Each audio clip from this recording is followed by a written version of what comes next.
The Woman in White by Wilkie Collins. First Epoch. The story begun by Walter Hartright of Clements Inn, teacher of drawing. 1. This is the story of what a woman's patience can endure, and what a man's resolution can achieve. If the machinery of the law could be depended on to fathom every case of suspicion, and to conduct every process of inquiry, with moderate assistance only from the lubricating influences of oil of gold, the events which fill these pages might have claimed their share of the public attention in a court of justice. But the law is still, in certain inevitable cases, the pre-engaged servant of the long purse, and the story is left to be told, for the first time, in this place. As the judge might once have heard it, so the reader shall hear it now. No circumstance of importance, from the beginning to the end of the disclosure, shall be related on hearsay evidence. When the writer of these introductory lines, Walter Hartright by name, happens to be more closely connected than others with the incidents to be recorded, he will describe them in his own person. When his experience fails, he will retire from the position of narrator, and his task will be continued from the point at which he has left it off, by other persons who can speak to the circumstances under notice from their own knowledge, just as clearly and positively as he has spoken before them. Thus, the story here presented will be told by more than one pen, as the story of an offense against the laws is told in court by more than one witness with the same object.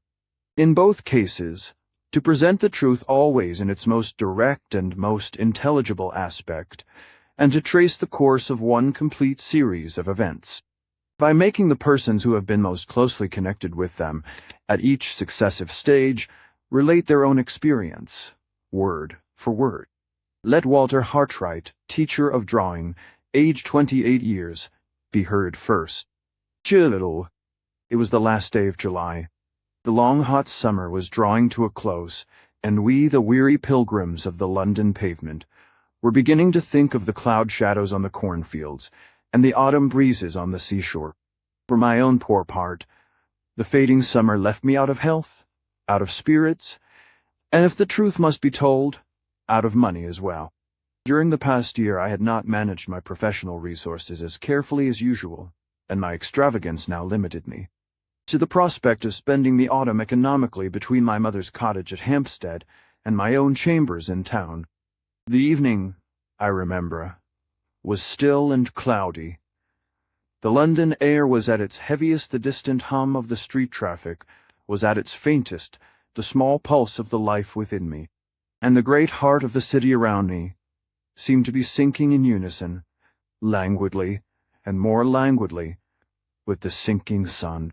I roused myself from the book which I was dreaming over rather than reading, and left my chambers to meet the cool night air in the suburbs. It was one of the 2 evenings in every week which I was accustomed to spend with my mother and my sister. So I turned my steps northward in the direction of Hampstead. Events which I have yet to relate make it necessary to mention in this place that my father had been dead some years at tea, the period of which I am now writing, and that my sister Sarah and I were the sole survivors of a family of 5 children. My father was a drawing master before me. His exertions had made him highly successful in his profession, and his affectionate anxiety to provide for the future of those who were dependent on his labors had impelled him, from the time of his marriage, to devote to the ensuring of his life a much larger portion of his income than most men consider it necessary to set aside for that purpose. Thanks to his admirable prudence and self-denial, my mother and sister were left, after his death, as independent of the world as they had been during his lifetime. I succeeded to his connection and had every reason to feel grateful for the prospect that awaited me at my starting in life. The quiet twilight was still trembling on the topmost ridges of the heath, and the view of London below me had sunk into a black gulf in the shadow of the cloudy night, when I stood before the gate of my mother's cot. I had hardly rung the bell before the house door was opened violently. My worthy Italian friend, Professor Pesca, appeared in the servants' place and darted out joyously to receive me, with a shrill foreign parody on an English cheer. on his own account, and I must be allowed to add, on mine also the professor merits the honor of a formal introduction. Accident has made him a starting point of the strange family story which it is the purpose of these pages to unfold. I had first become acquainted with my Italian friend by meeting him at certain great houses where he taught his own language, and I taught drawing. All I then knew of the history of his life was that he had once held a situation in the University of Padua, that he had left Italy for political reasons, the nature of which he uniformly declined to mention to anyone, and that he had been for many years respectably established in London as a teacher of languages. Without being actually a dwarf, for he was perfectly well proportioned from head to foot, Pesca was, I think, the smallest human being I ever saw out of a showroom.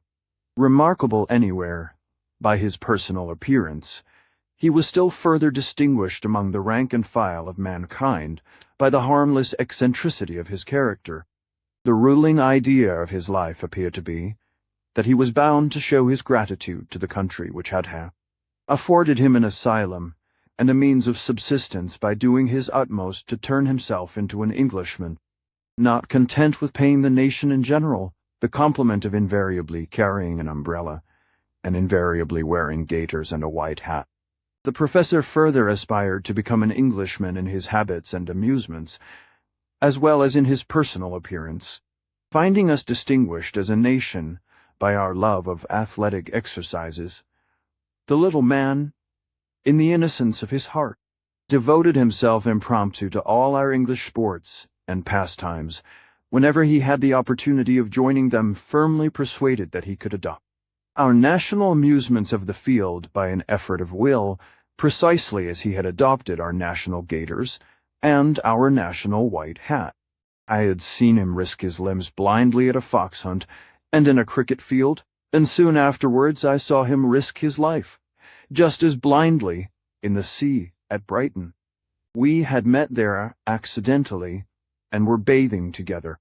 If we had been engaged in any exercise peculiar to my own nation, I should, of course, have looked after Pesca carefully, but as foreigners are generally quite as well able to take care of themselves in the water as Englishmen, it never occurred to me that the art of swimming might merely add one more to the list of manly exercises which the professor believed that he could learn impromptu. Soon after we had both struck out from shore, I stopped. Finding my friend did not gain on me, and turned round to look for him. To my horror and amazement, I saw nothing between me and the beach but two little white arms, which struggled for an instant above the surface of the water, and then disappeared from view. When I dived for him, the poor little man was lying quietly coiled up at the bottom, in a hollow of shingle, looking by many degrees smaller than I had ever seen him look before. During the few minutes that elapsed while I was taking him in, the air revived him, and he ascended the steps of the machine with my assistance. With the partial recovery of his animation came the return of his wonderful delusion on the subject of swimming. As soon as his chattering teeth would let him speak, he smiled vacantly, and said he thought it must have been the cramp. When he had thoroughly recovered himself, and had joined me on the beach, his warm southern nature broke through all artificial English restraints in a moment. He overwhelmed me with the wildest expressions of affection, exclaimed passionately, in his exaggerated Italian way, that he would hold his life henceforth at my disposal, and declared that he should never be happy again until he had found an opportunity of proving his gratitude by rendering me some service which I might remember, on my side, to the end of my days. I did my best to stop the torrent of his tears and protestations by persisting in treating the whole adventure as a good subject for a joke, and succeeded at last, as I imagined, in lessening Pesca's overwhelming sense of obligation to me.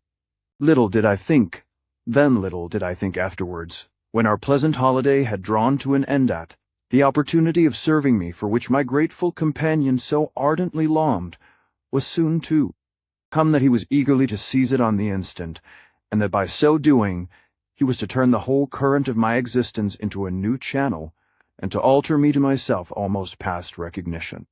Yet so it was. If I had not dived for Professor Pesca when he lay under water on his shingle bed, I should in all human probability never have been connected with the story which these pages will relate. I should never, perhaps, have heard even the name of the woman who has lived in all my thoughts, who has possessed herself of all my energies, who has become the one guiding influence that now directs the purpose of my life. 3. Pesca's face and manner, on the evening when we confronted each other at my mother's gate, were more than sufficient to inform me that something extraordinary had happened. It was quite useless, however, to ask him for an immediate explanation. I could only conjecture, while he was dragging me in by both hands, that knowing my habits he had come to the cottage to make sure of meeting me that night, and that he had some news to tell of an unusually agreeable kind. We both bounced into the parlor in a highly abrupt and undignified manner. My mother sat by the open window laughing and fanning herself. Pesca was one of her especial favorites, and his wildest eccentricities were always pardonable in her eyes. Poor dear soul! From the first moment when she found out that the little professor was deeply and gratefully attached to her son, she opened her heart to him unreservedly, and took all his puzzling foreign peculiarities for granted, without so much as attempting to understand any one of them. My sister Sarah, with all the advantages of youth, was, strangely enough, less pliable. She did full justice to Pesca's excellent qualities of heart, but she could not accept him implicitly, as my mother accepted him for my sake. Her insular notions of propriety rose in perpetual revolt against Pesca's constitutional contempt for appearances, and she was always more or less undisguisedly astonished at her mother's familiarity with the eccentric little foreigner. I have observed, not only in my sister's case, but in the instances of others, that we of the young generation are nothing like so hearty and so impulsive as some of our elders. I constantly see old people flushed and excited by the prospect of some anticipated pleasure, which altogether fails to ruffle the tranquillity of their serene grandchildren. Are we, I wonder, quite such genuine boys and girls now as our seniors were in their time? Has the great advance in education taken rather too long a stride, and are we, in these modern days, just the least trifle in the world too well brought up? Without attempting to answer those questions decisively, I may at least record that I never saw my mother and my sister together in Pesca's society, without finding my mother much the younger woman of the two. On this occasion, for example, while the old lady was laughing heartily over the boyish manner in which we tumbled into the parlor, Sarah was perturbedly picking up the broken pieces of a teacup, which the professor had knocked off the table in his precipitate advance to meet me at the door. "I don't know what would have happened, Walter," said my mother, "if you had delayed much longer. Pesca has been half mad with impatience, and I've been half mad with curiosity. The professor has brought some wonderful news with him, in which he says you are concerned, and he has cruelly refused to give us the smallest hint of it till his friend Walter appeared." "Very provoking, it spoils the set," murmured Sarah to herself, mournfully absorbed over the ruins of the broken cup. While these words were being spoken, Pesca, happily and fussily unconscious of the irreparable wrong which the crockery had suffered at his hands, was dragging a large armchair to the opposite end of the room, so as to command us all three, in the character of a public speaker addressing an audience. Having turned the chair with its back towards us, he jumped into it on his knees, and excitedly addressed his small congregation of three from an impromptu pulpit. "Now, my good dears," began Pesca, who always said good dears when he meant worthy friends, "listen to me. The time has come, recite my good newsy speak at last." "Hear, hear," said my mother, humoring the joke. "The next thing he will break, Mamma," whispered Sarah, "will be the back of the best armchair. I go back into my life, and I address myself to the noblest of created beings," continued Pesca, vehemently apostrophizing my unworthy self over the top rail of the chair, "who found me dead at the bottom of the sea through cramp, and who pulled me up to the top. And what did I say when I got into my own life, and my own clothes again? Much more than was at all necessary.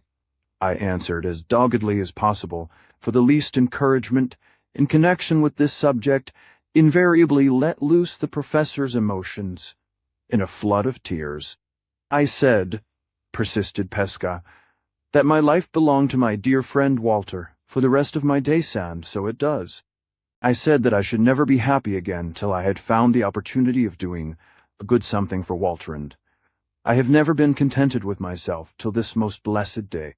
Now, cried the enthusiastic little man at the top of his voice, the overflowing happiness bursts out of me at every pore of my skin, like a perspiration, for on my faith and soul and honor, the something is done at last, and the only word to say now is right, all right. It may be necessary to explain here that Pesca prided himself on being a perfect Englishman in his language, as well as in his dress, manners, and amusements. Having picked up a few of our most familiar colloquial expressions, he scattered them about over his conversation whenever they happened to occur to him, turning them, in his high relish for their sound and his general ignorance of their sense, into compound words and repetitions of his own, and always running them into each other, as if they consisted of one long syllable. Among the fine London houses where I teach the language of my native country, said the professor, rushing into his long-deferred explanation without another word of preface, there is one, mighty fine, in the big place called Portland. You all know where that is? Yes, of course. The fine house, my good dears, has got inside it a fine family. A mamma, fair and fat, 3 young misses, fair and fat, 2 young misters, fair and fat, and a papa, the fairest and the fattest of all, who is a mighty merchant, up to his eyes in gold, a fine man once, but seeing that he has got a naked head and 2 chins, fine no longer at the present time. Now mind, I teach the sublime Dante to the young misses, and misobles mazo. It is not in human language to say how the sublime Dante puzzles the pretty heads of all 3. No matter, all in good time, and the more lessons the better for me. Now mind, imagine to yourselves that I am teaching the young misses today, as usual. We are all 4 of us down together in the hell of Dante, at the 7th circle, but no matter for that. All the circles are alike to the 3 young misses, fair and fat, at the 7th circle. Nevertheless, my pupils are sticking fast, and I, to set them going again, recite, explain, and blow myself up red-hot with useless enthusiasm, when a creak of boots in the passage outside, and in comes the golden papa, the mighty merchant with the naked head, and the 2 chins. Ha! And, my good dears, I am closer than you think for to the business now. Have you been patient so far? Or have you said to yourselves, do so at the deuce? Pesca's long-winded tonight. We declared that we were deeply interested.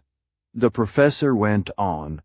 In his hand, the golden papa has a letter, and after he has made his excuse for disturbing us in our infernal region with the common mortal business of the house, he addresses himself to the 3 young misses, and begins, as you English begin everything in this blessed world, that you have to say, with a great, oh, my dears, says the mighty merchant, I have got here a letter for my friend. Mr. The name has slipped out of my mind, but no matter, we shall come back to that. Yes, right, all right. So the papa says, I have got a letter from my friend. The Mr. and he wants a recommend for me, of a drawing master, to go down to his house in the country. Mezzo. When I heard the golden papa say those words, if I had been big enough to reach up to him, I should have put my arms round his neck, and pressed him to my bosom in a long and grateful hug. As it was, I only bounced upon my chair. My seat was on thorns, and my soul was on fire to speak. But I held my tongue, and let papa go on. Perhaps you know, says this good man of money, twiddling his friend's letter this way and that, in his golden fingers and thumbs. Perhaps you know, my dears, of a drawing master that I can recommend? The 3 young misses all look at each other, and then say with the indispensable great O to begin, "Oh dear no, Papa. But here is Mr. Pesca." At the mention of myself, "I can hold no longer the thought of you, my good dears, mounts like blood to my heady start from my seat, as if a spike had grown up from the ground through the bottom of my cherry address myself to the mighty merchant. And I say, English phrase, dear sir, I have the man, the first and foremost drawing master of the world. Recommend him by the post tonight, and send him off. Bag and baggage. English phrase, again, huh? Send him off, bag and baggage, by the train tomorrow. Stop, stop, says Papa, is he a foreigner or an Englishman? English to the bone of his back, I answer. Respectable? Says Papa. Sir, I say for this last question of his outrages me, and I have done being familiar with him, sir. The immortal fire of genius burns in this Englishman's bosom, and what is more, his father had it before him. Never mind, says the golden barbarian of a Papa. Never mind about his genius, Mr. Pesca. We don't want genius in this country, unless it is accompanied by respectability, and then we are very glad to have it. Very glad indeed. Can your friend produce testimonials letters that speak to his character? I wave my hand negligently. Letters? I say. Huh. But, Miss Oblus, I should think so indeed. Volumes of letters and portfolios of testimonials, if you like. 1 or 2 will do, says this man of phlegm and money. Let him send them to me, with his name and address.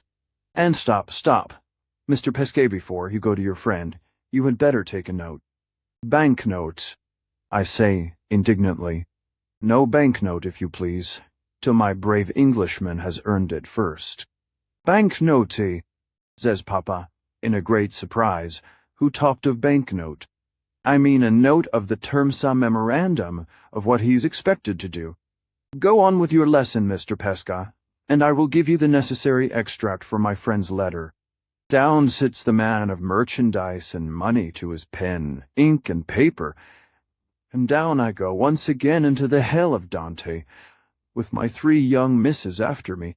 In 10 minutes' time the note is written, and the boots of Papa are creaking themselves away in the passage outside. From that moment, on my faith and soul and honor, I know nothing more.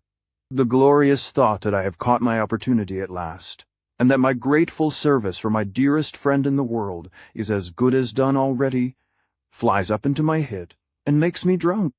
How I pull my young misses, and myself, out of our infernal region again. How my other business is done afterwards. How my little bit of dinner slides itself down my throat. I know no more than a man in the moon. Enough for me, that here I am, with the mighty merchant's note in my hand, as large as life, as hot as fire, and as happy as a king. Huh. Huh. I? Huff. Ha. Right.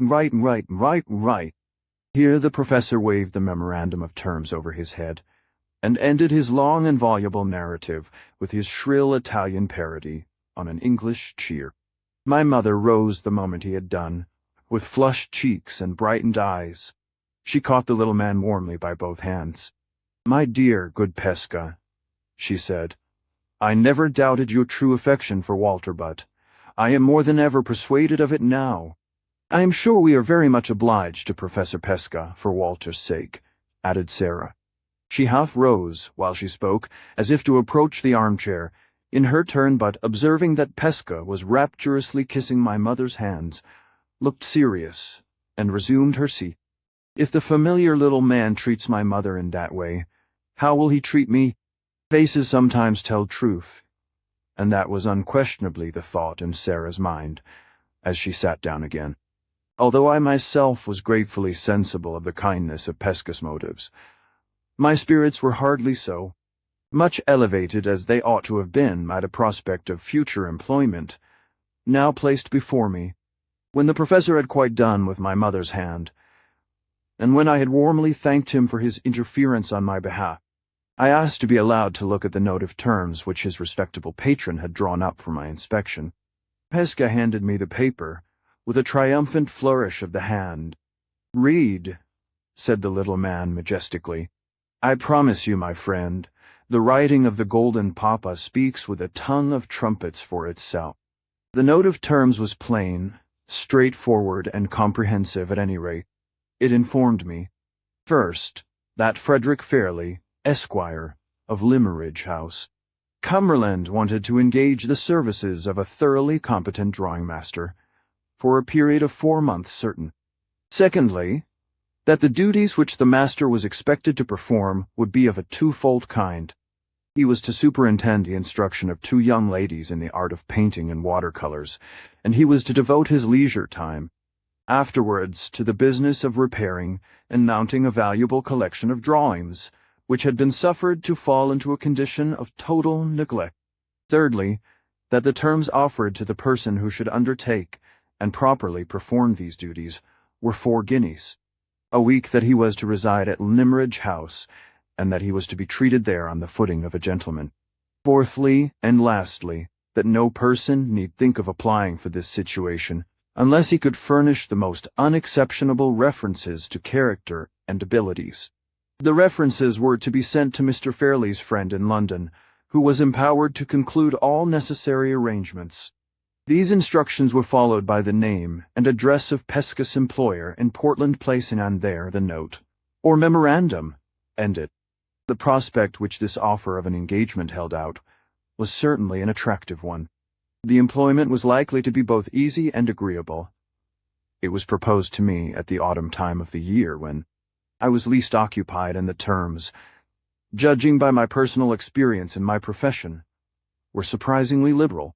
I knew that I ought to consider myself very fortunate if I succeeded in securing the offered employment, and yet, no sooner had I read the memorandum than I felt an inexplicable unwillingness within me to stir in the matter. I had never in the whole of my previous experience found my duty and my inclinations so painfully and so unaccountably at variance as I found them now. "Oh, Walter, your father never had such a chance as this," said my mother, when she had read the note of terms and had handed it back to me. "Such distinguished people to know," remarked Sarah, straightening herself in the chair, "and on such gratifying terms of equality, too." Yes, the terms, in every sense, are tempting enough," I replied impatiently. "But before I send in my testimonials, I should like a little time to consider." "Consider!" exclaimed my mother. "Why, Walter, what is the matter with you?" "Consider!" echoed my sister. "What a very extraordinary thing to say, under the circumstances." "Consider," chimed in the professor. "What is there to consider about? Answer me this. Have you not been complaining of your health? And have you not been longing for what you call a smack of the country breeze? Well, there in your hand is the paper that offers you perpetual choking mouthfuls of country breeze for 4 months' time. Is it not so? Ta-da! Again you want money. Well, is 4 golden guineas a week nothing? Nizoble smizzle. Only give it to me, and my boots shall creak like the Golden Papa's, with a sense of the overpowering richness of the man who walks in them. 4 guineas a week, and more than that, the charming society of 2 young misses. And more than that, your bed, your breakfast, your dinner, your gorging English teas and lunches and drinks of foaming beer, all for nothing. Why, Walter, my dear good friend, do what they do?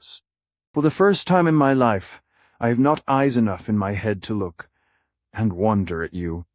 Neither my mother's evident astonishment at my behavior, nor Pesca's fervid enumeration of the advantages offered to me by the new employment, had any effect in shaking my unreasonable disinclination to go to Limmeridge House. After starting all the petty objections that I could think of to going to Cumberland, and after hearing them answered, one after another, to my own complete discomfiture, I tried to set up a last obstacle by asking what was to become of my pupils in London, while I was teaching Mr. Fairley's young ladies to sketch from nature. The obvious answer to this was, that the greater part of them would be away on their autumn travels, and that the few who remained at home might be confided to the care of one of my brother drawing masters, whose pupils I had once taken off his hands under similar circumstances. My sister reminded me that this gentleman had expressly placed his services at my disposal during the present season, in case I wished to leave town my more. Mother seriously appealed to me not to let an idle caprice stand in the way of my own interests and my own health, and Pesca piteously entreated that I would not wound him to the heart by rejecting the first grateful offer of service that he had been able to make to the friend who had saved his life. The evident sincerity and affection which inspired these remonstrances would have influenced any man with an atom of good feeling in his composition. Though I could not conquer my own unaccountable perversity, I had at least virtue enough to be heartily ashamed of it, and to end the discussion pleasantly by giving way, and promising to do all that was wanted of me. The rest of the evening passed merrily enough in humorous anticipations of my coming life with the two young ladies in Cumberland. Pesca, inspired by our national grog, which appeared to get into his head, in the most marvellous manner, 5 minutes after it had gone down his throat, asserted his claims to be considered a complete Englishman by making a series of speeches in rapid succession, proposing my mother's health, my sister's health, my health, and the healths, in mass, of Mr. Fairley and the two young misses, pathetically returning thanks himself, immediately afterwards, for the whole party.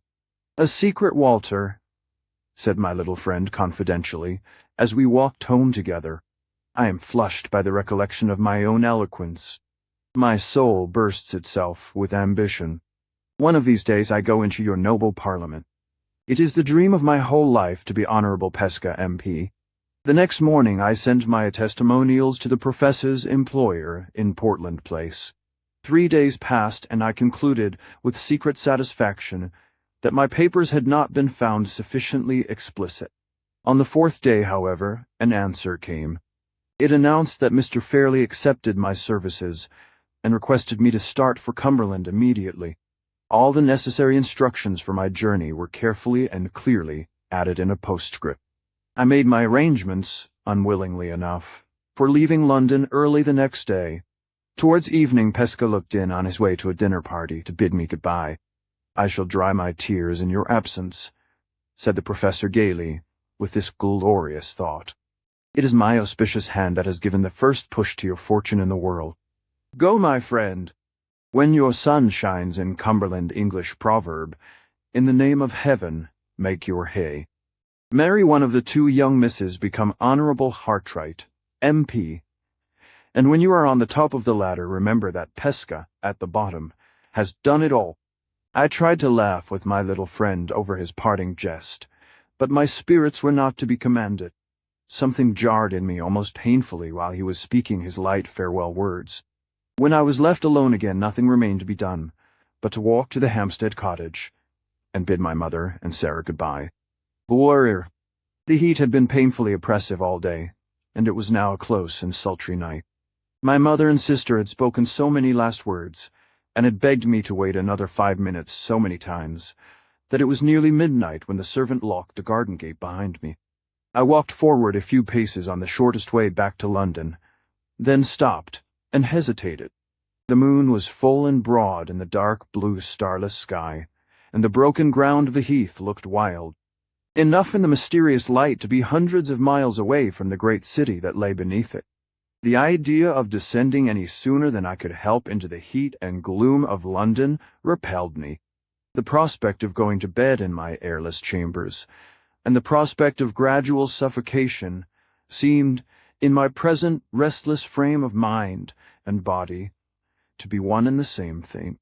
I determined to stroll home in the purer air, by the most roundabout way I could take, to follow the white, winding paths across the lonely heath, and to approach London through its most open suburb by striking into the Finchley Road, and so getting back, in the cool of the new morning, by the western side of the Regent's Park.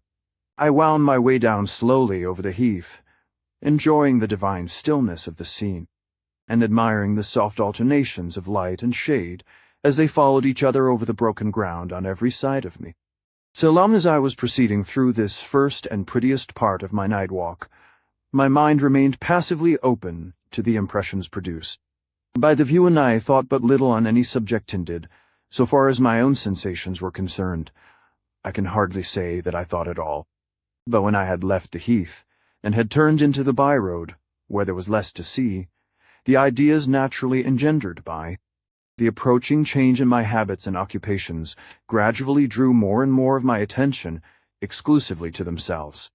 By the time I had arrived at the end of the road, I had become completely absorbed in my own fanciful visions of Limmeridge House, of Mr. Fairley, and of the two ladies whose practice in the art of watercolor painting I was so soon to superintend. I had now arrived at that particular point of my walk where 4 roads met the road to Hampstead, along which I had returned, the road to Finchley, the road to West End, and the road back to London. I had mechanically turned in this latter direction, and was strolling along the lonely high-roadedly, wondering, I remember, what the Cumberland young ladies would look like when, in one moment, every drop of blood in my body was brought to a stop by the touch of a hand laid lightly and suddenly on my shoulder from behind me. I turned on the instant, with my fingers tightening round the handle of my stick. There, in the middle of the broad, bright highroad there, as if it had that moment sprung out of the earth, or dropped from the heavens, stood the figure of a solitary woman, dressed from head to foot in white garments, her face bent in grave inquiry on mine, her hand pointing to the dark cloud over London as I faced her. I was far too seriously startled by the suddenness with which this extraordinary apparition stood before me, in the dead of night and in that lonely place, to ask what she wanted. The strange woman spoke first. "Is that the road to London?" she said. I looked attentively at her, as she put that singular question to me. It was then nearly 1 o'clock. All I could discern distinctly by the moonlight was a colourless, youthful face, meagre and sharp, to look at about the cheeks and chin large, grave, wistfully attentive eyes, nervous, uncertain lips, and light hair of a pale, brownish-yellow hue. There was nothing wild, nothing immodest in her manner. It was quiet and self-controlled, a little melancholy and a little touched by suspicion, not exactly the manner of a lady, and at the same time not the manner of a woman in the humblest rank of life.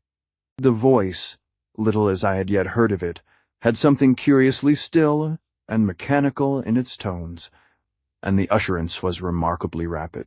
She held a small bag in her hand, and her dress bonnet, shawl, and gown, all of white, was, so far as I could guess, certainly not composed of very delicate or very expensive materials. Her figure was slight, and rather above the average height, her gait and actions free from the slightest approach to extravagance. This was all that I could observe of her in the dim light, and under the perplexingly strange circumstances of our meeting. What sort of a woman she was, and how she came to be out alone in the high road, an hour after midnight, I altogether failed to guess.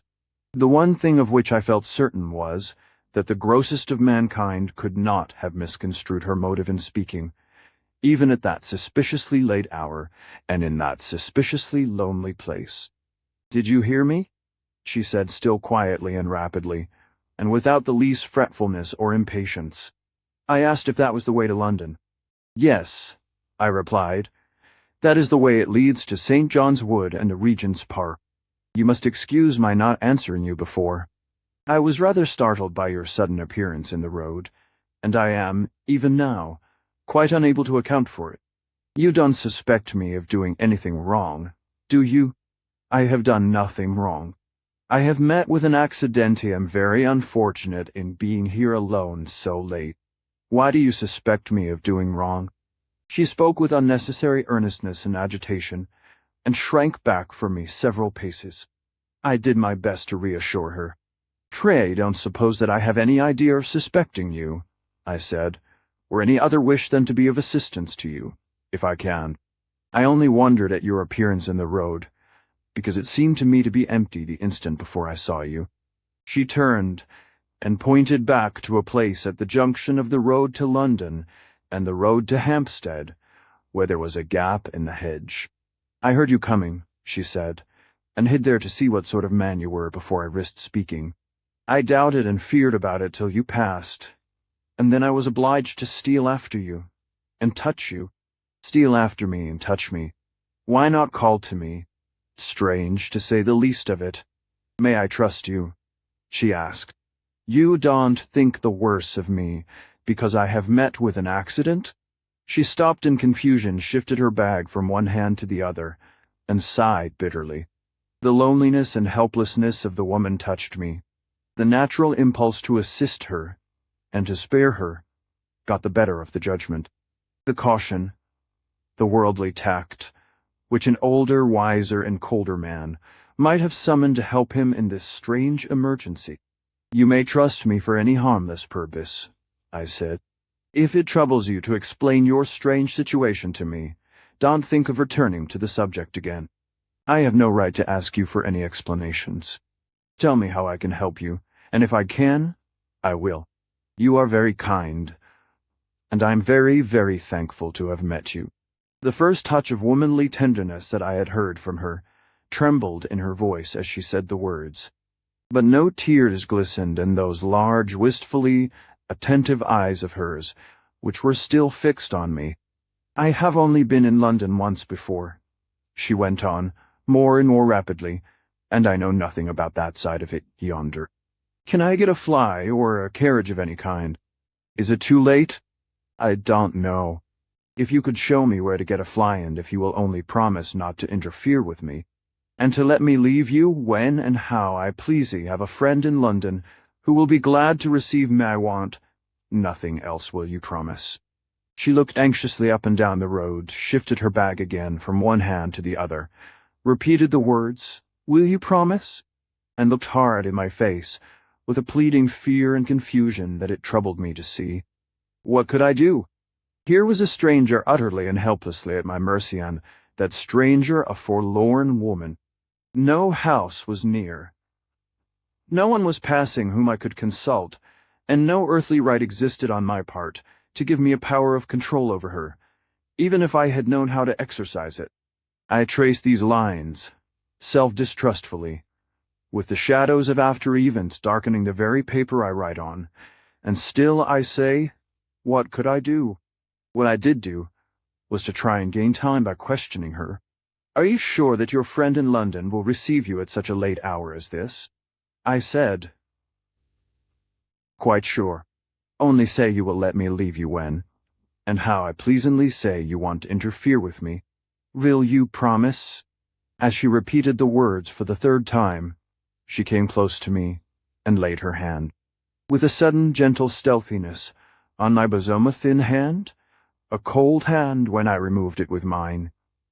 Even on that sultry night. Remember that I was young. Remember that the hand which touched me was a woman's. Will you promise? Yes. One word.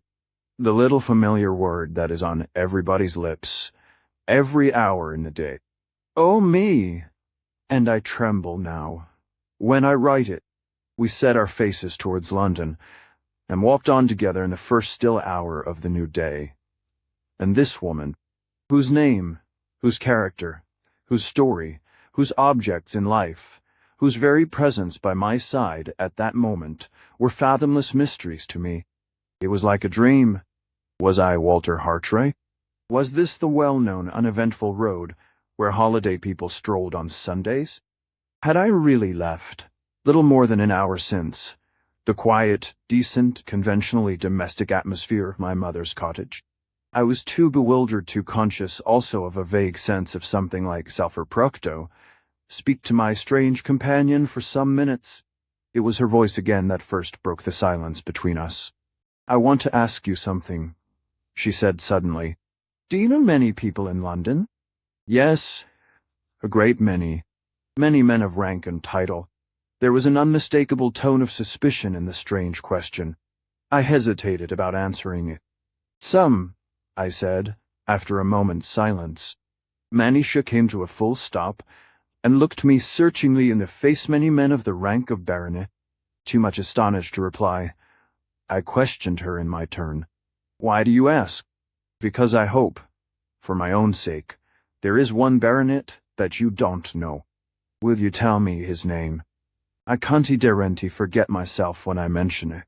She spoke loudly, and almost fiercely, raised her clenched hand in the air, and shook it passionately then, on a sudden, controlled herself again, and added, in tones lowered to a whisper, tell me which of them you know. I could hardly refuse to humor her in such a trifle, and I mentioned 3 names. 2.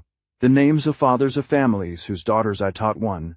The name of a bachelor, who had once taken me a cruise in his yacht, to make sketches for him. Ah, you don't know him, she said, with a sigh of relief. Are you a man of rank and title yourself? Far from it. I am only a drawing master. As the reply passed my lips a little bitterly, perhaps she took my arm with the abruptness which characterized all her actions. Not a man of rank and title, she repeated to herself. Thank God, I may trust him. I had hitherto contrived to master my curiosity out of consideration for my companion, but it got the better of me now. I am afraid you have serious reason to complain of some man of rank and title, I said. I am afraid the baronet, whose name you are unwilling to mention to me, has done you some grievous wrong. Is he the cause of your being out here at this strange time of night? Don't ask me, don't make me talk of it, she answered. I'm not fit now. I have been cruelly used and cruelly wronged. You will be kinder than ever, if you will walk on fast, and not speak to me. I sadly want to quiet myself if I can. We moved forward again at a quick pace, and for half an hour at least, not a word passed on either side. From time to time, being forbidden to make any more inquiries, I stole a look at her face. It was always the same, the lips close shut, the brow frowning, the eyes looking straight forward, eagerly and yet absently. We had reached the first houses, and were close on the new Wesleyan College, before her set features relaxed, and she spoke once more. Do you live in London? She said. Yes. As I answered, it struck me that she might have formed some intention of appealing to me for assistance or advice, and that I ought to spare her a possible disappointment by warning her of my approaching absence from home. So I added, but tomorrow I shall be away from London for some time. I am going into the country. Where? She asked. North or south? North to Cumberland. Cumberland, she repeated the word tenderly. Ah, wish I was going there too. I was once happy in Cumberland. I tried again to lift the veil that hung between this woman and me. Perhaps you were born, I said, in the beautiful lake country. No, she answered. I was born in Hampshire, but I once went to school for a little while in Cumberland. Lakes? I don't remember any lakes. It's Limeridge Village and Limeridge House. I should like to see again. It was my turn now to stop suddenly. In the excited state of my curiosity, at that moment, the chance reference to Mr. Fairley's place of residence, on the lips of my strange companion, staggered me with astonishment. Did you hear anybody calling after us? She asked, looking up and down the road affrightedly. The instant I stopped. No. I was only struck by the name of Limeridge House. I heard it mentioned by some Cumberland people a few days since. Ah, not my people. Mrs. Fairley is dead, and her husband is dead, and their little girl may be married and gone away by this time. I can't say who lives at Limeridge now. If any more are left there of that name, I only know I love them for Mrs. Fairley's sake. She seemed about to say more, but while she was speaking, we came within view of the turnpike at the top of the Avenue Road. Her hand tightened round my arm, and she looked anxiously at the gate before us. Is the turnpike man looking out? She asked. He was not looking out. No one else was near the place when we passed through the gate. The sight of the gas lamps and houses seemed to agitate her, and to make her impatient. This is London, she said. Do you see any carriage I can get? I am tired and frightened. I want to shut myself in and be driven away. I explained to her that we must walk a little further to get to a cab stand, unless we were fortunate enough to meet with an empty vehicle, and then tried to resume the subject of Cumberland. It was useless. That idea of shutting herself in, and being driven away, had now got full possession of her mind. She could think and talk of nothing else. We had hardly proceeded a third of the way down the Avenue Road, when I saw a cab draw up at a house a few doors below us, on the opposite side of the way. A gentleman got out and let himself in at the garden door. I hailed the cab as the driver mounted the box again. When we crossed the road, my companion's impatience increased to such an extent that she almost forced me to run. "It's so late," she said. "I am only in a hurry because it's so late. I can't take you, sir, if you're not going towards Tottenham Court Road," said the driver civilly, when I opened the cab door. "My horse is dead beat, and I can't get him no further than the stable." Yes, that will do for me. In going that way. She spoke with breathless eagerness, and pressed by me into the cab. I assured myself that the man was sober as well as civil before I let her enter the vehicle. And now, when she was seated inside, I entreated her to let me see her set down safely at her destination. No, she said vehemently. "I'm quite safe, and quite happy now. If you are a gentleman, remember your promise. Let him drive on till I stop him." "Thank you, oh. Thank you. My hand was on the cab door. She caught it in hers, kissed it, and pushed it away. The cab drove off at the same moment he started into the road, with some vague idea of stopping it again. I hardly knew why I hesitated, from dread of frightening and distressing her called at last, but not loudly enough to attract the driver's attention. The sound of the wheels grew fainter in the distance. The cab melted into the black shadows on the road. The woman in white was gone. 10 minutes or more had passed. I was still on the same side of the way now, mechanically walking forward a few paces, now stopping again absently. At one moment I found myself doubting the reality of my own adventure. At another, I was perplexed and distressed by an uneasy sense of having done wrong, which yet left me confusedly ignorant of how I could have done right.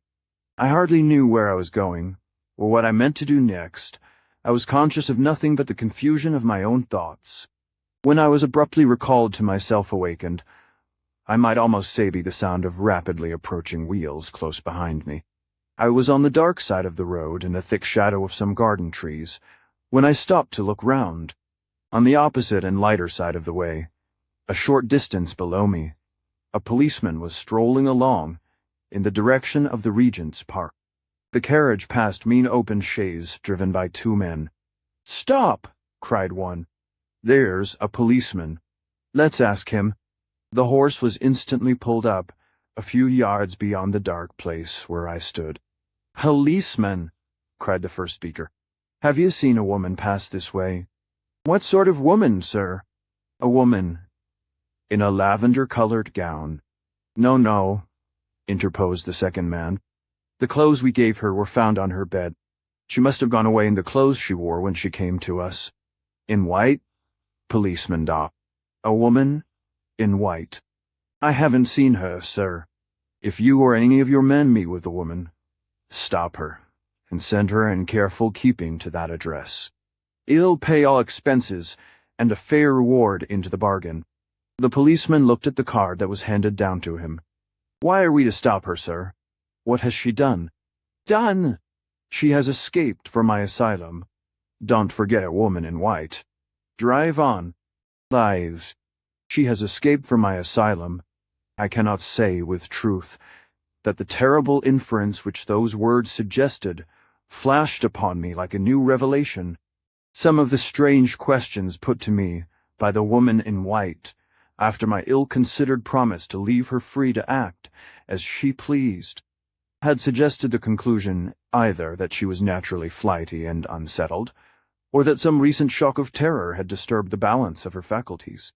But the idea of absolute insanity which we all associate with the very name of an asylum had, I can honestly declare, never occurred to me in connection with her.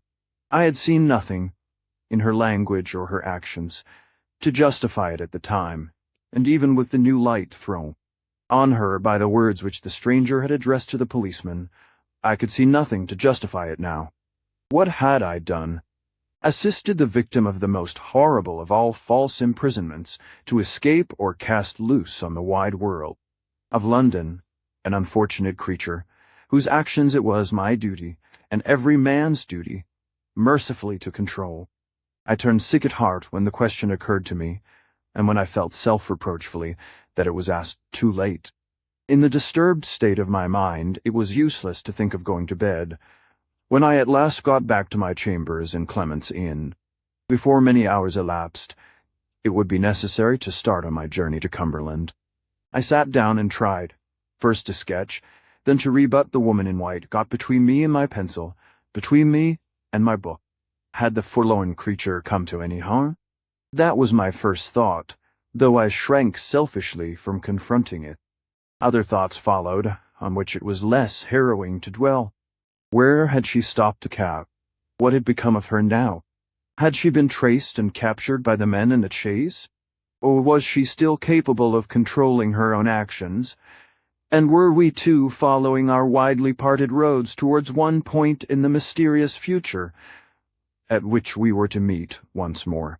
It was a relief when the hour came to lock my door, to bid farewell to London pursuits, London pupils, and London friends, and to be in movement again towards new interests and a new life. Even the bustle and confusion at the railway terminus, so wearisome and bewildering at other times, roused me and did me good.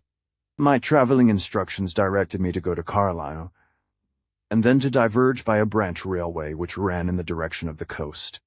As a misfortune to begin with, our engine broke down between Lancaster and Carlisle. The delay occasioned by this accident caused me to be too late for the branch train, by which I was to have gone on immediately. I had to wait some hours, and when a later train finally deposited me at the nearest station to Limmeridge House, it was past 10, and the night was so dark that I could hardly see my way to the ponicays, which Mr. Fairley had ordered to be in waiting for me. The driver was evidently discomposed by the lateness of my arrival. He was in that state of highly respectful sulkiness which is peculiar to English servants. We drove away slowly, through the darkness, in perfect silence. The roads were bad, and the dense obscurity of the night increased the difficulty of getting over the ground quickly. It was, by my watch, nearly an hour and a half from the time of our leaving the station, before I heard the sound of the sea in the distance, and the crunch of our wheels on a smooth gravel drive. We had passed one gate before entering the drive, and we passed another before we drew up at the house. I was received by a solemn manservant out of livery, was informed that the family had retired for the night, and was then led into a large and lofty room, where my supper was awaiting me, in a forlorn manner, at one extremity of a lonesome mahogany wilderness of dining table. I was too tired and out of spirits to eat or drink much, especially with the solemn servant waiting on me, as elaborately as if a small dinner party had arrived at the house instead of a solitary man. In a quarter of an hour I was ready to be taken up to my bedchamber. The solemn servant conducted me into a prettily furnished room, said, "Breakfast at 9 o'clock." Sir looked all round him to see that everything was in its proper place, and noiselessly withdrew. What shall I see in my dreams tonight? I thought to myself, as I put out the candle, the woman in white, or the unknown inhabitants of this Cumberland mansion. It was a strange sensation to be sleeping in the house, like a friend of the family, and yet not to know one of the inmates, even by sight. 6. When I rose the next morning, and drew up my blind, the sea opened before me joyously under the broad August sunlight, and the distant coast of Scotland fringed the horizon with its lines of melting blue. The view was such a surprise, and such a change to me, after my weary London experience of brick and mortar landscape, that I seemed to burst into a new life, and a new set of thoughts the moment I looked at it. A confused sensation of having suddenly lost my familiarity with the past without acquiring any additional clearness of idea in reference to the present or the future, took possession of my mind. Circumstances that were but a few days old faded back in my memory, as if they had happened months and months since. Pesca's quaint announcement of the means by which he had procured me my present employment, the farewell evening I had passed with my mother and sister, even my mysterious adventure on the way home from Hampstead had all become like events which might have occurred at some former epoch of my existence. Although the woman in white was still in my mind, the image of her seemed to have grown dull and faint already. A little before 9 o'clock, I descended to the ground floor of the house. The solemn manservant of the night before met me wandering among the passages, and compassionately showed me the way to the breakfast room. My first glance round me, as the man opened the door, disclosed a well-furnished breakfast-table, standing in the middle of a long room, with many windows in it. I looked from the table to the window farthest from me, and saw a lady standing at it, with her back turned towards me. The instant my eyes rested on her, I was struck by the rare beauty of her form, and by the unaffected grace of her attitude. Her figure was tall, yet not too tall, comely and well-developed, yet not fat, her head set on her shoulders, with an easy, pliant firmness her waist. Perfection in the eyes of a man, for it occupied its natural place, it filled out its natural circle. It was visibly and delightfully undeformed by stays. She had not heard my entrance into the room, and I allowed myself the luxury of admiring her for a few moments, before I moved one of the chairs near me, as the least embarrassing means of attracting her attention. She turned towards me immediately. The easy elegance of every movement of her limbs and body, as soon as she began to advance from the far end of the room, set me in a flutter of expectation to see her face clearly. She left the window, and I said to myself, "The lady is dark." She moved forward a few steps, and I said to myself, "The lady is young." She approached nearer, and I said to myself, with a sense of surprise, which words fail me to express, "The lady is ugly." Never was the old conventional maxim, that nature cannot err, more flatly contradicted. Never was the fair promise of a lovely figure more strangely and startlingly belied by the face and head that crowned it. The lady's complexion was almost swarthy, and the dark down on her upper lip was almost a mustache. She had a large, firm, masculine mouth, and jaw prominent, piercing, resolute brown eyes, and thick, coal-black hair, growing unusually low down on her forehead. Her expression bright, frank, and intelligent appeared, while she was silent, to be altogether wanting in those feminine attractions of gentleness and pliability, without which the beauty of the handsomest woman alive is beauty incomplete.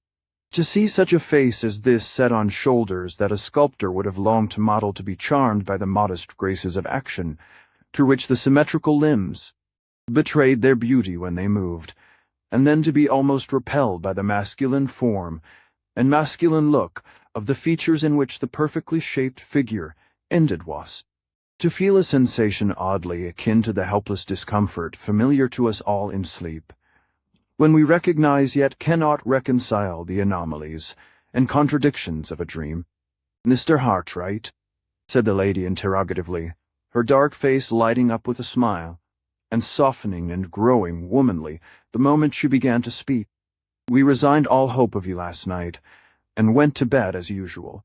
Accept my apologies for our apparent want of attention, and allow me to introduce myself as one of your pupils. Shall we shake hands? I suppose we must come to it sooner or later, and why not sooner?" These odd words of welcome were spoken in a clear, ringing, pleasant voice.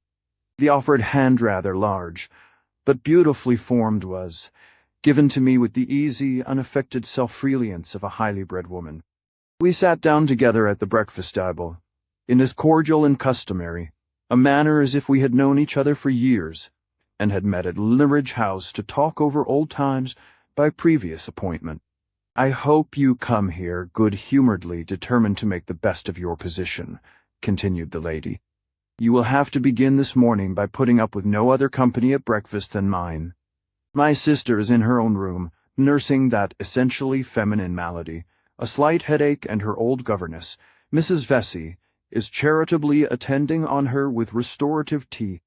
My uncle, Mr. Fairley, never joins us at any of our meals. He is an invalid, and keeps bachelor state in his own apartments. There is nobody else in the house but me. 2 young ladies have been staying here, but they went away yesterday, in despair, and no wonder. All through their visit, in consequence of Mr. Fairley's invalid condition, we produced no such convenience in the house as a flirtable, danceable, small-talkable creature of the male sex, and the consequence was, we did nothing but quarrel, especially at dinner-time. How can you expect 4 women to dine together alone every day and not quarrel? We are such fools we can't entertain each other at table.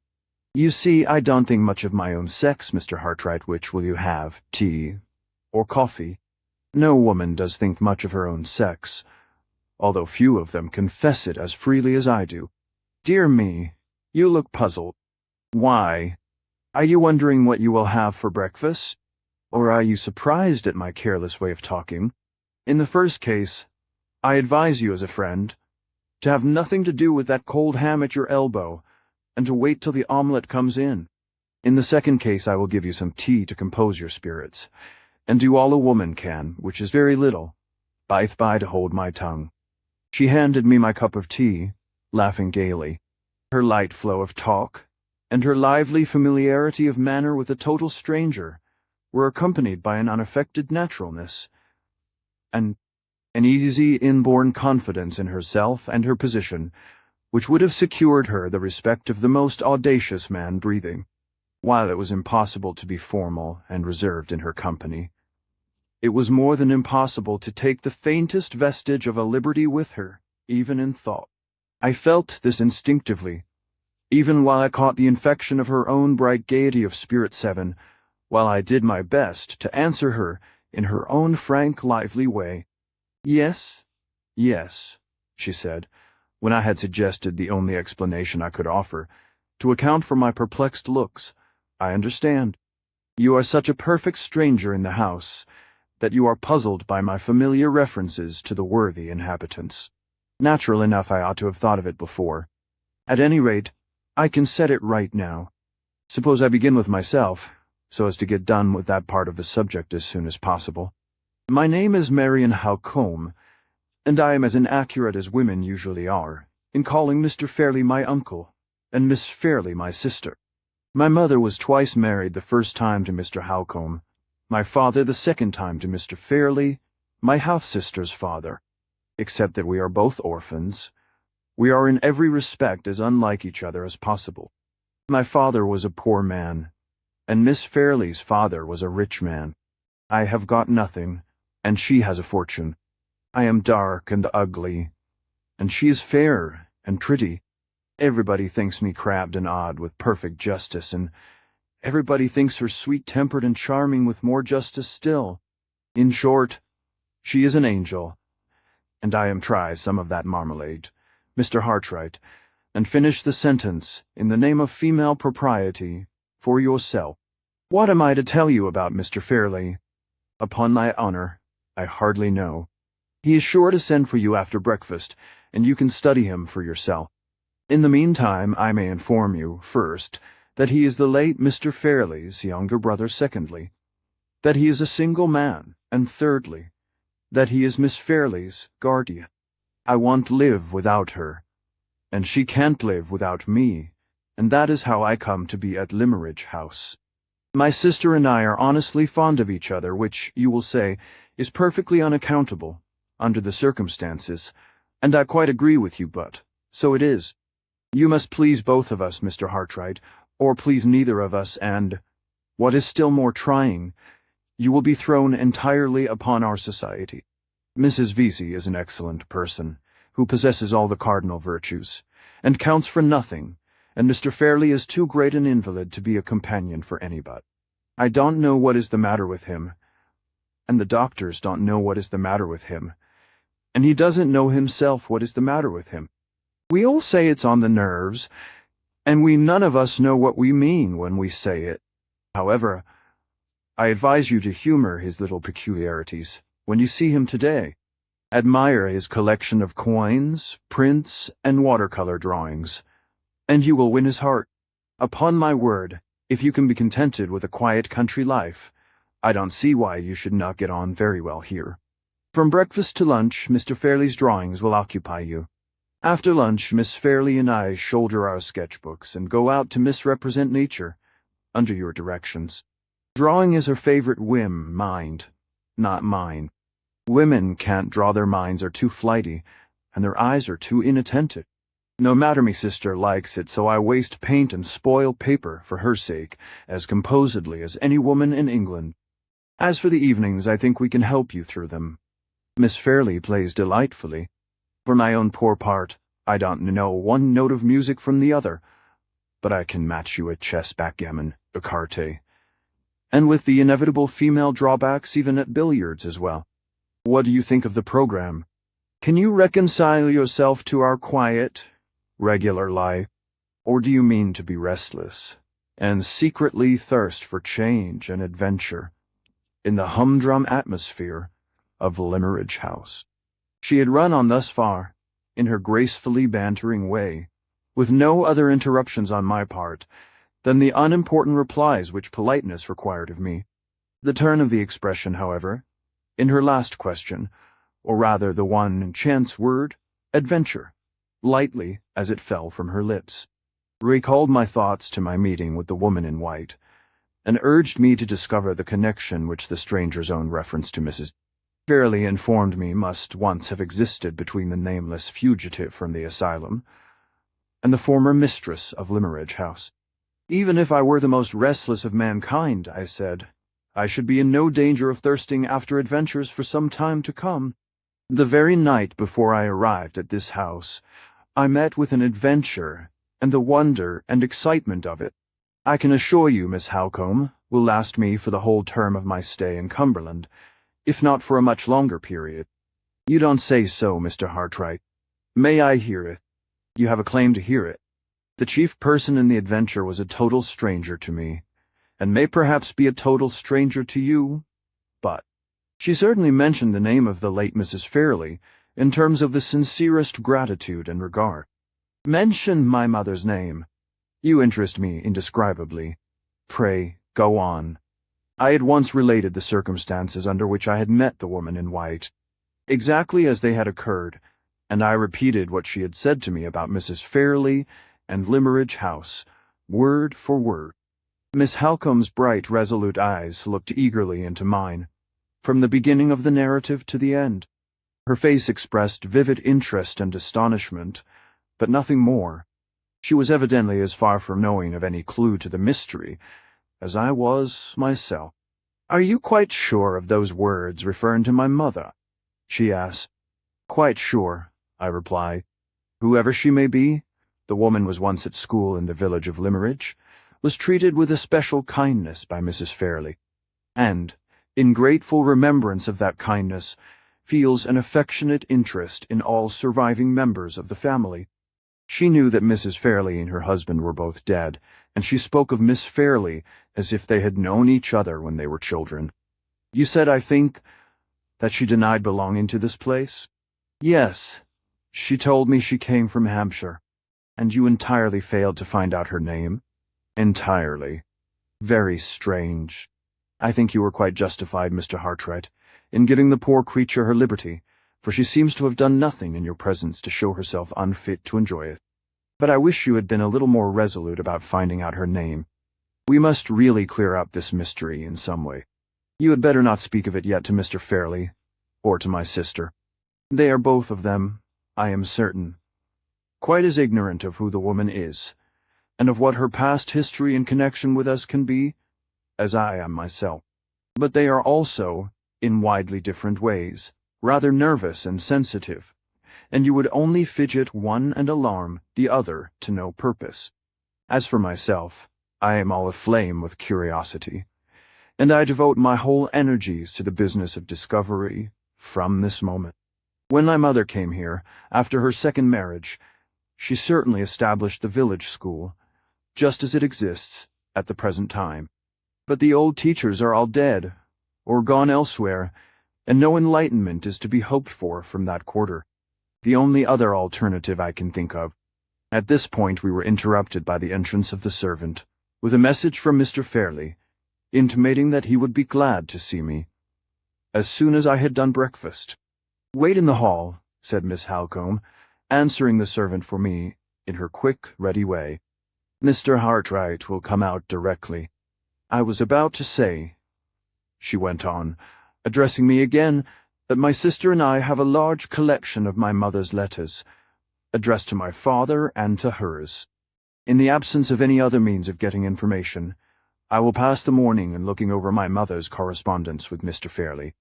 He was fond of London and was constantly away from his country home, and she was accustomed at such times to write and report to him how things went on at Limmeridge. Her letters are full of references to the school in which she took so strong an interest, and I think it more than likely that I may have discovered something when we meet again. The luncheon hour is 2, Mr. Hartright. I shall have the pleasure of introducing you to my sister by that time, and we will occupy the afternoon in driving round the neighbourhood and showing you all our pet points of view. Till 2 o'clock, then. Farewell." She nodded to me with a lively grace, the delightful refinement of familiarity, which characterized all that she did and all that she said, and disappeared by a door at the lower end of the room. As soon as she had left me, I turned my steps towards the hall, and followed the servant, on my way for the first time, to the presence of Mr. Fairley. 7. My conductor led me upstairs into a passage which took us back to the bedchamber in which I had slept during the past night, and opening the door next to it, begged me to look in. "I have my master's orders to show you your own sitting-room, sir," said the man, "and to inquire if you approve of the situation and the light." I must have been hard to please indeed, if I had not approved of the room, and of everything about it. The bow window looked out on the same lovely view which I had admired in the morning from my bedroom. The furniture was the perfection of luxury and beauty. The table in the center was bright with gaily bound books, elegant conveniences for writing, and beautiful flowers. The second table, near the window, was covered with all the necessary materials for mounting watercolor drawings, and had a little easel attached to it, which I could expand or fold up at will. The walls were hung with gaily tinted chintz, and the floor was spread with Indian matting, in mica color and red. It was the prettiest and most luxurious little sitting-room I had ever seen, and I admired it with the warmest enthusiasm. The solemn servant was far too highly trained to betray the slightest satisfaction. He bowed with icy deference when my terms of eulogy were all exhausted, and silently opened the door for me to go out into the passage again. We turned a corner and entered a long second passage, ascended a short flight of stairs at the end, crossed a small circular upper hall, and stopped in front of a door covered with dark baize. The servant opened this door and led me on a few yards to a second opened that also, and disclosed 2 curtains of pale sea-green silk hanging before us. Raised one of them noiselessly, softly uttered the words, "Mr. Hartright," and left me. I found myself in a large, lofty room, with a magnificent carved ceiling, and with a carpet over the floor, so thick and soft that it felt like piles of velvet under my feet. One side of the room was occupied by a long bookcase of some rare inlaid wood that was quite new to me. It was not more than 6 feet high, and the top was adorned with statuettes in marble, ranged at regular distances one from the other. On the opposite side stood 2 antique cabinets, and between them, and above them, hung a picture of the Virgin and Child, protected by glass, and bearing Raphael's name on the gilt tablet at the bottom of the frame. On my right hand and on my left, as I stood inside the door, were chiffoniers and little stands in buhl and marqueterie, loaded with figures in Dresden china, with rare vases, ivory ornaments, and toys and curiosities that sparkled at all points with gold, silver, and precious stones. At the lower end of the room, opposite to me, the windows were concealed, and the sunlight was tempered by large blinds of the same pale sea-green color, as the curtains over the door.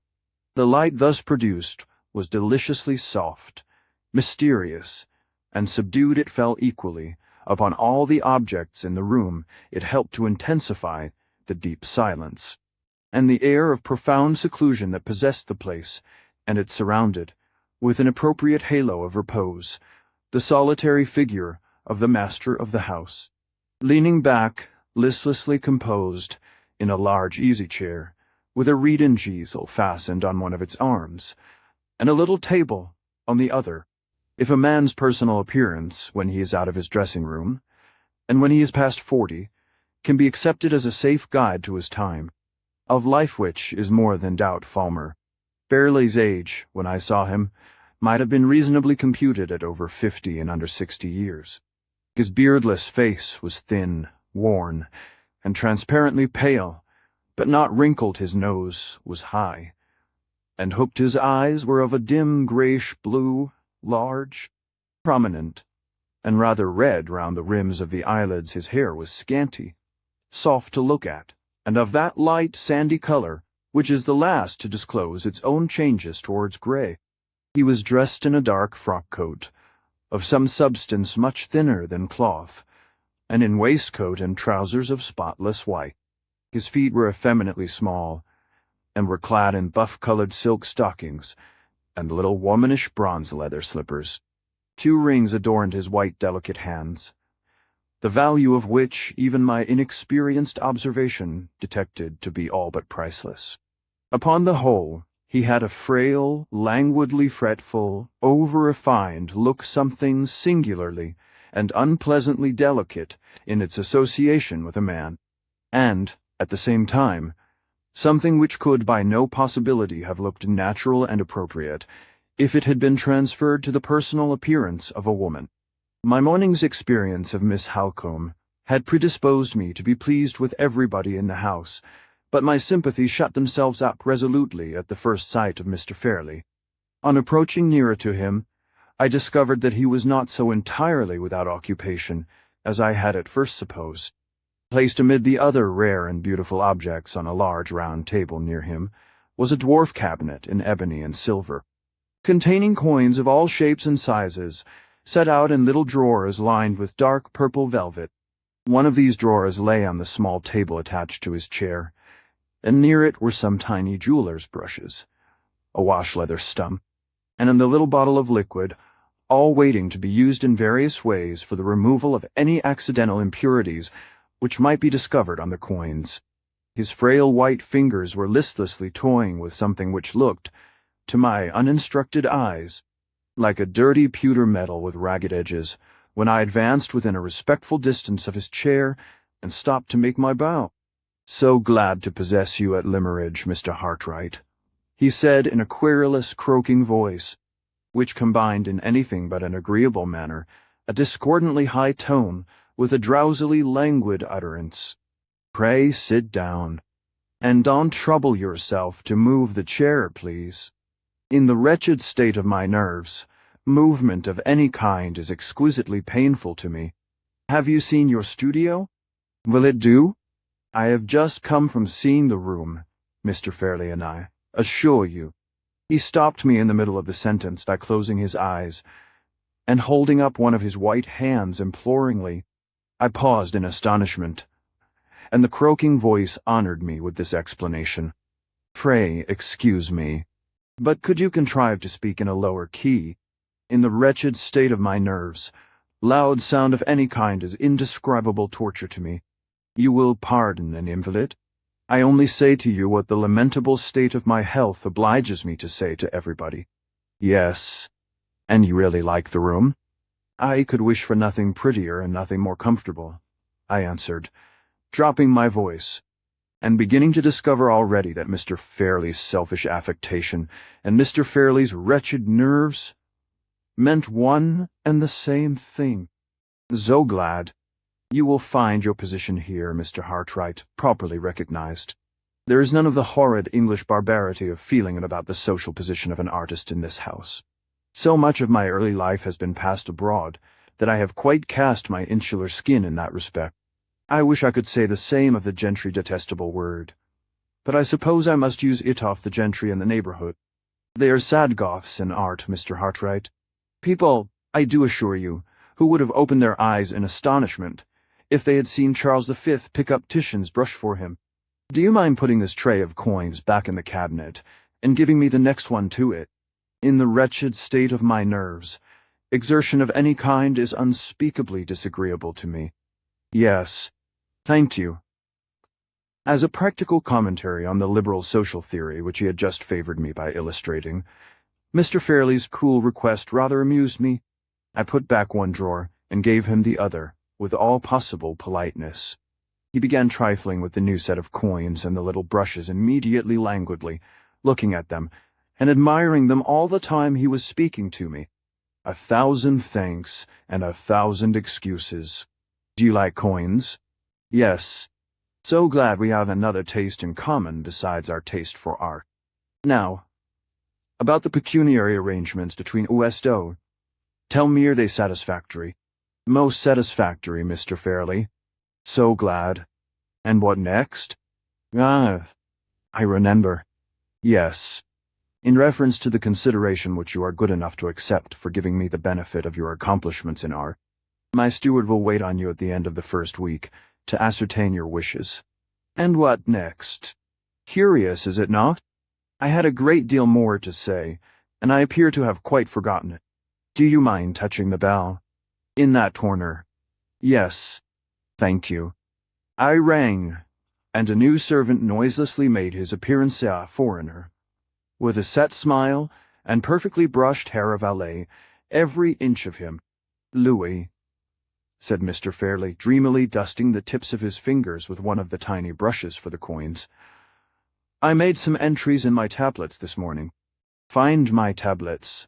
1,000 pardons, Mr. Hartright. I'm afraid I bore you. As he wearily closed his eyes again, before I could answer. And as he did most assuredly bore me, I sat silent, and looked up at the Madonna and Child by Raphael. In the meantime, the valet left the room, and returned shortly with a little ivory book.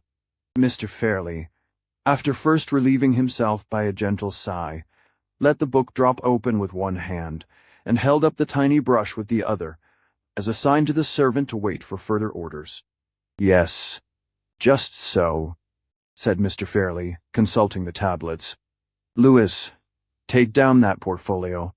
He pointed, as he spoke, to several portfolios placed near the window, on mahogany stands. No, Jolon, not the one with the green back that contains my Rembrandt etchings. Mr. Hartright, do you like etchings? Yes. So glad we have another taste in common. The portfolio with the red back, Louis. Don't drop it. You have no idea of the tortures I should suffer, Mr. Hartright, if Louis dropped that portfolio. Is it safe on the chair? Do you think it's safe, Mr. Hartright? Yes. So glad. Will you oblige me by looking at the drawings, if you really think they are quite safe? Louis, go away. What an ass you are. Don't you see me holding the tablets? Do you suppose I want to hold them? Then why not relieve me of the tablets without being told? 1,000 pardons. Mr. Hartright's servants are such asses, are they not? Do tell me, what do you think of the drawings? They have come from a sale in a shocking state. Thought they smelt of horrid dealers' and brokers' fingers when I looked at them last. Can you undertake them? Although my nerves were not delicate enough to detect the odor of plebeian fingers which had offended Mr. Fairley's nostrils, my taste was sufficiently educated to enable me to appreciate the value of the drawings. While I turned them over, they were, for the most part, really fine specimens of English watercolor art, and they had deserved much better treatment at the hands of their former possessor than they appeared to have received. The drawings, I answered, require careful straining and mounting, and in my opinion they are well worked. I beg your pardon, interposed Mr. Fairley. Do you mind my closing my eyes while you speak? Even this light is too much for them. Yes. I was about to say that the drawings are well worth all the time and trouble. Mr. Fairley suddenly opened his eyes again, and rolled them with an expression of helpless alarm in the direction of the window. "I entreat you to excuse me, Mr. Hartright," he said in a feeble flutter. "But surely I hear some horrid children in the private garden below." "I can't say, Mr. Fairley. I heard nothing myself. Oblige me, you have been so very good in humoring my poor nervous oblige by lifting up a corner of the blind. Don't let the sun in on me, Mr. Hartright. Have you got the blind up?" "Yes." "Then, will you be so very kind as to look into the garden and make quite sure?" I complied with this new request. The garden was carefully walled in, all round. Not a human creature, large or small, appeared in any part of the sacred seclusion. I reported that gratifying fact to Mr. Fairley. 1,000 thanks. My fancy, I suppose. There are no children, thank heaven, in the house, but the servants' persons born without nerves will encourage the children from the village. Such brats, oh dear me, such brats! Shall I confess it, Mr. Hartright? I sadly want a reform in the construction of children. Nature's only idea seems to be to make them machines for the production of incessant noise. Surely our delightful Raphael's conception is infinitely preferable? He pointed to the picture of the Madonna, the upper part of which represented the conventional cherubs of Italian art, celestially provided with sitting accommodation for their chins, on balloons of buff-colored cloud. "Quite a model family," said Mr. Fairley, leering at the cherubs. "Such nice round faces, and such nice soft wings, and nothing else. No dirty little legs to run about on, and no noisy little lungs to scream with. How immeasurably superior to the existing construction. I will close my eyes again, if you will allow me.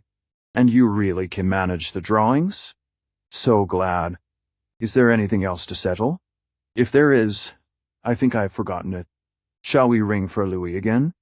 Being by this time quite as anxious on my side as Mr. Fairley evidently was on his, to bring the interview to a speedy conclusion, I thought I would try to render the summoning of the servant unnecessary by offering the requisite suggestion on my own responsibility. "The only point, Mr. Fairley, that remains to be discussed," I said, "refers, I think, to the instruction in sketching which I am engaged to communicate to the 2 young ladies." "Ah. Just so," said Mr. Fairley. "I wish I felt strong enough to go into that part of the arrangement, but I don't. The ladies who profit by your kind services, Mr. Hartright, must settle and decide, and so on, for themselves. My niece is fond of your charming art. She knows just enough about it to be conscious of her own sad defects. Please take pains with her." "Yes. Is there anything else?" "No. We quite understand each other, don't we? I have no right to detain you any longer from your delightful pursuit, have I? So pleasant to have settled everything, such a sensible relief to have done business. Do you mind ringing for Louis to carry the portfolio to your own room? I will carry it there myself, Mr. Fairley, if you will allow me." "Would you really? Are you strong enough?" "How nice to be so strong." "Are you sure you won't drop it?" "So glad to possess you at Limmeridge, Mr. Hartright. I am such a sufferer that I hardly dare hope to enjoy much of your society. Would you mind taking great pains not to let the doors bang, and not to drop the portfolio? Thank you. Gently with the curtains, please. Slightest noise from them goes through me like a knife. Yes. Good morning." When the sea-green curtains were closed, and when the 2 baize doors were shut behind me, I stopped for a moment in the little circular hall beyond, and drew a long, luxurious breath of relief. It was like coming to the surface of the water after deep diving, to find myself once more on the outside of Mr. Fairley's room. As soon as I was comfortably established for the morning in my pretty little studio, the first resolution at which I arrived was to turn my steps no more in the direction of the apartments occupied by the master of the house, except in the very improbable event of his honoring me with a special invitation to pay him another visit. Having settled this satisfactory plan of future conduct in reference to Mr. Fairley, I soon recovered the serenity of temper of which my employer's haughty familiarity and impudent politeness had, for the moment, deprived me. The remaining hours of the morning passed away pleasantly enough, in looking over the drawings, arranging them in sets, trimming their ragged edges, and accomplishing the other necessary preparations in anticipation of the business of mounting them. I ought perhaps to have made more progress than this, but as the luncheon time drew near, I grew restless and unsettled, and felt unable to fix my attention on work, even though that work was only of the humble manual kind. At 2 o'clock I descended again to the breakfast-room, a little anxiously. Expectations of some interest were connected with my approaching reappearance in that part of the house. My introduction to Miss Fairley was now close at hand, and if Miss Halcombe's search through her mother's letters had produced the result which she anticipated, the time had come for clearing up the mystery of the woman in white. When I entered the room, I found Miss Halcombe and an elderly lady seated at the luncheon table. The elderly lady, when I was presented to her, proved to be Miss Fairley's former governess, Mrs. Vesey, who had been briefly described to me by my lively companion at the brick festival, as possessed of all the cardinal virtues and counting for nothing. I can do little more than offer my humble testimony to the truthfulness of Miss Halcombe's sketch of the old lady's character. Mrs. Vesey looked the personification of human composure and female amiability. A calm enjoyment of a calm existence beamed in drowsy smiles on her plump, placid face. Some of us rush through life, and some of us saunter through life. Mrs. Vesey sat through life, sat in the house, early and late, sat in the garden, sat in unexpected window seats and passages, sat on a camp stool, when her friends tried to take her out walking, sat. Before she looked at anything, before she talked of anything, before she answered yes or no to the commonest questionable ways, with the same serene smile on her lips, the same vacantly attentive turn of the head, the same snugly comfortable position of her hands and arms, under every possible change of domestic circumstances.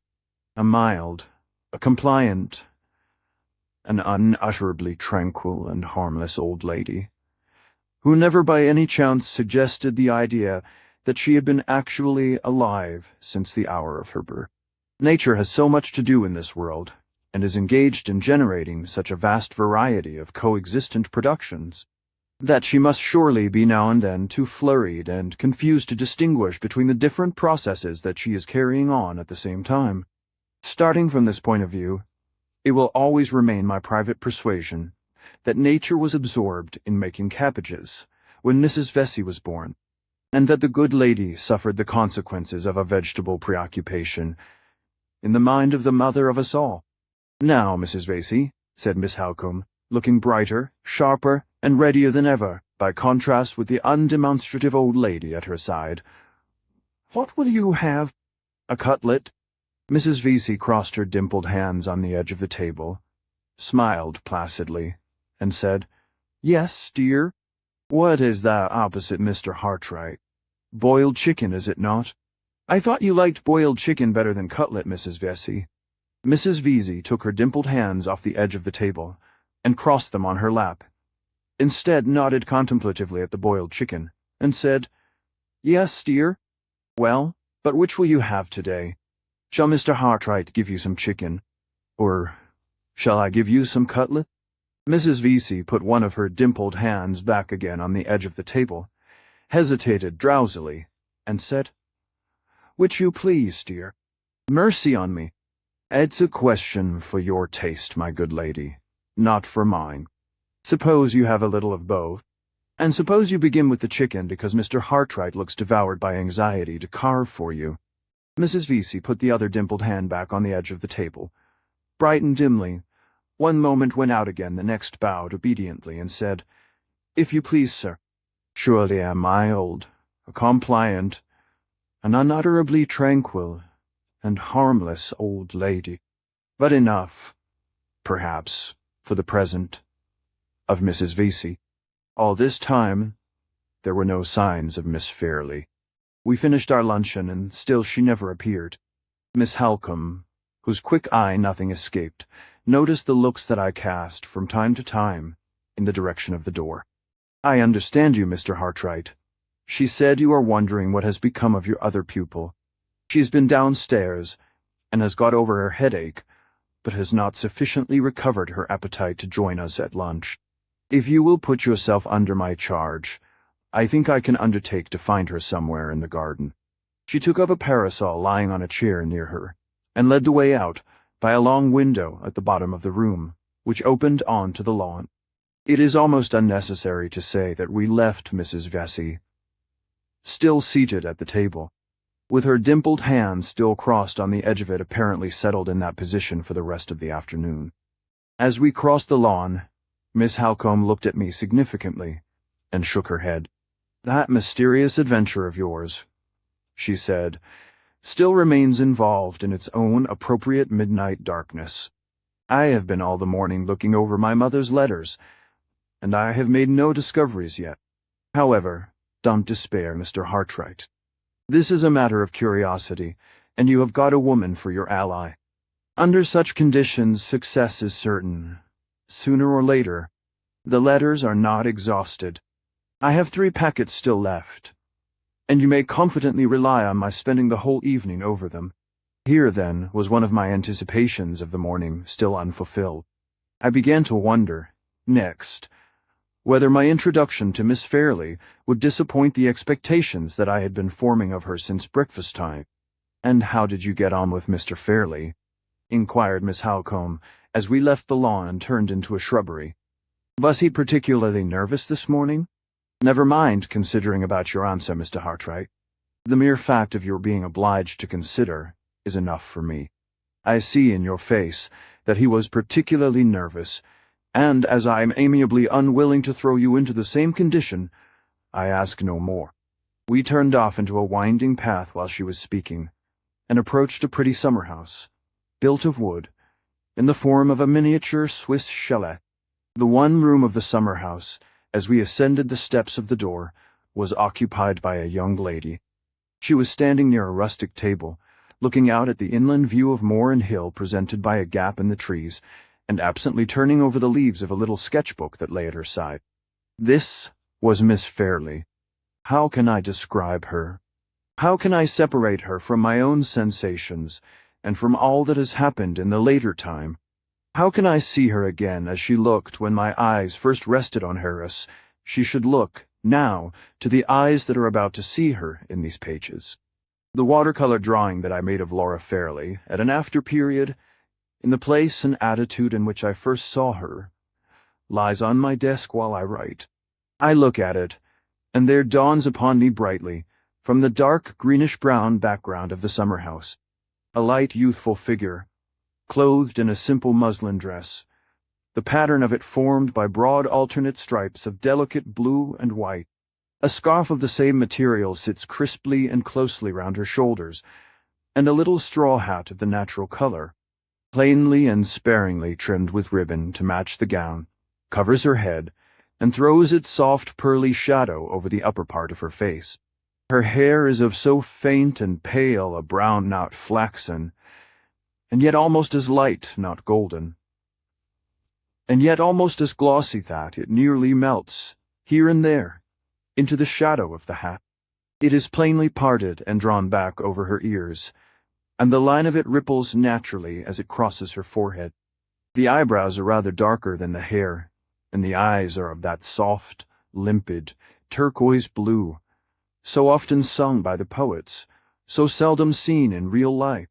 Lovely eyes in color, lovely eyes and form large, and tender, and quietly thoughtful but beautiful, above all things, in the clear truthfulness of all. Look that dwells in their inmost depths, and shines through all their changes of expression with the light of a purer and a better world.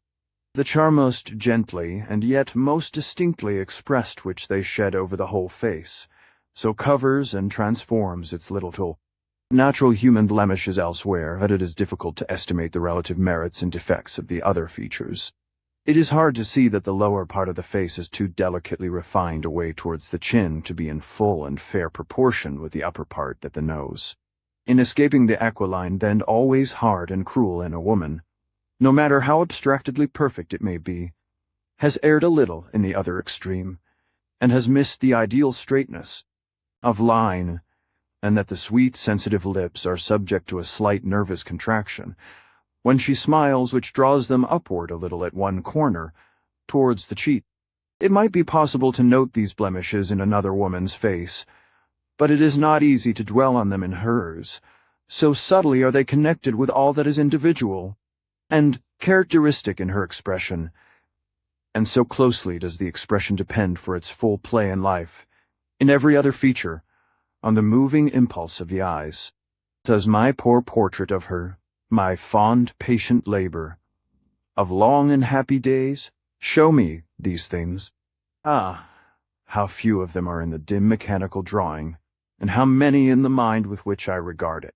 A fair, delicate girl, in a pretty light dress, trifling with the leaves of a sketchbook, while she looks up from it with truthful, innocent blue eyes. That is all the drawing can say, all, perhaps, that even the deeper reach of thought and pen can say in their language either.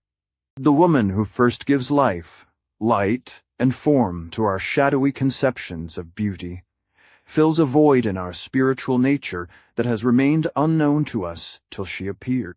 Sympathies that lie too deep for words, too deep almost for thoughts, are touched at such times by other charms than those which the senses feel, and which the resources of expression can realize. The mystery which underlies the beauty of women is never raised above the reach of all expression, until it has claimed kindred with the deeper mystery in our own souls. Then, and then only, has it passed beyond the narrow region on which light falls. In this world, from the pencil and the pen, think of her as you thought of the first woman who quickened the pulses within you, that the rest of her set had no art to stir. Let the kind, candid blue eyes meet yours, as they met mine, with the one matchless look which we both remember so well. Let her voice speak the music that you once loved best, attuned as sweetly to your ear as to mine. Let her footstep as she comes and goes in these pages be like that other footstep to whose airy fall your own heart once beat time. Take her as the visionary nursling of your own fancy, and she will grow upon you all the more clearly as the living woman who dwells in mine.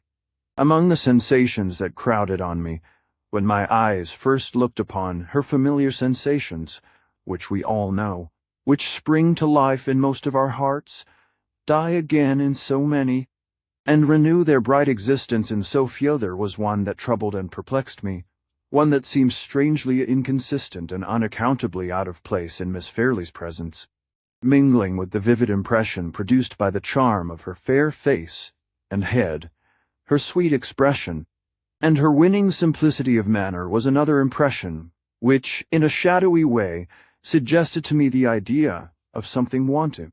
At one time it seemed like something wanting in her, at another, like something wanting in myself, which hindered me from understanding her as I ought. The impression was always strongest in the most contradictory manner, when she looked at me, or, in other words, when I was most conscious of the harmony and charm of her face, and yet, at the same time, most troubled by the sense of an incompleteness which it was impossible to discover. Something wanting, and where it was, and what it was, I could not say. The effect of this curious caprice of fancy, as I thought it then, was not of a nature to set me at my ease during a first interview with Miss Fairley. The few kind words of welcome which she spoke found me hardly self-possessed enough to thank her in the customary phrases of reply. Observing my hesitation, and no doubt attributing it, naturally enough, to some momentary shyness on my part, Miss Halcombe took the business of talking, as easily and readily as usual, into her own hands. "Look there, Mr. Hartright," she said, pointing to the sketchbook on the table, and to the little delicate wandering hand that was still trifling with it. "Surely you will acknowledge that your model pupil is found at last?" The moment she hears that you are in the house, she seizes her inestimable sketchbook, looks universal nature straight in the face, and longs to begin. Miss Fairley laughed with a ready good humor, which broke out as brightly as if it had been part of the sunshine above us, over her lovely face. "I must not take credit to myself when no credit is due," she said, her clear, truthful blue eyes looking alternately at Miss Halcombe and at me. "Fond as I am of drawing, I am so conscious of my own ignorance that I am more afraid than anxious to begin. Now I know you are here, Mr. Hartright, I find myself looking over my sketches as I used to look over my lessons when I was a little girl, and when I was sadly afraid that I should turn out not fit to be heard." She made the confession very prettily and simply, and with quaint, childish earnestness, drew the sketchbook away close to her own side of the table. Miss Halcombe cut the knot of the little embarrassment forthwith, in her resolute, downright way. "Good, bad, or indifferent," she said, "the pupil's sketches must pass through the fiery ordeal of the master's judgment, and there's an end of it. Suppose we take them with us in the carriage, Laura, and let Mr. Hartright see them for the first time, under circumstances of perpetual jolting and interruption. If we can only confuse him all through the drive, between nature as it is, when he looks up at the view, and nature as it is not when he looks down again at our sketchbooks, we shall drive him into the last desperate refuge of paying us compliments, and shall slip through his professional fingers with our pet feathers of vanity, all unruffled." "I hope Mr. Hartright will pay me no compliments," said Miss Fairley, as we all left the summer house. "May I venture to inquire why you express that hope?" I asked. "Because I shall believe all that you say to me," she answered simply. In those few words, she unconsciously gave me the key to her whole character, to that generous trust in others which, in her nature, grew innocently out of the sense of her own truth. I only knew it intuitively then. I know it by experience now. We merely waited to rouse good Mrs. Vesey from the place which she still occupied at the deserted luncheon table, before we entered the open carriage for our promised drive. The old lady and Miss Halcombe occupied the back seat, and Miss Fairley and I sat together in front, with the sketchbook open between us, fairly exhibited at last to my professional eyes. All serious criticism on the drawings, even if I had been disposed to volunteer it, was rendered impossible by Miss Halcombe's lively resolution to see nothing but the ridiculous side of the fine arts, as practiced by herself, her sister, and ladies in general. I can remember the conversation that passed far more easily than the sketches that I mechanically looked over. That part of the talk especially in which Miss Fairley took any share is still as vividly impressed on my memory as if I had heard it only a few hours ago. Yes, let me acknowledge that on this first day I let the charm of her presence lure me from the recollection of myself and my position. The most trifling of the questions that she put to me, on the subject of using her pencil and mixing her colors, the slightest alterations of expression and effect, lovely eyes that looked into mine with such an earnest desire to learn all that I could teach, and to discover all that I could show, attracted more of my attention than the finest view we passed through, or the grandest changes of light and shade, as they flowed into each other over the waving moorland and the level beach. At any time, and under any circumstances of human interest, is it not strange to see how little real hold the objects of the natural world, amid which we live, can gain on our hearts and minds? We go to nature for comfort in trouble, and sympathy and joy, only in books. Admiration of those beauties of the inanimate world, which modern poetry so largely and so eloquently describes, is not, even in the best of us, one of the original instincts of our nature. As children, we none of us possess it. No uninstructed man or woman possesses it. Those whose lives are most exclusively passed amid the ever-changing wonders of sea and land are also those who are most universally insensible to every aspect of nature, not directly associated with the human interest of their calling. Our capacity of appreciating the beauties of the earth we live on is, in truth, one of the civilized accomplishments which we all learn as an art, and more, That very capacity is rarely practiced by any of us, except when our minds are most indolent and most unoccupied. How much share have the attractions of nature ever had in the pleasurable or painful interests and emotions of ourselves or our friends? What space do they ever occupy in the thousand little narratives of personal experience, which pass every day by word of mouth from one of us to the other? All that our minds can compass, all that our hearts can learn, can be accomplished with equal certainty, equal profit, and equal satisfaction to ourselves, in the poorest as in the richest prospect that the face of the earth can show. There is surely a reason for this want of inborn sympathy between the creature and the creation around it, a reason which may perhaps be found in the widely differing destinies of man and his earthly sphere. The grandest mountain prospect that the eye can range over is appointed to annihilation. The smallest human interest that the pure heart can feel is appointed to immortality. We had been out nearly 3 hours when the carriage again passed through the gates of Limeridge House. On our way back I had let the ladies settle for themselves the first point of view which they were to sketch, under my instructions on the afternoon of the next day. When they withdrew to dress for dinner, and when I was alone again in my little sitting-room, my spirits seemed to leave me on a sudden. I felt ill at ease and dissatisfied with myself. I hardly knew why. Perhaps I was now conscious for the first time of having enjoyed our drive too much in the character of a guest, and too little in the character of a drawing-master. Perhaps that strange sense of something wanting, either in Miss Fairley or in myself, which had perplexed me when I was first introduced to her, haunted me still. Anyhow, it was a relief to my spirits when the dinner hour called me out of my solitude, and took me back to the society of the ladies of the house. I was struck, on entering the drawing-room, by the curious contrast, rather in material than in colour, of the dresses which they now wore. While Mrs. Vesey and Miss Halcombe were richly clad, each in the manner most becoming to her age, the first in silver-grey, and the second in that delicate primrose-yellow colour which matches so well with a dark complexion and black hair. Miss Fairley was unpretendingly and almost poorly dressed in plain white muslin. It was spotlessly pure, it was beautifully put on, but still, it was the sort of dress which the wife or daughter of a poor man might have worn, and it made her, so far as externals went, look less affluent in circumstances than her own governess.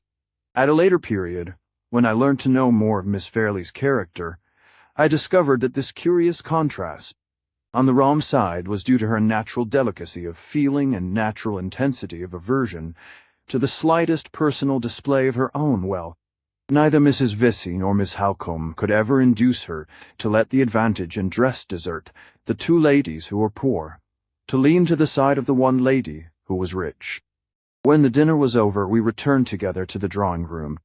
Although Mr. Fairley, emulating the magnificent condescension of the monarch who had picked up Titian's brush for him, had instructed his butler to consult my wishes in relation to the wine that I might prefer after dinner, I was resolute enough to resist the temptation of sitting in solitary grandeur among bottles of my own choosing, and sensible enough to ask the ladies' permission to leave the table with them habitually, on the civilized foreign plan, during the period of my residence at Limeridge House.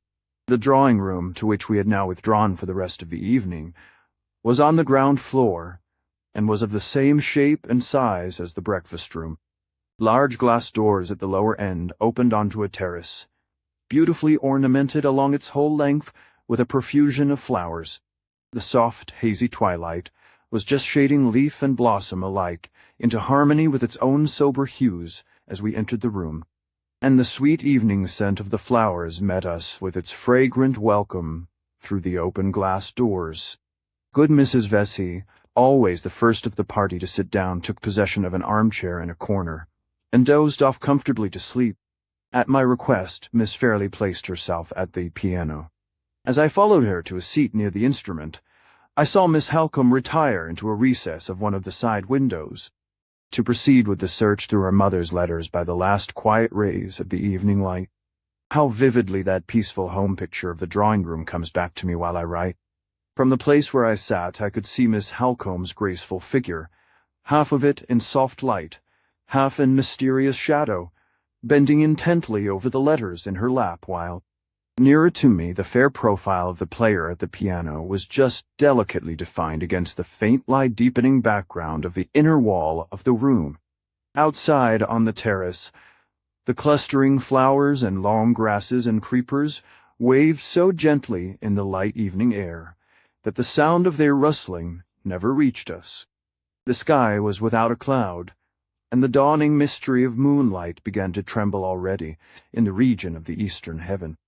The sense of peace and seclusion soothed all thought and feeling into a rapt, unearthly repose and the balmy quiet that deepened ever with the deepening light, seemed to hover over us with a gentler influence still, when there stole upon it from the piano the heavenly tenderness of the music of Mozart. It was an evening of sights and sounds never to forget. We all sat silent in the places we had chosen. Mars, Vasey still sleeping, Miss Fairley still playing, Miss Halcombe still reading till the light failed us. By this time the moon had stolen round to the terrace, and soft, mysterious rays of light were slanting already across the lower end of the room. The change from the twilight obscurity was so beautiful that we banished the lamps by common consent, when the servant brought them in and kept the large room unlighted, except by the glimmer of the 2 candles at the piano. For half an hour more the music still went on. After that the beauty of the moonlight view on the terrace tempted Miss Fairley out to look at it, and I followed her. When the candles at the piano had been lighted, Miss Halcombe had changed her place, so as to continue her examination of the letters by their assistance. We left her, on a low chair, at one side of the instrument, so absorbed over her reading that she did not seem to notice when we moved. We had been out on the terrace together, just in front of the glass doors, hardly so long as 5 minutes, I should think, and Miss Fairley was, by my advice, just tying her white handkerchief over her head, as a precaution against the night air when I heard Miss Halcombe's voice low, eager, and altered from its natural lively tone pronounce my name. "Mr. Hartright," she said, "will you come here for a minute? I want to speak to you." I entered the room again immediately. The piano stood about halfway down along the inner wall. On the side of the instrument, farthest from the terrace, Miss Halcombe was sitting with the letters scattered on her lap, and with one in her hand selected from them, and held close to the candle. On the side nearest to the terrace there stood a low ottoman, on which I took my place. In this position I was not far from the glass doors, and I could see Miss Fairley plainly, as she passed and repassed the opening onto the terrace, walking slowly from end to end of it in the full radiance of the moon. "I want you to listen while I read the concluding passages in this letter," said Miss Halcombe. "Tell me if you think they throw any light upon your strange adventure on the road to London. The letter is addressed by my mother to her second husband, Mr. Fairley, and the date refers to a period of between 11 and 12 years since. At that time, Mr. and Mrs. Fairley, and my half-sister Laura, had been living for years in this house, and I was away from them completing my education at a school in Paris." She looked and spoke earnestly, and, as I thought, a little uneasily as well. At the moment when she raised the letter to the candle before beginning to read it, Miss Fairley passed us on the terrace, looked in for a moment, and seeing that we were engaged, slowly walked on. Miss Halcombe began to read as follows: "You will be tired, my dear Philip, of hearing perpetually about my schools and my scholars. Lay the blame, pray, on the dull uniformity of life at Limmeridge, and not on me. Besides, this time I have something really interesting to tell you about a new scholar. You know old Mrs. Campy at the village shop. Well, after years of ailing, the doctor has at last given her up, and she is dying slowly day by day. Her only living relation, a sister, arrived last week to take care of her. This sister comes all the way from Hampshire. Her name is Mrs. Catherine. 4 days ago, Mrs. Catherine came here to see me, and brought her only child with her, a sweet little girl about a year older than our darling Laura." As the last sentence fell from the reader's lips, Miss Fairley passed us on the terrace once more.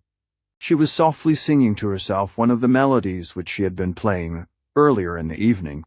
Miss Halcombe waited till she had passed out of sight again, and then went on with the letter. Mrs. Catherick is a decent, well-behaved, respectable woman, middle-aged, and with the remains of having been only moderately, nice-looking. There is something in her manner and in her appearance, however, which I can't make out. She is reserved about herself to the point of downright secrecy, and there is a look in her face she can't describe it which suggests to me that she has something on her mind. She is altogether what you would call a walking mystery. Her errand at Limmeridge House, however, was simple enough. When she left Hampshire to nurse her sister, Mrs. Kemp, through her last illness, she had been obliged to bring her daughter with her, through having no one at home to take care of the little girl. Mrs. Kemp may die in a week's time, or may linger on for months, and Mrs. Catherick's object was to ask me to let her daughter, Anne, have the benefit of attending my school, subject to the condition of her being removed from it to go home again with her mother, after Mrs. Kemp's death. I consented at once, and when Laura and I went out for our walk, we took the little girl who was just 11 years old to the school that very day. Once more Miss Fairley's figure, bright and soft in its snowy muslin dresser face, prettily framed by the white folds of the handkerchief which she had tied under her chin, passed by us in the moonlight. Once more Miss Halcombe waited till she was out of sight, and then went on. I have taken a violent fancy, Philip, to my new scholar, for a reason which I mean to keep till the last, for the sake of surprising you, her mother having told me as little about the child as she told me of herself. I was left to discover, which I did, on the bee. First day when we tried her at lessons, that the poor little thing's intellect is not developed as it ought to be at her age. Seeing this, I had her up to the house the next day, and privately arranged with the doctor to come and watch her and question her, and tell me what he thought. His opinion is that she will grow out of it, but he says her careful bringing up at school is a matter of great importance just now, because her unusual slowness in acquiring ideas implies an unusual tenacity in keeping them, when they are once received into her mind. Now, my love, you must not imagine, in your offhand way, that I have been attaching myself to an idiot. This poor little Anne Catherick is a sweet, affectionate, grateful girl, and says the quaintest, prettiest things, as you shall judge by an instance, in the most oddly sudden, surprised, half-frightened way. Although she is dressed very neatly, her clothes show a sad want of taste and color and pattern. So I arranged yesterday that some of our darling Laura's old white frocks and white hats should be altered for Anne Catherick, explaining to her that little girls of her complexion looked neater and better all in white than in anything else. She hesitated and seemed puzzled for a minute, then flushed up and appeared to understand. Her little hand clasped mine suddenly. She kissed it, Philip, and said, "Oh," so earnestly, "I will always wear white as long as I live. It will help me to remember you, ma'am, and to think that I am pleasing you still, when I go away and see you no more." This is only one specimen of the quaint things she says so prettily. Poor little soul! She shall have a stock of white frocks, made with good deep tucks, to let out for her as she grows. Miss Halcombe paused, and looked at me across the piano. "Did the forlorn woman whom you met in the high road seem young?" she asked. "Young enough to be 2 or 3, and 20. Yes, Miss Halcombe, as young as that. And she was strangely dressed from head to foot, all in white?" "All in white." While the answer was passing my lips, Miss Fairley glided into view on the terrace for the 3rd time. Instead of proceeding on her walk, she stopped, with her back turned towards us, and, leaning on the balustrade of the terrace, looked down into the garden beyond.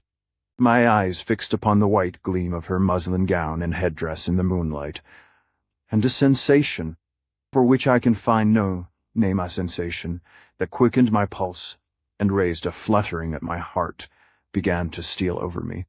"All in white?" Miss Halcombe repeated. "The most important sentences in the letter, Mr. Hartright, are those at the end, which I will read to you immediately. But I can't help dwelling a little upon the coincidence of the white costume of the woman you met, and the white frocks which produced that strange answer from my mother's little scholar. The doctor may have been wrong when he discovered the child's defects of intellect, and predicted that she would grow out of them.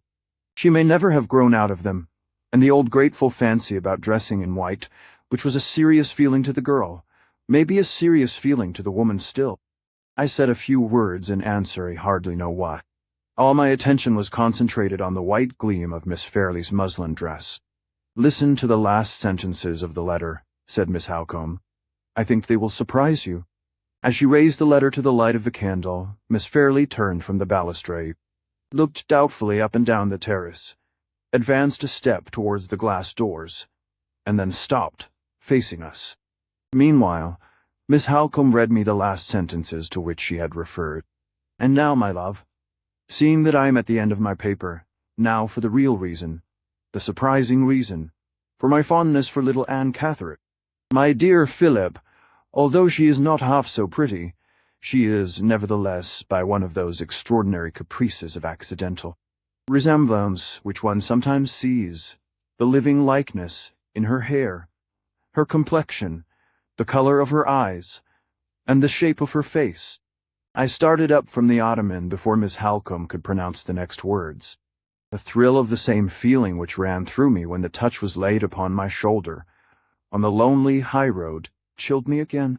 There stood Miss Fairley, a white figure, alone in the moonlight, in her attitude, in the turn of her head, in her complexion, in the shape of her face, the living image, at that distance, and under those circumstances, of the woman in white. The doubt which had troubled my mind for hours and hours, flashed into conviction in an instant. That something wanting was my own recognition of the ominous likeness between the fugitive from the asylum and my pupil at Limmeridge House. "You see it," said Miss Halcombe. She dropped the useless letter, and her eyes flashed as they met mine. "You see it now, as my mother saw it 11 years since. I see it more unwillingly than I can say. To associate that forlorn, friendless, lost woman, even by an accidental likeness only, with Miss Fairley, seems like casting a shadow on the future of the bright creature who stands looking at us now. Let me lose the impression again as soon as possible. Call her in. Out of the dreary moonlight, pray call her in. Mr. Hartright, you surprise me. Whatever women may be, I thought that men, in the 19th century, were above superstition. Pray, call her in." "Hush, hush. She is coming of her own accord. Say nothing in her presence. Let this discovery of the likeness be kept a secret between you and me. Come in, Laura. Come in, and wake Mrs. Vesey with the piano. Mr. Hartright is petitioning for some more music, and he wants it, this time, of the lightest and liveliest kind." 9. So ended my eventful first day at Limmeridge House. Miss Halcombe and I kept our secret. After the discovery of the likeness, no fresh light seemed destined to break over the mystery of the woman in white.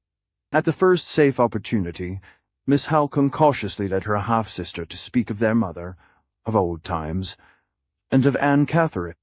Miss Fairley's recollections of the little scholar at Limmeridge were, however, only of the most vague and general kind. She remembered the likeness between herself and her mother's favourite pupil as something which had been supposed to exist in past times, but she did not refer to the gift of the white dresses, or to the singular form of words in which the child had artlessly expressed her gratitude for them. She remembered that Anne had remained at Limmeridge for a few months only, and had then left it to go back to her home in Hampshire, but she could not say whether the mother and daughter had ever returned, or had ever been heard of afterward. No further search on Miss Halcombe's part, through the few letters of Mrs. Fairley's writing which she had left unread, assisted in clearing up the uncertainty still left to perplex us. We had identified the unhappy woman whom I had met in the night-time with Anne Catherine, had made some advance at least, towards connecting the probably defective condition of the poor creature's intellect with the peculiarity of her being dressed all in white, and with the continuance, in her maturer years, of her childish gratitude towards Mrs. Fairley, and there, so far as we knew at that time, our discoveries had ended. The days passed on, the weeks passed on, and the track of the golden autumn wound its bright way visibly through the green summer of the trees. Peaceful, fast-flowing, happy time. My story glides by you now, as swiftly as you once glided by me. Of all the treasures of enjoyment that you poured so freely into my heart, how much is left me that has purpose and value enough to be written on this page? Nothing but the saddest of all confessions that a man can make, the confession of his own folly. The secret which that confession discloses should be told with little effort, for it has indirectly escaped me already. The poor weak words, which have failed to describe Miss Fairley, have succeeded in betraying the sensations she awakened in me. It is so with us all. Our words are giants when they do us an injury, and dwarfs when they do us a service. I loved her.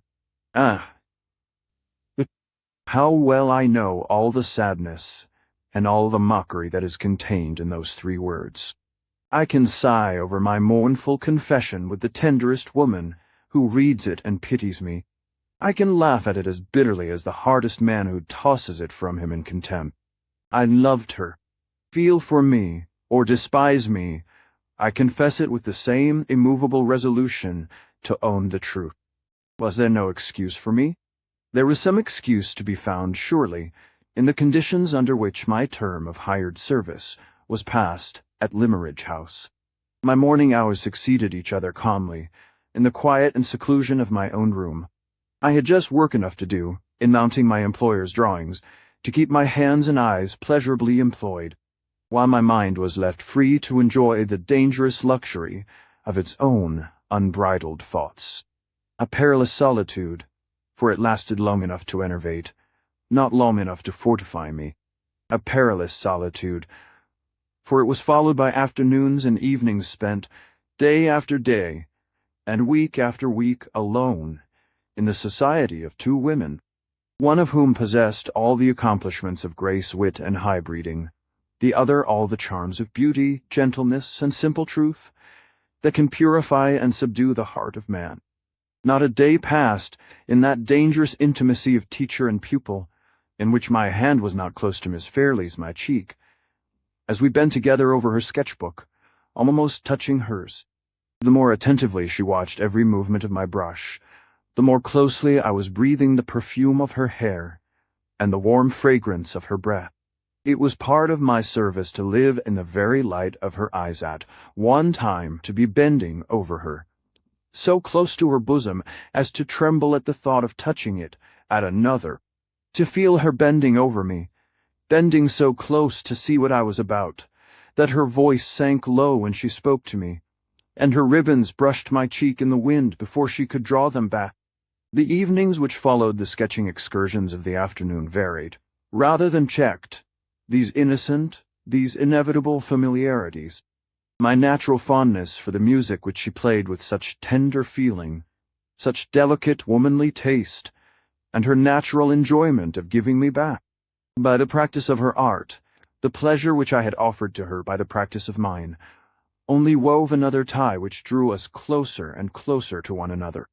The accidents of conversation, the simple habits which regulated even such a little thing as the position of our places at table, the play of Miss Halcomb's ever-ready raillery, always directed against my anxiety as teacher, while it sparkled over her enthusiasm, as pupil the harmless expression of poor Mrs. Vesey's drowsy approval, which connected Miss Fairley and me as 2 model young people who never disturbed her. Every one of these trifles, and many more, combined to fold us together in the same domestic atmosphere, and to lead us both insensibly to the same hopeless end. I should have remembered my position, and have put myself secretly on my guard. I did so, but not till it was too late. All the discretion, all the experience, which had availed me with other women, and secured me against other temptations, failed me with her. It had been my profession, for years past, to be in this close contact with young girls of all ages, and of all orders of beauty. I had accepted the position as part of my calling in life. I had trained myself to leave all the sympathies, natural to my age in my employer's outer hall, as coolly as I left my umbrella there before I went upstairs. I had long since learned to understand, composedly and as a matter of course, that my situation in life was considered a guarantee against any of my female pupils feeling more than the most ordinary interest in me, and that I was admitted among beautiful and captivating women, much as a harmless domestic animal is admitted among them. This guardian experience I had gained early. This guardian experience had sternly and strictly guided me, straight along my own poor narrow path, without once letting me stray aside, to the right hand or to the left. And now I and my trusty talisman were parted for the first time. Yes, my hardly earned self-control was as completely lost to me as if I had never possessed it lost to me, as it is lost every day to other men, in other critical situations where women are concerned. I know, now, that I should have questioned myself from the first.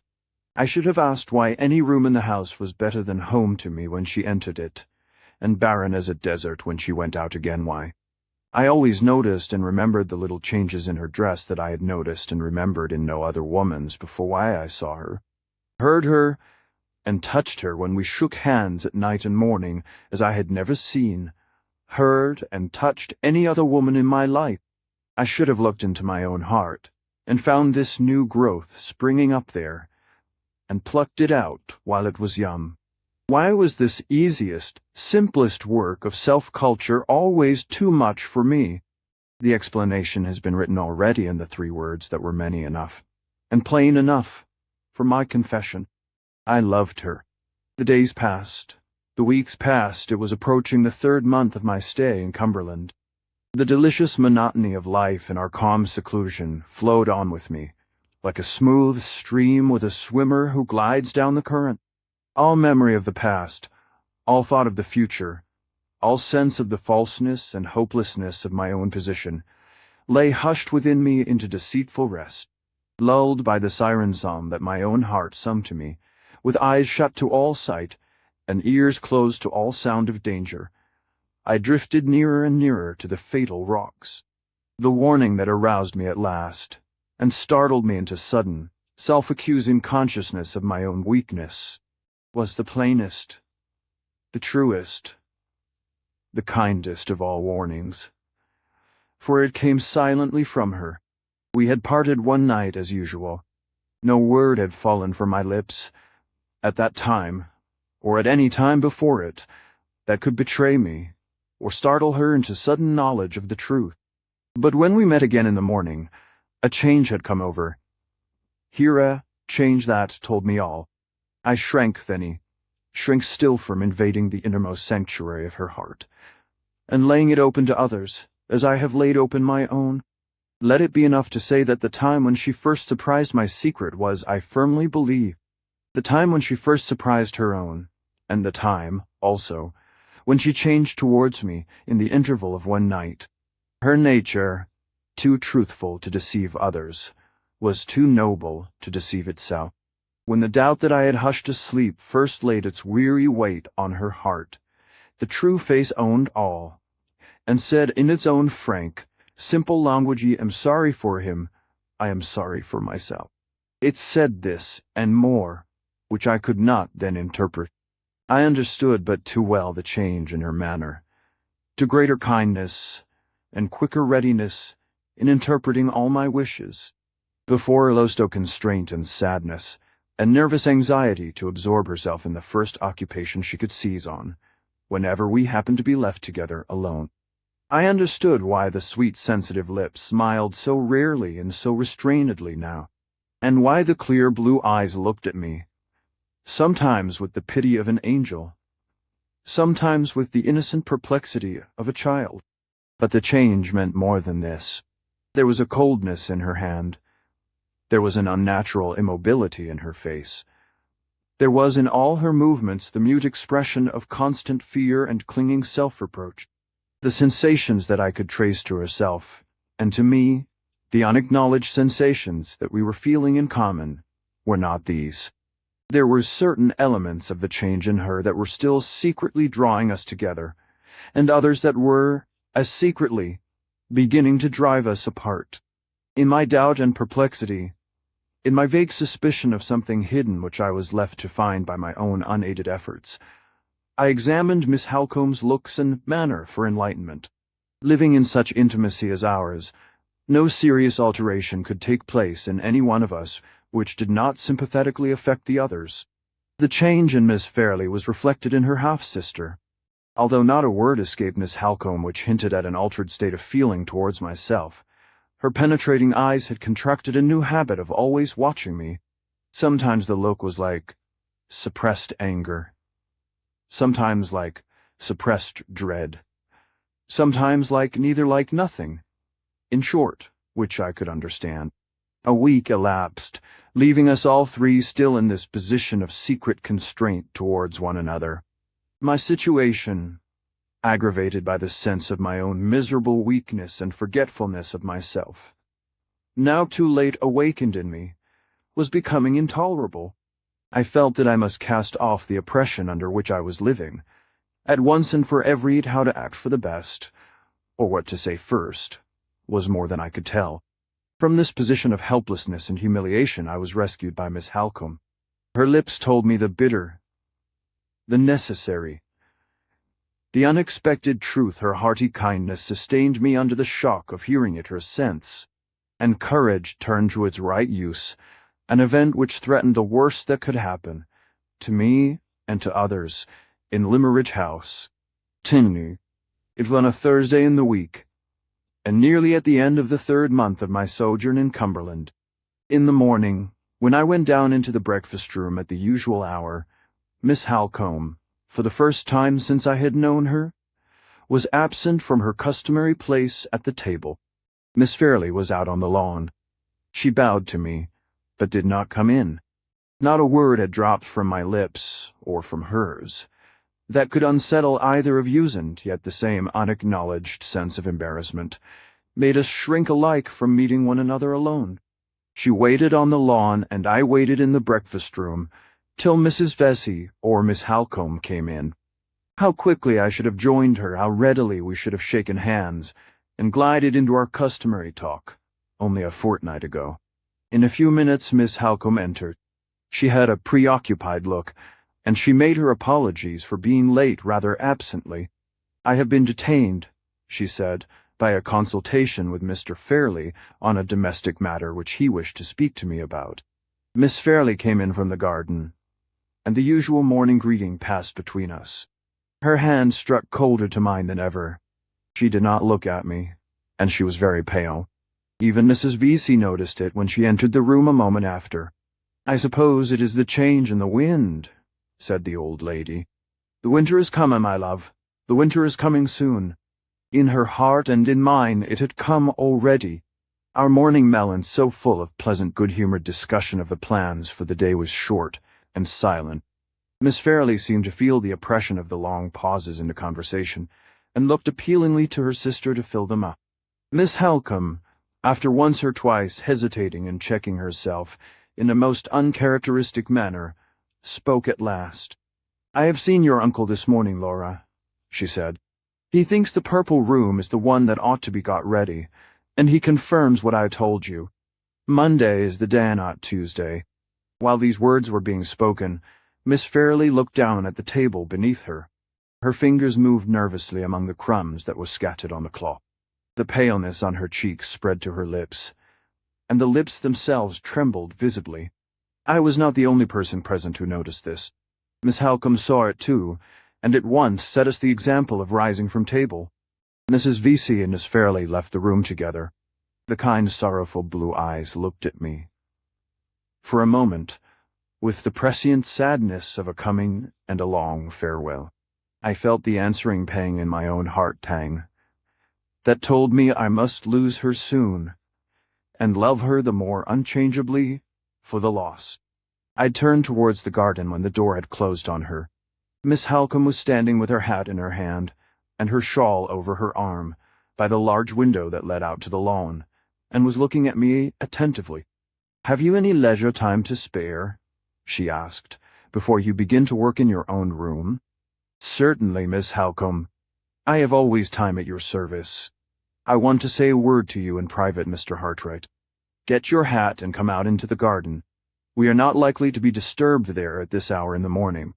As we stepped out onto the lawn, one of the undergardeners, a mere lad, passed us on his way to the house with a letter in his hand. Miss Halcombe stopped him. "Is that letter for me?" she asked.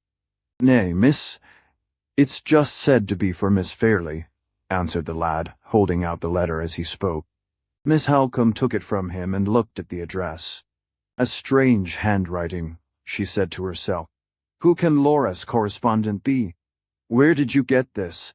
she continued, addressing the gardener. "Well, miss," said the lad, "I just got it from a woman." "What woman?" "A woman well stricken in age." "Oh, an old woman. Anyone you knew?" "I can't attack it on myself to say that she was other than a stranger to me." "Which way did she go?" "That gate," said the undergardener, turning with great deliberation towards the south, and embracing the whole of that part of England with one comprehensive sweep of his arm. "Curious," said Miss Halcombe. "I suppose it must be a begging letter. There," she added, handing the letter back to the lad, "take it to the house, and give it to one of the servants. And now, Mr. Hartright, if you have no objection, let us walk this way." She led me across the lawn, along the same path by which I had followed her on the day after my arrival at Limmeridge. At the little summer house, in which Laura Fairley and I had first seen each other, she stopped and broke the silence which she had steadily maintained while we were walking together. "What I have to say to you I can say here." With those words she entered the summer house, took one of the chairs at the little round table inside, and signed to me to take the other. I suspected what was coming when she spoke to me in the breakfast room. I felt certain of it now. "Mr. Hartright," she said, "I am going to begin by making a frank avowal to you. I am going to say without phrase-making, which I detest, or paying compliments, which I heartily despise, that I have come, in the course of your residence with us, to feel a strong friendly regard for you. I was predisposed in your favor when you first told me of your conduct towards that unhappy woman whom you met under such remarkable circumstances. Your management of the affair might not have been prudent, but it showed the self-control, the delicacy, and the compassion of a man who was naturally a gentleman. It made me expect good things from you, and you have not disappointed my expectations." She paused, but held up her hand at the same time, as a sign that she awaited no answer from me before she proceeded. "When I entered the summer house, no thought was in me of the woman in white. But now," Miss Halcombe's own words had put the memory of my adventure back in my mind. It remained there throughout the interview remained, and not without a result. "As your friend," she proceeded, "I am going to tell you at once, in my own plain, blunt, downright language, that I have discovered your secret without help or hint, mind, from anyone else. Mr. Hartright, you have thoughtlessly allowed yourself to form an attachment, a serious and devoted attachment. I am afraid to. My sister Laura. I don't put you to the pain of confessing it in so many words, because I see and know that you are too honest to deny it. I don't even blame you, we pity you for opening your heart to a hopeless affection. You have not attempted to take any underhand advantage. You have not spoken to my sister in secret. You are guilty of weakness and want of attention to your own best interests, but of nothing worse. If you had acted, in any single respect, less delicately and less modestly, I should have told you to leave the house without an instant's notice, or an instant's consultation of anybody. As it is, I blame the misfortune of your years and your position. Don't blame you. Shake hands. I have given you pain, I am going to give you more. But there is no help for it. Shake hands with your friend, Marian Halcombe, first. The sudden kindness, the warm, high-minded, fearless sympathy which met me on such mercifully equal terms, which appealed with such delicate and generous abruptness straight to my heart, my honor, and my courage, overcame me in an instant. I tried to look at her when she took my hand, but my eves were dim. I tried to thank her, but my voice failed me. "Listen to me," she said, considerately avoiding all notice of my loss of self-control. "Listen to me, and let us get it over at once. It is a real true relief to me that I am not obliged, in what I have now to say, to enter into the questionly hard and cruel question, as I think eat of social inequalities. Circumstances which will try you to the quick. Spare me the ungracious necessity of painting a man who has lived in a friendly intimacy, under the same roof with myself, by any humiliating reference to matters of rank and station. You must leave Limeridge House, Mr. Hartright, before more harm is done. It is my duty to say that to you, and it would be equally my duty to say it, under precisely the same serious necessity, if you were the representative of the oldest and wealthiest family in England. You must leave us, not because you are a teacher of drawing." She waited a moment, turned her face full on me, and reaching across the table, laid her hand firmly on my arm. "Not because you are a teacher of drawing," she repeated, "but because Laura Fairley is engaged to be married." The last word went like a bullet to my heart. My arm lost all sensation of the hand that grasped it. I never moved, and never spoke. The sharp autumn breeze that scattered the dead leaves at our feet came as cold to me, on a sudden, as if my own mad hopes were dead leaves too, whirled away by the wind like the rest. Hopes? Betrothed, or not betrothed, she was equally far from me. Would other men have remembered that in my place? Not if they had loved her as I did. The pang passed, and nothing but the dull, numbing pain of it remained. I felt Miss Halcomb's hand again, tightening its hold on my arm. Raised my head, and looked at her. Her large black eyes were rooted on me, watching the white change on my face, which I felt, and which she saw. "Crush it," she said. "Here, where you first saw her, crush it. Don't shrink under it like a woman. Tear it out, trample it underfoot like a man." The suppressed vehemence with which she spoke, the strength which her will concentrated in the look she fixed on me, and in the hold on my arm, that she had not yet relinquished, communicated to mine, steadied me. We both waited for a minute, in silence. At the end of that time I had justified her generous faith in my manhood, had outwardly at least recovered my self-control. "Are you yourself again?" "Enough myself, Miss Halcombe, to ask your pardon, and hers. Enough myself to be guided by your advice, and to prove my gratitude in that way, if I can prove it in no other." "You have proved it already," she answered, "by those words. Mr. Hartright, concealment is at an end between us. I cannot affect to hide from you what my sister has unconsciously shown to me. You must leave us for her sake as well as for your own. Your presence here, your necessary intimacy with us, harmless as it has been, God knows, in all other respects, has unsteadied her and made her wretched. I, who love her better than my own life, who have learned to believe in that pure, noble, innocent nature, as I believe in my religion, but too well, the secret misery of self-reproach that she has been suffering since the first shadow of a feeling disloyal to her marriage engagement entered her heart in spite of her. I don't say it would be useless to attempt to say it after what has happened, that her engagement has ever had a strong hold on her affections. It is an engagement of honor, not of love. Her father sanctioned it on his deathbed, 2 years since she herself neither welcomed it nor shrank from it. She was content to make it. Till you came here. She was in the position of hundreds of other women, who marry men without being greatly attracted to them or greatly repelled by them, and who learn to love them when they don't learn to hate.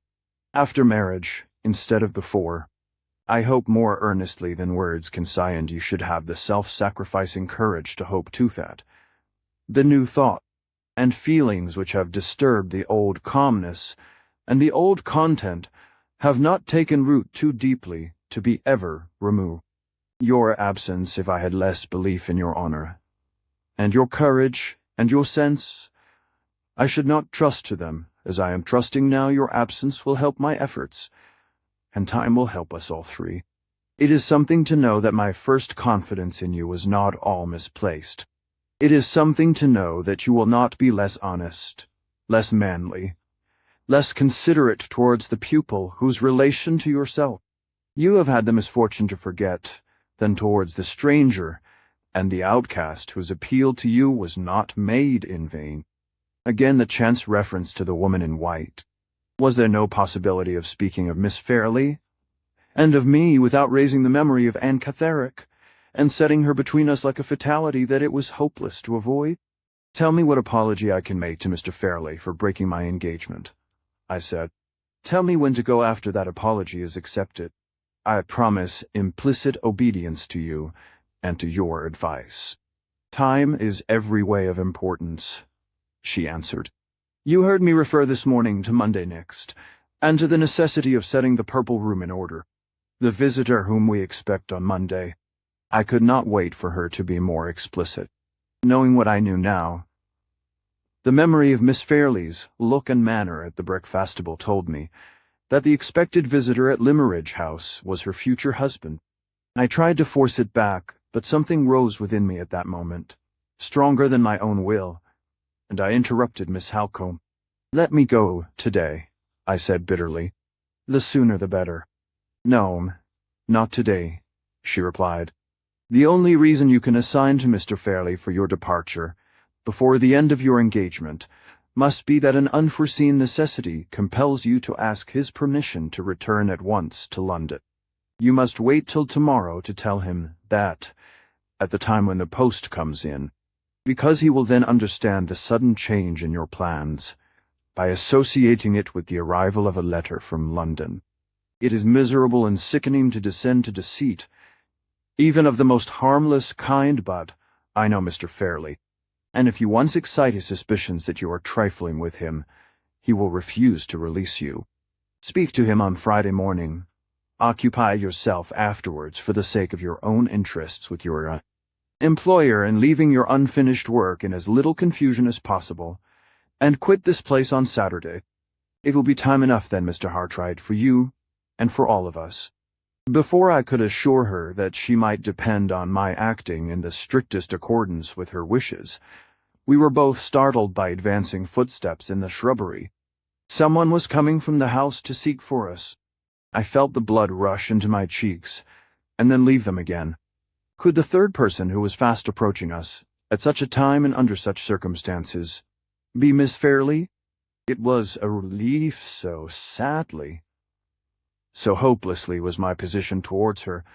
Changed already, it was absolutely a relief to me.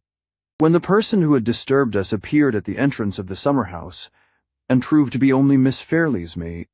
"Could I speak to you for a moment, miss?" said the girl, in rather a flurried, unsettled manner. Miss Halcombe descended the steps into the shrubbery, and walked aside a few paces with the maid.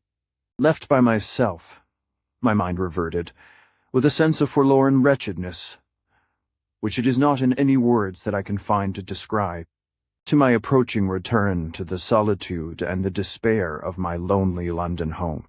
Thoughts of my kind old mother, and of my sister, who had rejoiced with her so innocently over my prospects in Cumberland, thoughts whose long banishment from my heart it was now my shame and my reproach to realize for the first time came back to me, with the loving mournfulness of old, neglected friends.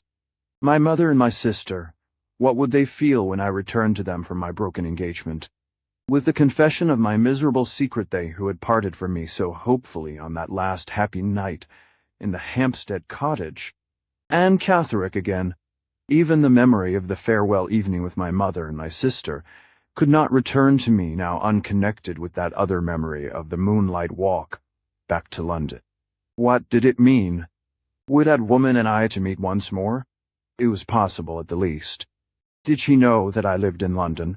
Yes, I had told her so, either before or after that strange question of hers, when she had asked me so distrustfully if I knew many men of the rank of baronet. Either before or after me mind was not calm enough, then, to remember which. A few minutes elapsed before Miss Halcombe dismissed the maid and came back to me. She, too, looked flurried and unsettled now. "We have arranged all that is necessary, Mr. Hartright," she said. "We have understood each other as friends should, and we may go back at once to the house. To tell you the truth, I'm uneasy about Laura. She has sent to say she wants to see me directly, and the maid reports that her mistress is apparently very much agitated by a letter that she has received this morning, the same letter, no doubt, which I sent on to the house before we came in." We retraced our steps together hastily along the shrubbery path. Although Miss Halcombe had ended all that she thought it necessary to say on her side, I had not ended all that I wanted to say on mine. From the moment when I had discovered that the expected visitor at Limmeridge was Miss Fairley's future husband, I had felt a bitter curiosity, a burning envious eagerness, to know who he was. It was possible that a future opportunity of putting the question might not easily offer, so I risked asking it on our way back to the house. "Now that you are kind enough to tell me we have understood each other, Miss Halcombe," I said, "now that you are sure of my gratitude for your forbearance and my obedience to your wishes, may I venture to ask who I had forced myself to think of him, but it was harder still to speak of him, as her promised husband who, the gentleman engaged to Miss Fairley, is?" Her mind was evidently occupied with the message she had received from her sister. She answered in a hasty, absent way, "A gentleman of large property in Hampshire." Hampshire! Anne Catherick's native place. Again, and yet again. The woman in white. There was a fatality in it. "And his name," I said, as quietly and indifferently as I could. "Sir Percival Glyde." Sir Percival. Anne Catherick's questioned that suspicious question about the men of the rank of baronet, whom I might happen to know, had hardly been dismissed from my mind by Miss Halcombe's return to me in the summer-house, before it was recalled again by her own answer. I stopped suddenly and looked at her. "Sir Percival Glyde," she repeated, imagining that I had not heard her former reply. "Knight or baronet?" I asked, with an agitation that I could hide no longer. She paused for a moment, and then answered, rather coldly, "Baronet, of course." 11. Not a word more was said on either side, as we walked back to the house. Miss Halcombe hastened immediately to her sister's room, and I withdrew to my studio to set in order all of Mr. Fairley's drawings that I had not yet mounted and restored before I resigned them to the care of other hands. Thoughts that I had hitherto restrained, thoughts that made my position harder than ever to endure, crowded on me now that I was alone. She was engaged to be married, and her future husband was Sir Percival Glyde, a man of the rank of baronet and the owner of property in Hampshire. There were hundreds of baronets in England and dozens of landowners in Hampshire. Judging by the ordinary rules of evidence, I had not the shadow of a reason, thus far, for connecting Sir Percival Glyde with the suspicious words of inquiry that had been spoken to me by the woman in white. And yet, I did connect him with them. Was it because he had now become associated in my mind with Miss Fairley? Miss Fairley being, in her turn, associated with Anne Catherick, since the night when I had discovered the ominous likeness between them? Had the events of the morning so unnerved me already that I was at the mercy of any delusion which common chances and common coincidences might suggest to my imagination?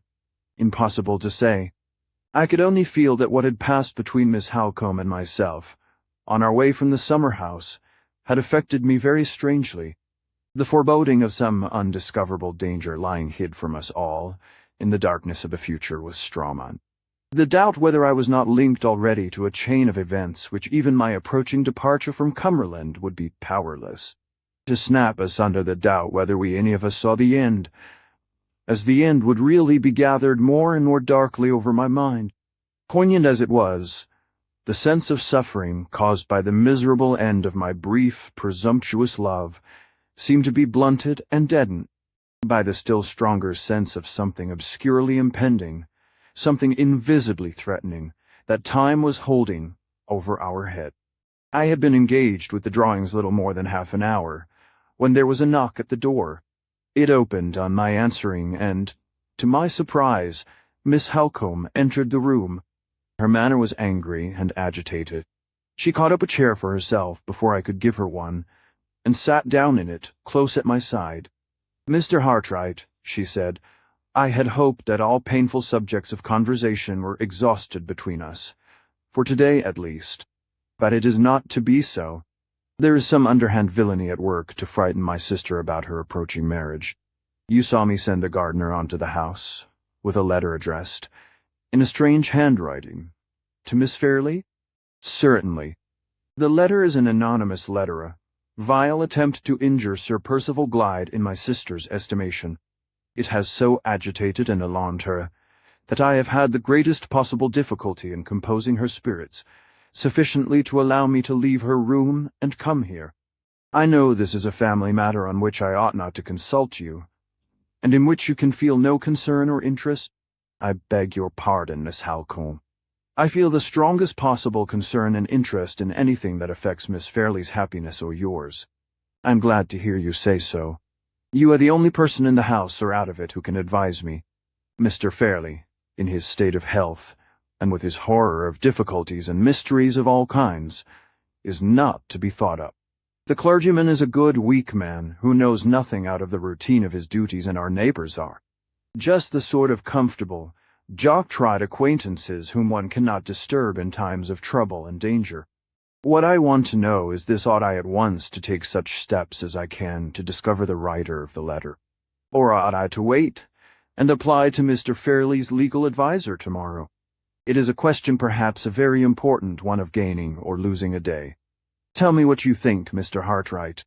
If necessity had not already obliged me to take you into my confidence under very delicate circumstances, even my helpless situation would, perhaps, be no excuse for me. But as things are, I cannot surely be wrong, after all that has passed between us, in forgetting that you are a friend of only 3 months' standing." She gave me the letter. It began abruptly, without any preliminary form of address, as follows: "Do you believe in dreams? I hope, for your own sake, that you do. See what Scripture says about dreams and their fulfillment. Genesis 8,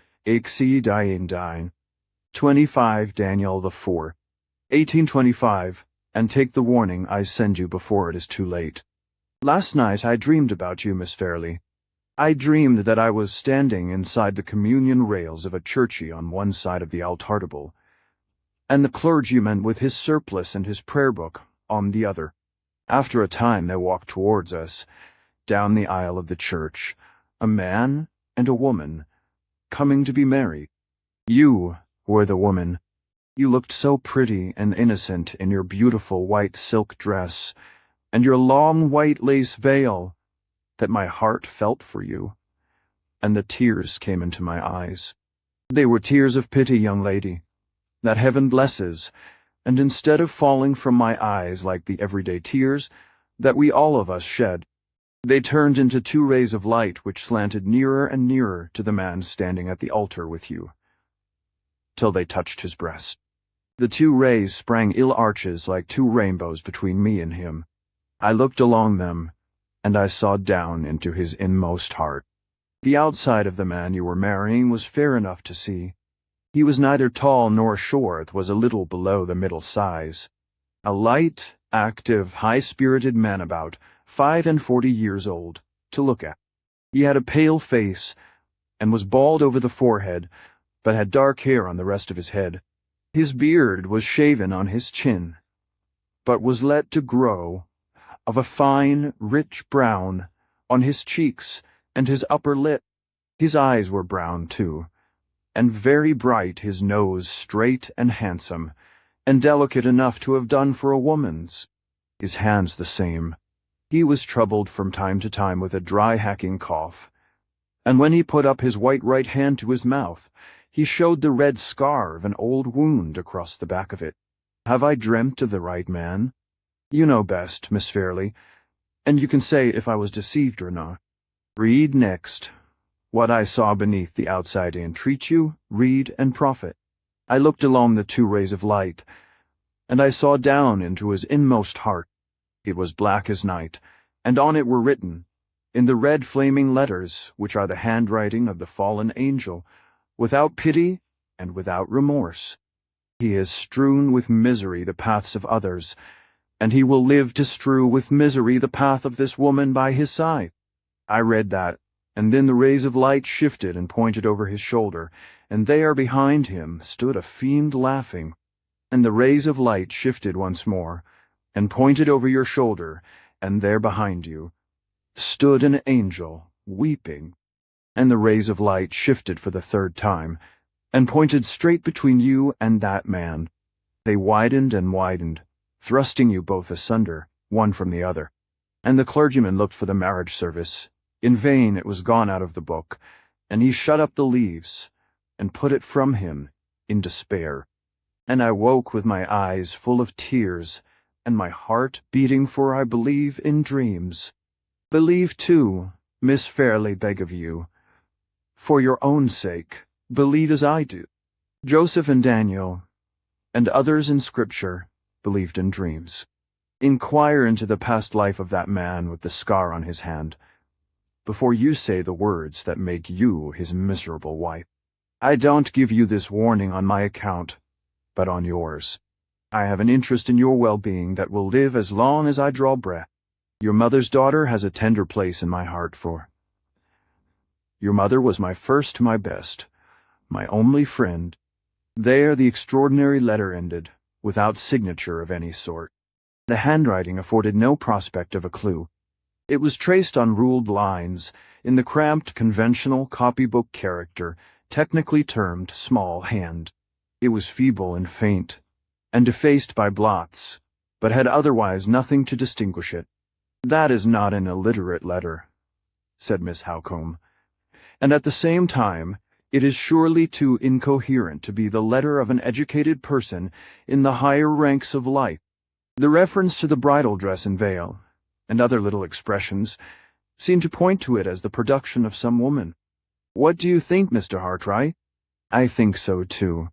It seems to me to be not only the letter of a woman, but of a woman whose mind must be deranged," suggested Miss Howcombe. It struck me in that light, too. I did not answer. While I was speaking, my eyes rested on the last sentence of the letter. "Your mother's daughter has a tender place in my heart, for your mother was my first, my best, my only friend." Those words, and the doubt which had just escaped me as to the sanity of the writer of the letter, acting together on my mind, suggested an idea, which I was literally afraid to express openly, or even to encourage secretly. I began to doubt whether my own faculties were not in danger of losing their balance. It seemed almost like a monomania to be tracing back everything strange that happened, everything unexpected that was said, always to the same hidden source and the same sinister influence. I resolved this time, in defense of my own courage and my own sense, to come to no decision that plain fact did not warrant, and to turn my back resolutely on everything that tempted me in the shape of surmise. "If we have any chance of tracing the person who has written this," I said, returning the letter to Miss Howcombe, "there can be no harm in seizing our opportunity the moment it offers. I think we ought to speak to the gardener again about the elderly woman who gave him the letter, and then to continue our inquiries in the village. But first, let me ask a question. You mentioned just now the alternative of consulting Mr. Fairley's legal adviser tomorrow. Is there no possibility of communicating with him earlier? Why not today?" "I can only explain," replied Miss Howcombe, "by entering into certain particulars connected with my sister's marriage engagement, which I did not think it necessary or desirable to mention to you this morning. One of Sir Percival Glyde's objects in coming here on Monday is to fix the period of his marriage, which has hitherto been left quite unsettled. He is anxious that the event should take place before the end of the year." "Does Miss Fairley know of that wish?" I asked eagerly. "She has no suspicion of it, and after what has happened, I shall not take the responsibility upon myself of enlightening her. Sir Percival has only mentioned his views to Mr. Fairley, who has told me himself that he is ready and anxious, as Laura's guardian, to forward them. He has written to London, to the family solicitor, Mr. Gilmore. Mr. Gilmore happens to be away in Glasgow on business, and he has replied by proposing to stop at Limmeridge House on his way back to town. He will arrive tomorrow and will stay with us a few days, so as to allow Sir Percival time to plead his own cause. If he succeeds, Mr. Gilmore will then return to London, taking with him his instructions for my sister's marriage settlement. You understand now, Mr. Hartright, why I speak of waiting to take legal advice until tomorrow. Mr. Gilmore is the old and tried friend of 2 generations of Fairleys, and we can trust him, as we could trust no one else. The marriage settlement. The mere hearing of those 2 words stung me with a jealous despair that was poison to my higher and better instincts. I began to think it is hard to confess this, but I must suppress nothing from beginning to end of the terrible story that I now stand committed to revealing. Began to think, with a hateful eagerness of hope, of the vague charges against Sir Percival Glyde which the anonymous letter contained. What if those wild accusations rested on a foundation of truth? What if their truth could be proved before the fatal words of consent were spoken and the marriage settlement was drawn? I've tried to think since that the feeling which then animated me began and ended in pure devotion to Miss Fairley's interests. But I have never succeeded in deceiving myself into believing it, and I must not now attempt to deceive others. The feeling began and ended in reckless, vindictive, hopeless hatred of the man who was to marry her. If we are to find out anything, I said, speaking under the new influence which was now directing me, we had better not let another minute slip by us unemployed. I can only suggest once more the propriety of questioning the gardener a second time, and of inquiring in the village immediately afterwards. I think I may be of help to you in both cases, said Miss Halcombe, rising. Let us go, Mr. Hartright, at once, and do the best we can together. I had the door in my hand to open it for her, but I stopped, on a sudden, to ask an important question before we set forth. One of the paragraphs of the anonymous letter, I said, contains some sentences of minute personal description. Sir Percival Glyde's name is not mentioned. I know, but does that description at all resemble him? Accurately even in stating his age to be 45. 45, and she was not yet 21. Men of his age married wives of her age every day, and experience had shown those marriages to be often the happiest ones. I knew that, and yet even the mention of his age, when I contrasted it with hers, added to my blind hatred and distrust of him. Accurately, Miss Halcombe continued, even to the scar on his right hand, which is the scar of a wound that he received years since when he was traveling in Italy. There can be no doubt that every peculiarity of his personal appearance is thoroughly well known to the writer of the letter. Even a cough that he is troubled with is mentioned, if I remember right. Yes, and mentioned correctly. He treats it lightly himself, though it sometimes makes his friends anxious about him. I suppose no whispers have ever been heard against his character. Mr. Hartright, I hope you are not unjust enough to let that infamous letter influence you. I felt the blood rush into my cheeks, for I knew that it had influenced me. I hope not, I answered confusedly. Perhaps I had no right to ask the question. I am not sorry you asked it, she said, for it enables me to do justice to Sir Percival's reputation. Not a whisper, Mr. Hartright, has ever reached me, or my family, against him.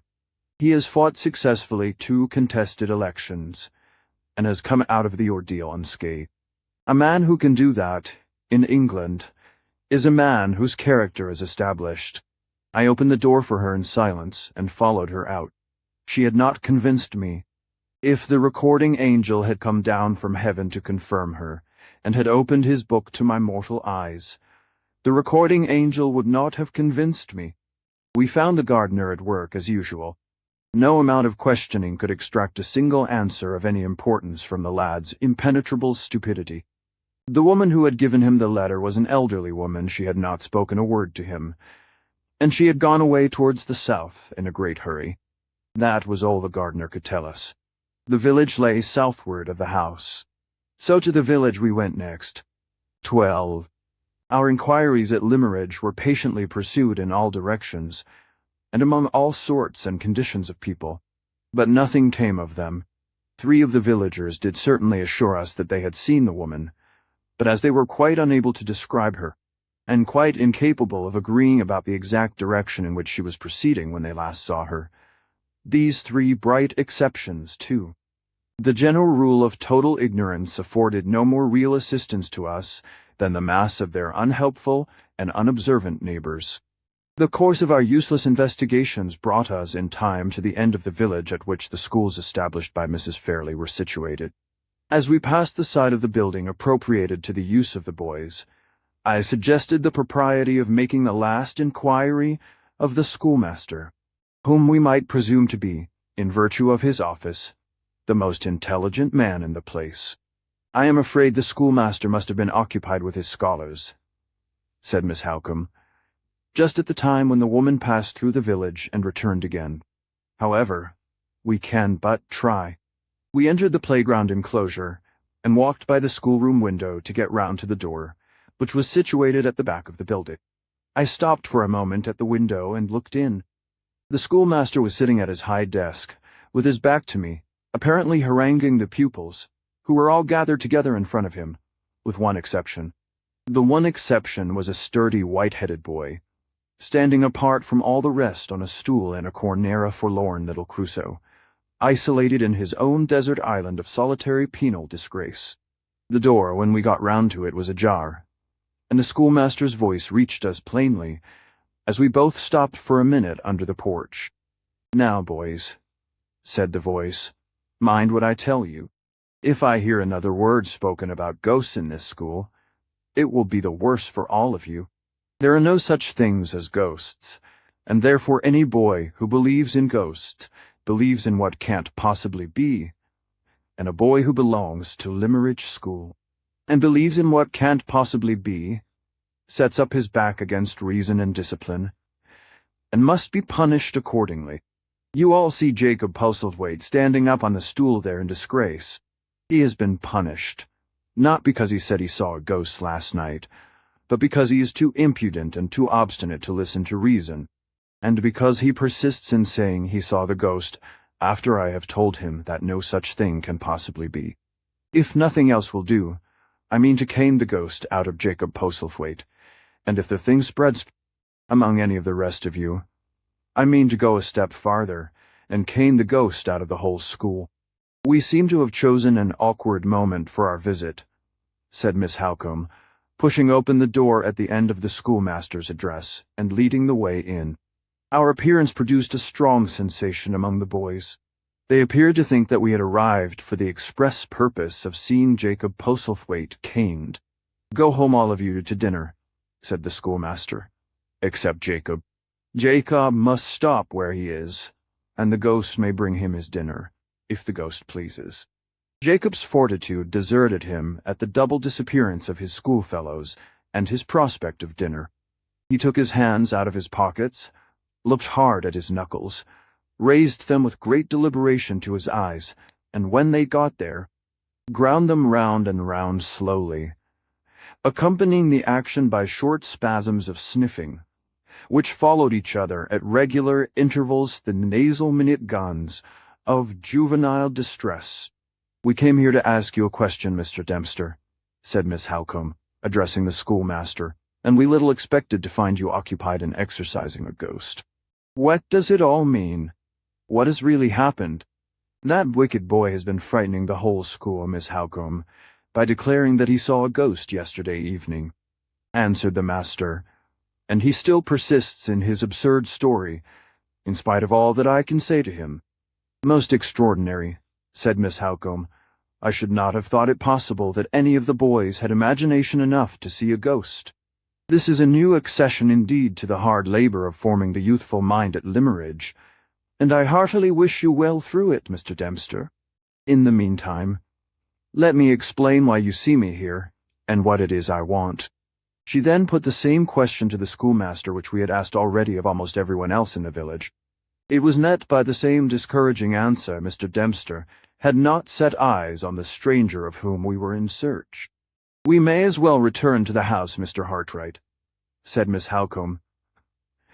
"The information we want is evidently not to be found." She had bowed to Mr. Dempster and was about to leave the schoolroom when the forlorn position of Jacob Postlethwaite, piteously sniffing on the stool of penitence, attracted her attention as she passed him, and made her stop good-humoredly to speak a word to the little prisoner before she opened the door. "You foolish boy," she said. "Why don't you beg Mr. Dempster's pardon and hold your tongue about the ghost?" "Eh, but I saw a tea-ghaist," persisted Jacob Postlethwaite, with a stare of terror and a burst of tears. "Stuff and nonsense. You saw nothing of the kind. Ghost indeed." "What ghost?" "I beg your pardon, Miss Halcombe," interposed the schoolmaster, a little uneasily, "but I think you had better not question the boy. The obstinate folly of his story is beyond all belief, and you might lead him into ignorantly." "Ignorantly what?" inquired Miss Halcombe sharply. "Ignorantly shocking your feelings," said Mr. Dempster, looking very much discomposed. "Upon my word, Mr. Dempster, you pay my feelings a great compliment in thinking them weak enough to be shocked by such an urchin as that." She turned with an air of satirical defiance to little Jacob, and began to question him directly. "Come," she said, "I mean to know all about this. You naughty boy, when did you see the ghost?" "Yestereen at the gloaming," replied Jacob. "Oh, you saw it yesterday evening? In the twilight? And what was it like?" "Arlen white as a ghaist should be," answered the ghost-seer, with a confidence beyond his years. "And where was it?" "Away yonder, in T Kirkyard, where a ghaist ought to be." "As a ghaist should be where a ghaist ought to be, why, you little fool. You talk as if the manners and customs of ghosts had been familiar to you from your infancy. You have got your story at your fingers' ends, at any rate. I suppose I shall hear next that you can actually tell me whose ghost it was." "Eh? But I just can," replied Jacob, nodding his head with an air of gloomy triumph. Mr. Dempster had already tried several times to speak while Miss Halcombe was examining his pupil, and he now interposed resolutely enough to make himself heard. "Excuse me, Miss Halcombe," he said, "if I venture to say that you are only encouraging the boy by asking him these questions. I will merely ask one more, Mr. Dempster, and then I shall be quite satisfied." "Well," she continued, turning to the boy, "and whose ghost was it?" "T Geist of Mistress Fairlie," answered Jacob in a whisper. The effect which this extraordinary reply produced on Miss Halcombe fully justified the anxiety which the schoolmaster had shown to prevent her from hearing it. Her face crimsoned with indignation. She turned upon little Jacob with an angry suddenness which terrified him into awe. Fresh burst of tears opened her lips to speak to him, then controlled herself, and addressed the master instead of the boy. "It is useless," she said, "to hold such a child as that responsible for what he says. I have little doubt that the idea has been put into his head by others. If there are people in this village, Mr. Dempster, who have forgotten the respect and gratitude due from every soul in it to my mother's memory, I will find them out, and if I have any influence with Mr. Fairlie, they shall suffer for it." "I hope, indeed, I am sure, Miss Halcombe, that you are mistaken," said the schoolmaster. "The matter begins and ends with the boy's own perversity and folly. He saw, or thought he saw, a woman in white yesterday evening, as he was passing the churchyard, and the figure, real or fancied, was standing by the marble cross, which he and everyone else in Limmeridge knows to be the monument over Mrs. Fairlie's grave. These two circumstances are surely sufficient to have suggested to the boy himself the answer which has so naturally shocked you." Although Miss Halcombe did not seem to be convinced, she evidently felt that the schoolmaster's statement of the case was too sensible to be openly combated. She merely replied by thanking him for his attention, and by promising to see him again when her doubts were satisfied. This said, she bowed, and led the way out of the schoolroom. Throughout the whole of this strange scene I had stood apart, listening attentively, and drawing my own conclusions. As soon as we were alone again, Miss Halcombe asked me if I had formed any opinion on what I had heard. A very strong opinion, I answered the boy's story, as I believe has a foundation in fact. I confess I am anxious to see the monument over Mrs. Fairley's grave, and to examine the ground about it. You shall see the grave. She paused after making that reply, and reflected a little as we walked on. What has happened in the schoolroom, she resumed, has so completely distracted my attention from the subject of the letter, that I feel a little bewildered when I try to return to it. Must we give up all idea of making any further inquiries, and wait to place the thing in Mr. Gilmore's hands tomorrow? By no means, Miss Halcombe. What has happened in the schoolroom encourages me to persevere in the investigation. Why does it encourage you? Because it strengthens a suspicion I felt when you gave me the letter to read. I suppose you had your reasons, Mr. Hartright, for concealing that suspicion from me till this moment. I was afraid to encourage it in myself. I thought it was utterly preposterously distrusted it as the result of some perversity in my own imagination. But I can do so no longer. Not only the boy's own answers to your questions, but even a chance expression that dropped from the schoolmaster's lips in explaining his story, have forced the idea back into my mind. Events may yet prove that idea to be a delusion, Miss Halcombe, but the belief is strong in me, at this moment, that the fancied ghost in the churchyard and the writer of the anonymous letter are one and the same person. She stopped, turned pale, and looked me eagerly in the face. What person? The schoolmaster unconsciously told you. When he spoke of the figure that the boy saw in the churchyard, he called it a woman in white. Not Anne Catherine? Yes, Anne Catherine. She put her hand through my arm and leaned on it heavily. I don't know why, she said in low tones, but there is something in this suspicion of yours that seems to startle and unnerve me. I feel she stopped and tried to laugh it off. Mr. Hartright, she went on, I will show you the grave, and then go back at once to the house. I'd better not leave Laura too long alone. I had better go back and sit with her.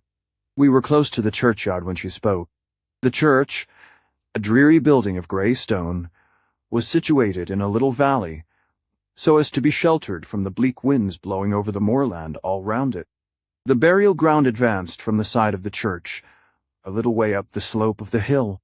It was surrounded by a rough, low stone wall, and was bare and open to the sky, except at one extremity, where a brook trickled down the stony hillside, and a clump of dwarf trees threw their narrow shadows over the short, meagre grass. Just beyond the brook and the trees, and not far from one of the 3 stone stiles which afforded entrance, at various points to the churchyard, rose the white marble cross that distinguished Mrs. Fairley's grave from the humbler monuments scattered about it. I need go no farther with you, said Miss Halcombe, pointing to the grave. You will let me know if you find anything to confirm the idea you have just mentioned to me. Let us meet again at the house. She left me. I descended at once to the churchyard, and crossed the stile which led directly to Mrs. Fairley's grave.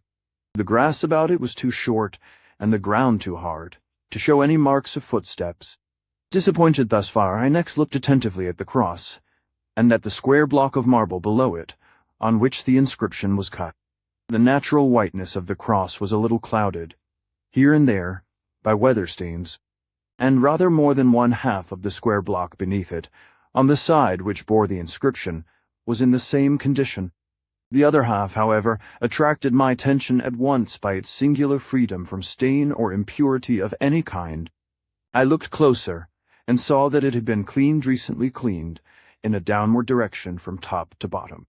The boundary line between the part that had been cleaned and the part that had not was traceable wherever the thing.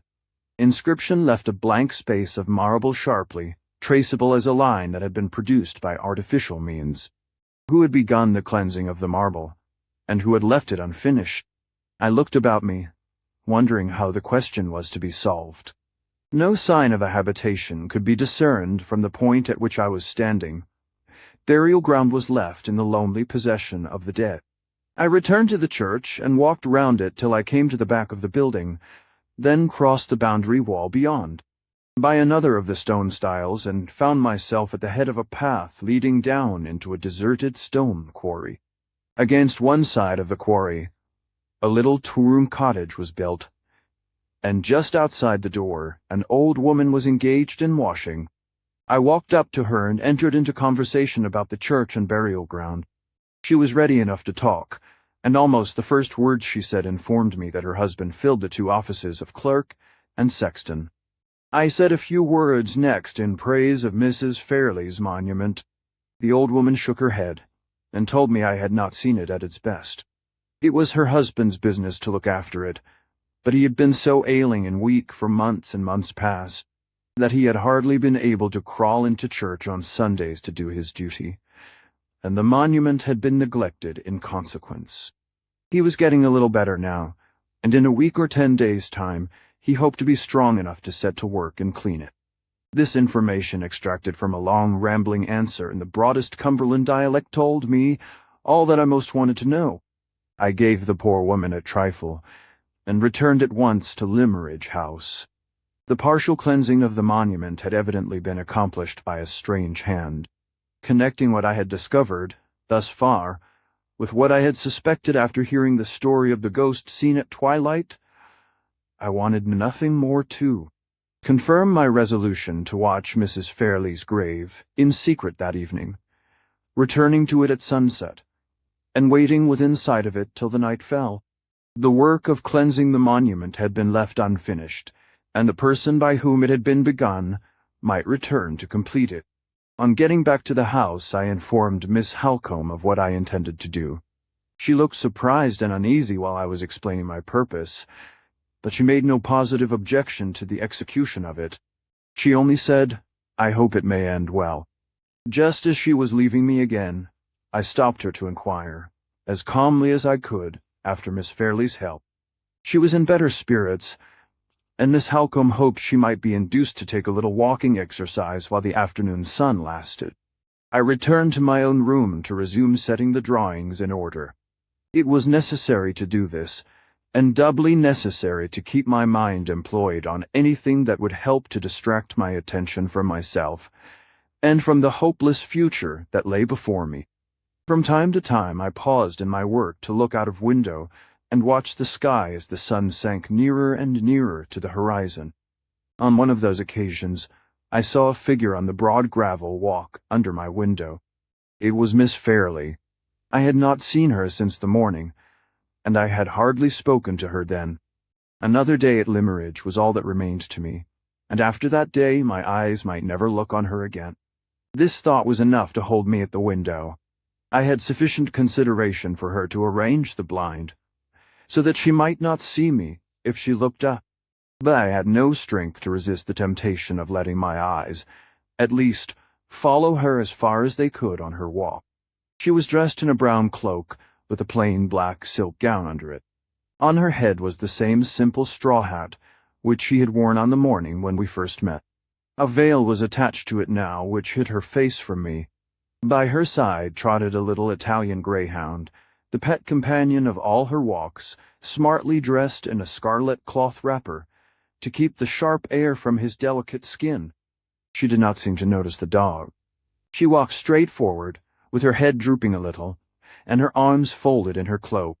The dead leaves, which had whirled in the wind before me when I had heard of her marriage engagement in the morning, whirled in the wind before her, and rose and fell and scattered themselves at her feet as she walked on in the pale, waning sunlight. The dog shivered and trembled, and pressed against her dress impatiently for notice and encouragement. But she never heeded him.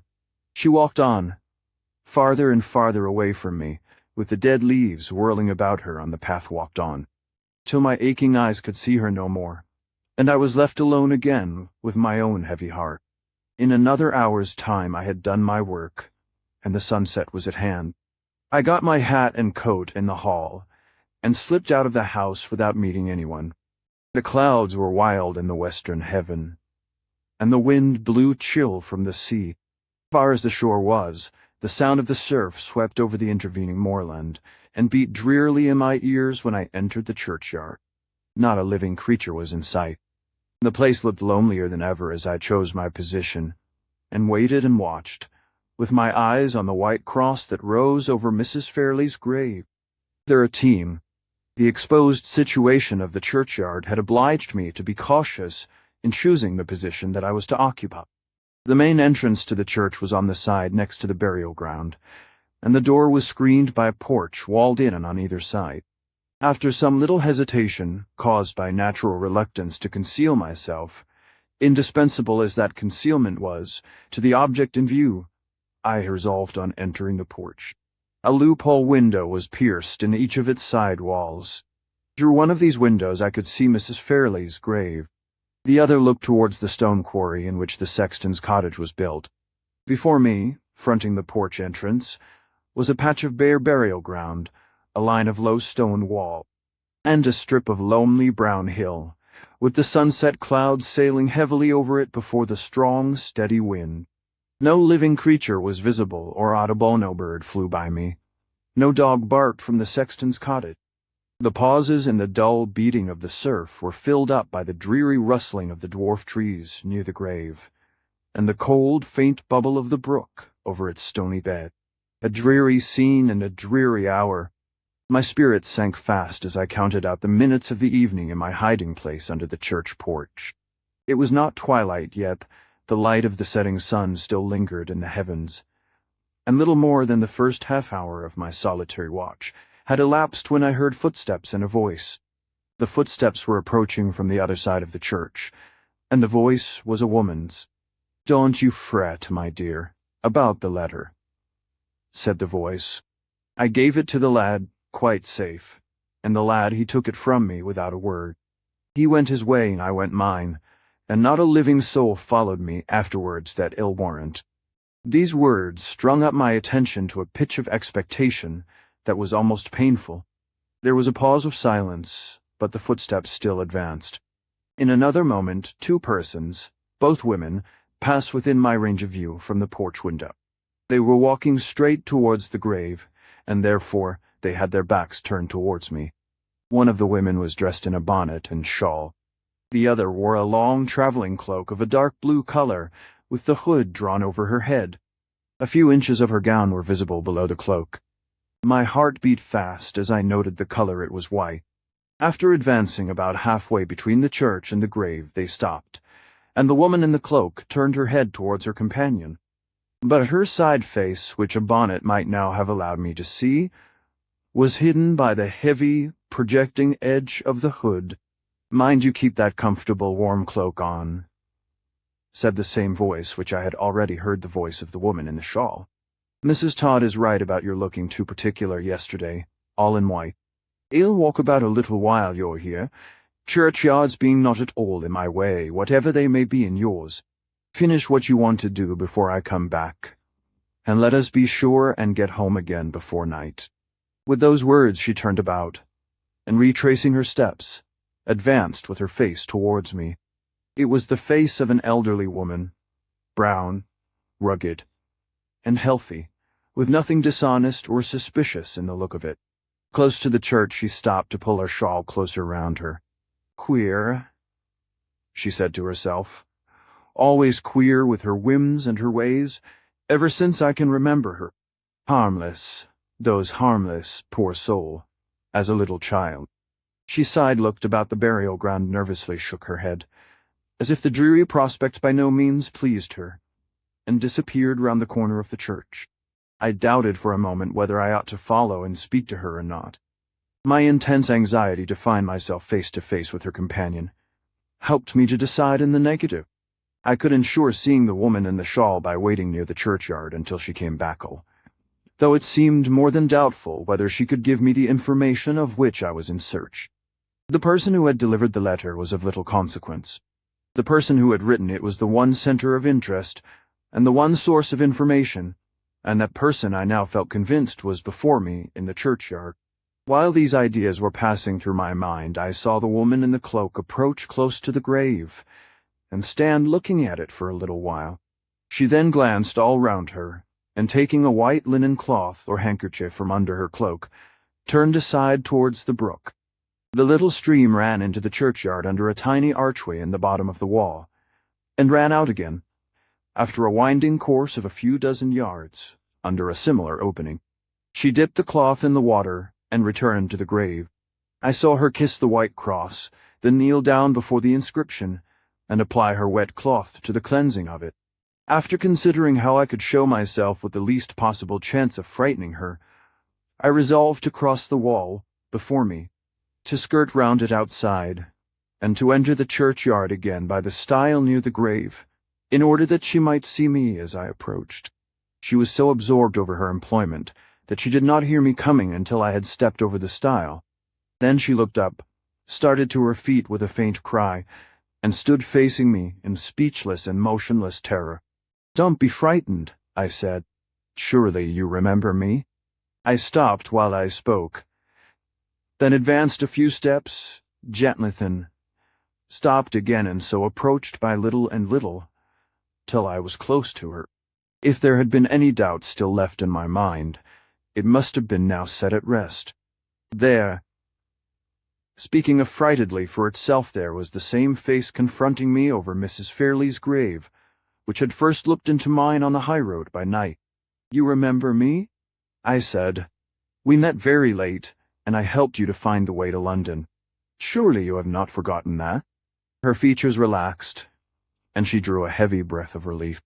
I saw the new life of recognition stirring slowly under the death-like stillness which fear had set on her face. "Don't attempt to speak to me just yet," I went on. "Take time to recover yourself, take time to feel quite certain that I am a friend." "You are very kind to me," she murmured. "As kind now as you were then." She stopped, and I kept silence on my side. I was not granting time for composure to her only. I was gaining time also for myself. Under the wan, wild evening light, that woman and I were met together again, a grave between us, the dead about us, the lonesome hills closing us round on every side. The time, the place, the circumstances under which we now stood, face to face in the evening stillness of that dreary valley, long interests, which might hang suspended on the next chance. Words that passed between us the sense that, for aught I knew to the contrary, the whole future of Laura Fairley's life might be determined, for good or for evil, by my winning or losing the confidence of the forlorn creature who stood trembling by her mother's gravel, threatened to shake the steadiness and the self-control on which every inch of the progress I might yet make now depended. I tried hard, as I felt this, to possess myself of all my resources. I did my utmost to turn the few moments for reflection to the best account. "Are you calmer now?" I said, as soon as I thought it time to speak again. "Can you talk to me without feeling frightened, and without forgetting that I am a friend?" "How did you come here?" she asked, without noticing what I had just said to her. "Don't you remember my telling you, when we last met, that I was going to Cumberland? I have been in Cumberland ever since. I have been staying all the time at Limmeridge House." "At Limmeridge House." Her pale face brightened as she repeated the words, her wondering eyes fixed on me with a sudden interest. "Ah, how happy you must have been," she said, looking at me eagerly, without a shadow of its former distrust left in her expression. I took advantage of her newly aroused confidence in me to observe her face, with an attention and a curiosity which I had hitherto restrained myself from showing, for caution's sake. I looked at her, with my mind full of that other lovely face, which had so ominously recalled her to my memory, on the terrace by moonlight. I had seen Anne Catherick's likeness in Miss Fairley. I now saw Miss Fairley's likeness in Anne Catherick saw, it all the more clearly because the points of dissimilarity between the two were presented to me as well as the points of resemblance. In the general outline of the countenance and general proportion of the features, in the color of the hair, and in the little nervous uncertainty about the lips, in the height and size of the figure, and the carriage of the head and body, the likeness appeared even more startling than I had ever felt it to be yet. But there the resemblance ended, and the dissimilarity, in details, began. The delicate beauty of Miss Fairley's complexion, the transparent clearness of her eyes, the smooth purity of her skin, The tender bloom of color on her lips were all missing from the worn, weary face that was now turned towards mine. Although I hated myself even for thinking such a thing, still, while I looked at the woman before me, the idea would force itself into my mind that one sad change in the future was all that was wanting to make the likeness complete, which I now saw to be so imperfect in detail. If ever sorrow and suffering set their profaning marks on the youth and beauty of Miss Fairley's face, then, and then only, Anne Catherick and she would be the twin sisters of chance resemblance, the living reflections of one another. I shuddered at the thought. There was something horrible in the blind, unreasoning distrust of the future, which the mere passage of it through my mind seemed to imply. It was a welcome interruption to be roused by feeling Anne Catherick's hand laid on my shoulder. The touch was as stealthy and as sudden as that other touch which had petrified me from head to foot on the night when we first met. "You are looking at me, and you are thinking of something," she said with her strange, breathless rapidity of utterance. "What is it?" "Nothing extraordinary," I answered. "I was only wondering how you came here." "I came with a friend who is very good to me. I've only been here 2 days." "And you found your way to this place yesterday? How do you know that?" "I only guessed it." She turned from me and knelt down before the inscription once more. "Where should I go if not here?" she said. "The friend who was better than a mother to me is the only friend I have to visit at Limerick. Oh, it makes my heart ache to see a stain on her tomb. It ought to be kept white as snow for her sake. I was tempted to begin cleaning it yesterday, and I can't help coming back to go on with it today. Is there anything wrong in that?" "I hope not. Surely nothing can be wrong that I do for Mrs. Fairley's sake." The old grateful sense of her benefactress' kindness was evidently the ruling idea still in the poor creature's mind, the narrow mind, which had but too plainly opened to no other lasting impression since that first impression of her younger and happier days. I saw that my best chance of winning her confidence lay in encouraging her to proceed with the artless employment which she had come into the burial ground to pursue.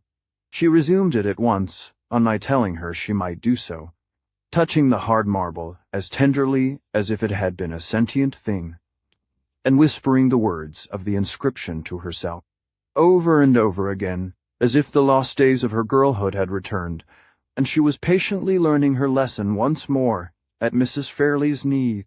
"Should you wonder very much," I said, preparing the way as cautiously as I could for the questions that were to come, "if I owned that it is a satisfaction to me, as well as a surprise, to see you here? I felt very uneasy about you after you left me in the cab." She looked up quickly and suspiciously. "Uneasy," she repeated. "Why?" "A strange thing happened after we parted that night. 2 men overtook me in a chaise. They did not see where I was standing, but they stopped near me, and spoke to a policeman on the other side of the way." She instantly suspended her employment. The hand holding the damp cloth with which she had been cleaning the inscription dropped to her side.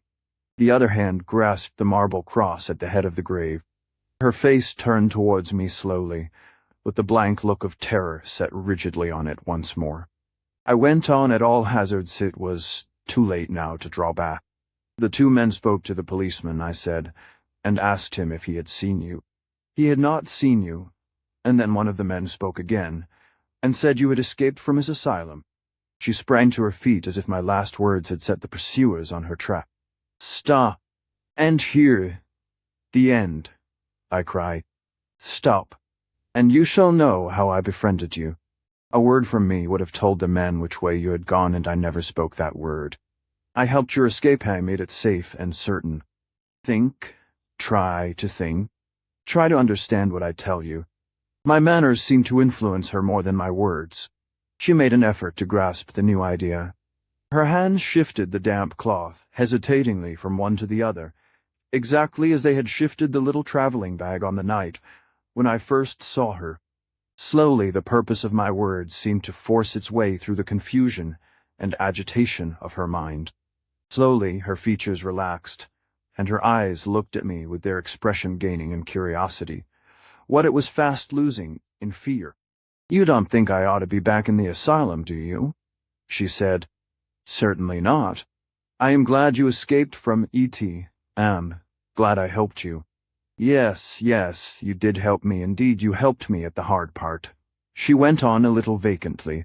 "It was easy to escape, or I should not have got away. They never suspected me as they suspected the others. I was so quiet and so obedient and so easily frightened. The finding London was the hard part, and there you helped me. Did I thank you at the time? I thank you now very kindly. Was the asylum far from where you met me? Come, show that you believe me to be your friend and tell me where it was." She mentioned the place a private asylum, as its situation informed me a private asylum, not very far from the spot where I had seen Heron then. With evident suspicion of the use to which I might put her answer, anxiously repeated her former inquiry. "You don't think I ought to be taken back, do you? Once again, I am glad you escaped. Am glad you prospered well after you left me," I answered. "You said you had a friend in London to go to. Did you find the friend?" "Yes. It was very late, but there was a girl up at needlework in the house, and she helped me to rouse Mrs. Clements. Mrs. Clements is my friend. A good, kind woman, but not like Mrs. Fairley." "Ah, nobody is like Mrs. Fairley. Is Mrs. Clements an old friend of yours? Have you known her a long time?" "Yes. She was a neighbor of ours once, at home, in Hampshire, and liked me, and took care of me when I was a little girl. Years ago, when she went away from us, she wrote down in my prayer book for me where she was going to live in London, and she said, 'If you are ever in trouble, Anne, come to me. I have no husband alive to say me nay, and no children to look after, and I will take care of you.' Kind words, were they not? I suppose I remember them because they were kind. It's little enough I remember besides little enough. Little enough. Had you no father or mother to take care of you?" "Father? I never saw him. He never heard mother speak of him. Father? Ah, dear. He is dead, I suppose. And your mother? I don't get on well with her. We are a trouble and a fear to each other. A trouble and a fear to each other." At those words the suspicion crossed my mind, for the first time, that her mother might be the person who had placed her under restraint. "Don't ask me about mother," she went on. "I'd rather talk of Mrs. Clements. Mrs. Clements is like you. She doesn't think that I ought to be back in the asylum, and she's as glad as you are that I escaped from it. She cried over my misfortune, and said it must be kept secret from everybody." Her misfortune. In what sense was she using that word? In a sense which might explain her motive in writing the anonymous letter. In a sense which might show it to be the too common and too customary motive that has led many a woman to interpose anonymous hindrances to the marriage of the man who has ruined her. I resolved to attempt the clearing up of this doubt before more words passed between us on either side. "What misfortune?" I asked. "The misfortune of my being shut up," she answered, with every appearance of feeling surprised at my question. What other misfortune could there be?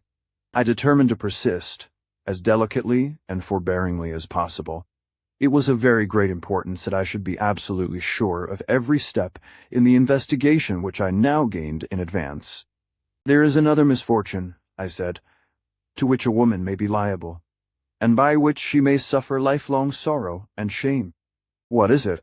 she asked eagerly.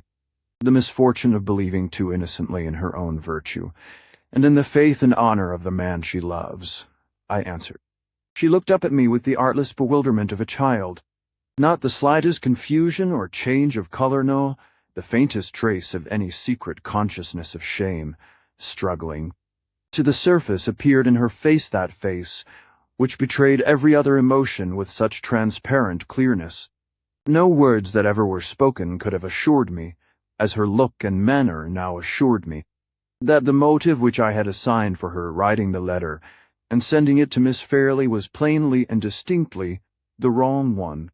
That doubt, at any rate, was now set at rest, but the very removal of it opened a new prospect of uncertainty. The letter, as I knew from positive testimony, pointed at Sir Percival Glyde, though it did not name him. She must have had some strong motive, originating in some deep sense of injury, for secretly denouncing him to Miss Fairlie in such terms as she had employed, and that motive was unquestionably not to be traced to the loss of her innocence and her character. Whatever wrong he might have inflicted on her was not of that nature. Of what nature could it be? "I don't understand you," she said, after evidently trying hard, and trying in vain, to discover the meaning of the words I had last said to her. "Never mind," I answered. "Let us go on with what we were talking about. Tell me how long you stayed with Mrs. Clements in London, and how you came here." "How long?" she repeated. "I stayed with Mrs. Clements till we both came to this place, 2 days ago." "You are living in a village, then?" I said. "It is strange I should not have heard of you, though you have only been here 2 days. No, not in the village.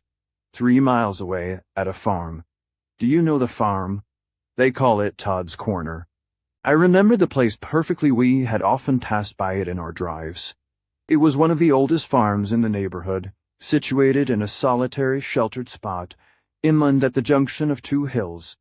"They are relations of Mrs. Clements at Todd's Corner," she went on, "and they had often asked her to go and see them. She said she would go, and take me with her, for the quiet and the fresh air. It was very kind, was it not? I would have gone anywhere to be quiet, and safe, and out of the way.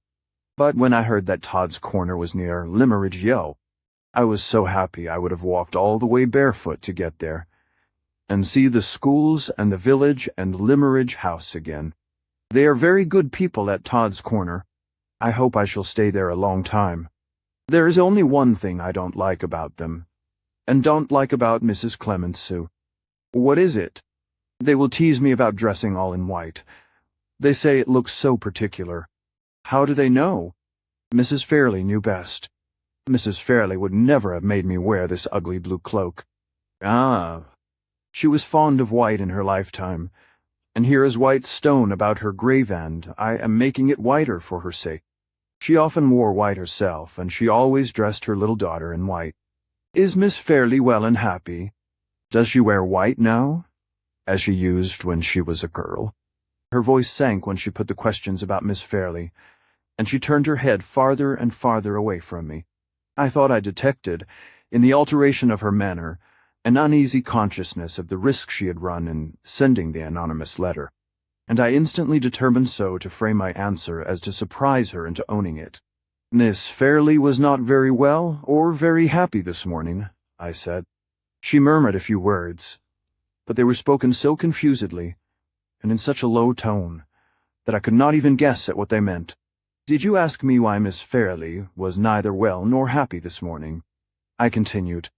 "No," she said quickly, and eagerly. "Oh, no, I never asked that." "I will tell you without your asking," I went on. "Miss Fairlie has received your letter. She had been down on her knees for some little time past, carefully removing the last weather stains left about the inscription while we were speaking together." The first sentence of the words I had just addressed to her made her pause in her occupation, and turn slowly without rising from her knees, so as to face me. The second sentence literally petrified her. The cloth she had been holding dropped from her hansher lips, fell apart all the little color that there was naturally in her face left it in an instant. "How do you know?" she said faintly. "Who showed it to you?" The blood rushed back into her face, rushed overwhelmingly, as the sense rushed upon her mind that her own words had betrayed her. She struck her hands together in despair. "I never wrote it," she gasped affrightedly. "I know nothing about it." "Yes," I said. "You wrote it, and you know about it. It was wrong to send such a letter. It was wrong to frighten Miss Fairlie. If you had anything to say that it was right and necessary for her to hear, you should have gone yourself to Limmeridge House. You should have spoken to the young lady with your own lips." She crouched down over the flat stone of the grave, till her face was hidden on it, and made no reply. "Miss Fairlie will be as good and kind to you as her mother was, if you mean well," I went on. Miss Fairley will keep your secret and not let you come to any harm. Will you see her tomorrow at the farm? Will you meet her in the garden at Limmeridge House? Oh, if I could die, and be hidden and at rest with you." Her lips murmured the words close on the gravestone, murmured them in tones of passionate endearment to the dead remains beneath. "You know how I love your child for your sake." "Oh, Mrs. Fairley, Mrs. Fairley, tell me how to save her. Be my darling and my mother once more, and tell me what to do for the best." I heard her lips kissing the stone, saw her hands beating on it passionately. The sound and the sight deeply affected me. I stooped down and took the poor helpless hands tenderly in mine, and tried to soothe her. It was useless. She snatched her hands from me, and never moved her face from the stone. Seeing the urgent necessity of quieting her at any hazard, and by any means, I appealed to the only anxiety that she appeared to feel. In connection with me, and with my opinion of her, the anxiety to convince me of her fitness to be mistress of her own actions. "Come, come," I said gently. "Try to compose yourself, or you will make me alter my opinion of you. Don't let me think that the person who put you in the asylum might have had some excuse." The next words died away on my lips. The instant I risked that chance reference to the person who had put her in the asylum, she sprang up on her knees. A most extraordinary and startling change passed over her. Her face, at all ordinary times, so touching to look at, in its nervous sensitiveness, weakness, and uncertainty, became suddenly darkened by an expression of maniacally intense hatred and fear, which communicated a wild, unnatural force to every feature. Her eyes dilated in the dim evening light, like the eyes of a wild animal. She caught up the cloth that had fallen at her side as if it had been a living creature that she could kill, and crushed it in both her hands with such convulsive strength that the few drops of moisture left in it trickled down on the stone beneath her. "Talk of something else," she said, whispering through her teeth. "I shall lose myself if you talk of that."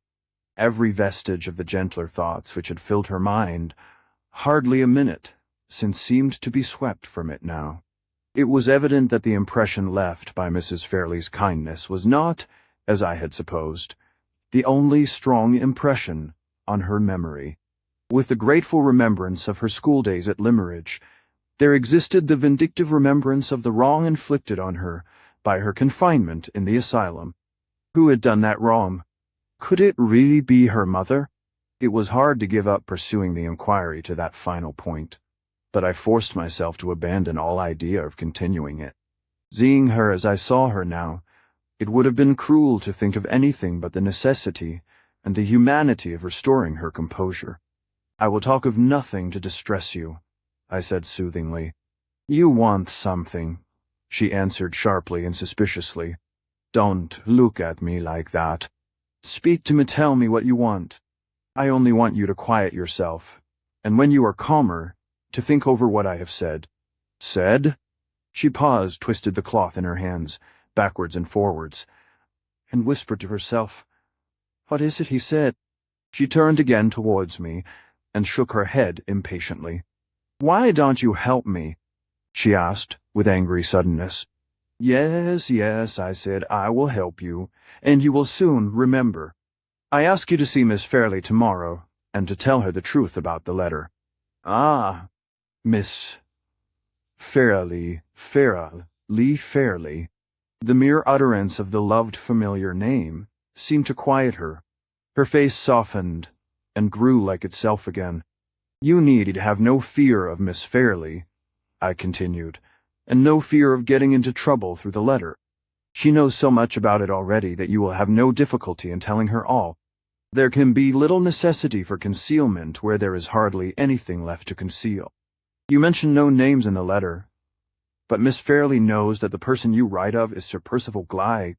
The instant I pronounced that name she started to her feet, and a scream burst from her that rang through the churchyard, and made my heart leap in me with the terror of it. The dark deformity of the expression which had just left her face lowered on it once more, with doubled and trebled intensity. The shriek at the name, The reiterated look of hatred and fear that instantly followed told all. Not even a last doubt now remained. Her mother was guiltless of imprisoning her in the asylum. A man had shut her up, and that man was Sir Percival Gly. The scream had reached other ears than mine. On one side I heard the door of the sexton's cottage open on the other. I heard the voice of her companion, the woman in the shawl, the woman whom she had spoken of as Mrs. Clements. "I'm coming. I'm coming," cried the voice from behind the clump of dwarf trees. In a moment more Mrs. Clements hurried into view. "Who are you?" she cried, facing me resolutely as she set her foot on the stile. "How dare you frighten a poor helpless woman like that?" She was at Anne Catherick's side, and had put one arm around her, before I could answer. "What is it, my dear?" she said. "Ah, what has he done to you?" "Nothing," the poor creature answered. "Nothing. Nothing. I'm only frightened." Mrs. Clements turned on me with a fearless indignation, for which I respected her. "I should be heartily ashamed of myself if I deserved that angry look," I said. "But I do not deserve it. I have unfortunately startled her without intending it. This is not the first time she has seen me. Ask her yourself, and she will tell you that I am incapable of willingly harming her, or any woman." I spoke distinctly, so that Anne Catherick might hear and understand me, and I saw that the words and their meaning had reached her. "Yes, yes," she said. "He was good to me. Once she helped me, she whispered the rest into her friend's ear." "Strange, indeed," said Mrs. Clements, with a look of perplexity. "It makes all the difference, though. I'm sorry I spoke so rough to you, sir. But you must own that appearances look suspicious to a stranger. It's more my fault than yours, for humoring her whims, and letting her be alone in such a place as this. Come, my dear, come home now." I thought the good woman looked a little uneasy at the prospect of the walk back, and I offered to go with them until they were both within sight of home. Mrs. Clements thanked me civilly, and declined. She said they were sure to meet some of the farm laborers as soon as they got to the moor. "Try to forgive me," I said, when Anne Catherick took her friend's arm to go away. Innocent as I had been of any intention to terrify and agitate her, my heart smote me as I looked at the poor, pale, frightened face. "I will try," she answered. "But you know too much. I'm afraid you'll always frighten me now." Mrs. Clements glanced at me and shook her head pityingly. "Good night, sir," she said. "You couldn't help it, I know. But I wish it was me you had frightened, and not her." They moved away a few steps. I thought they had left me, but Anne suddenly stopped and separated herself from her friend. "Wait a little," she said. "I must say good-bye." She returned to the grave, rested both hands tenderly on the marble cross, and kissed it. "I'm better now," she sighed, looking up at me quietly. "I forgive you." She joined her companion again, and they left the burial ground. I saw them stop near the church and speak to the sexton's wife, who had come from the cottage, and had waited, watching us from a distance. Then they went on again up the path that led to the moor. I looked after Anne Catherick as she disappeared, till all trace of her had faded and the twilight looked as anxiously and sorrowfully as if that was the last I was to see in this weary world of the woman in white. 14. Half an hour later I was back at the house and was informing Miss Halcombe of all that had happened. She listened to me from beginning to end with a steady, silent attention, which, in a woman of her temperament and disposition, was the strongest proof that could be offered of the serious manner in which my narrative affected her. "My mind misgives me," was all she said when I had done. "My mind misgives me sadly about the future." "The future may depend," I suggested, "on the use we make of the present.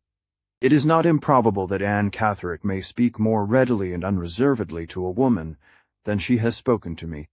If Miss Fairley—" "Not to be thought of for a moment," interposed Miss Halcombe, in her most decided manner. "Let me suggest, then," I continued, "that you should see Anne Catherick yourself, and do all you can to win her confidence.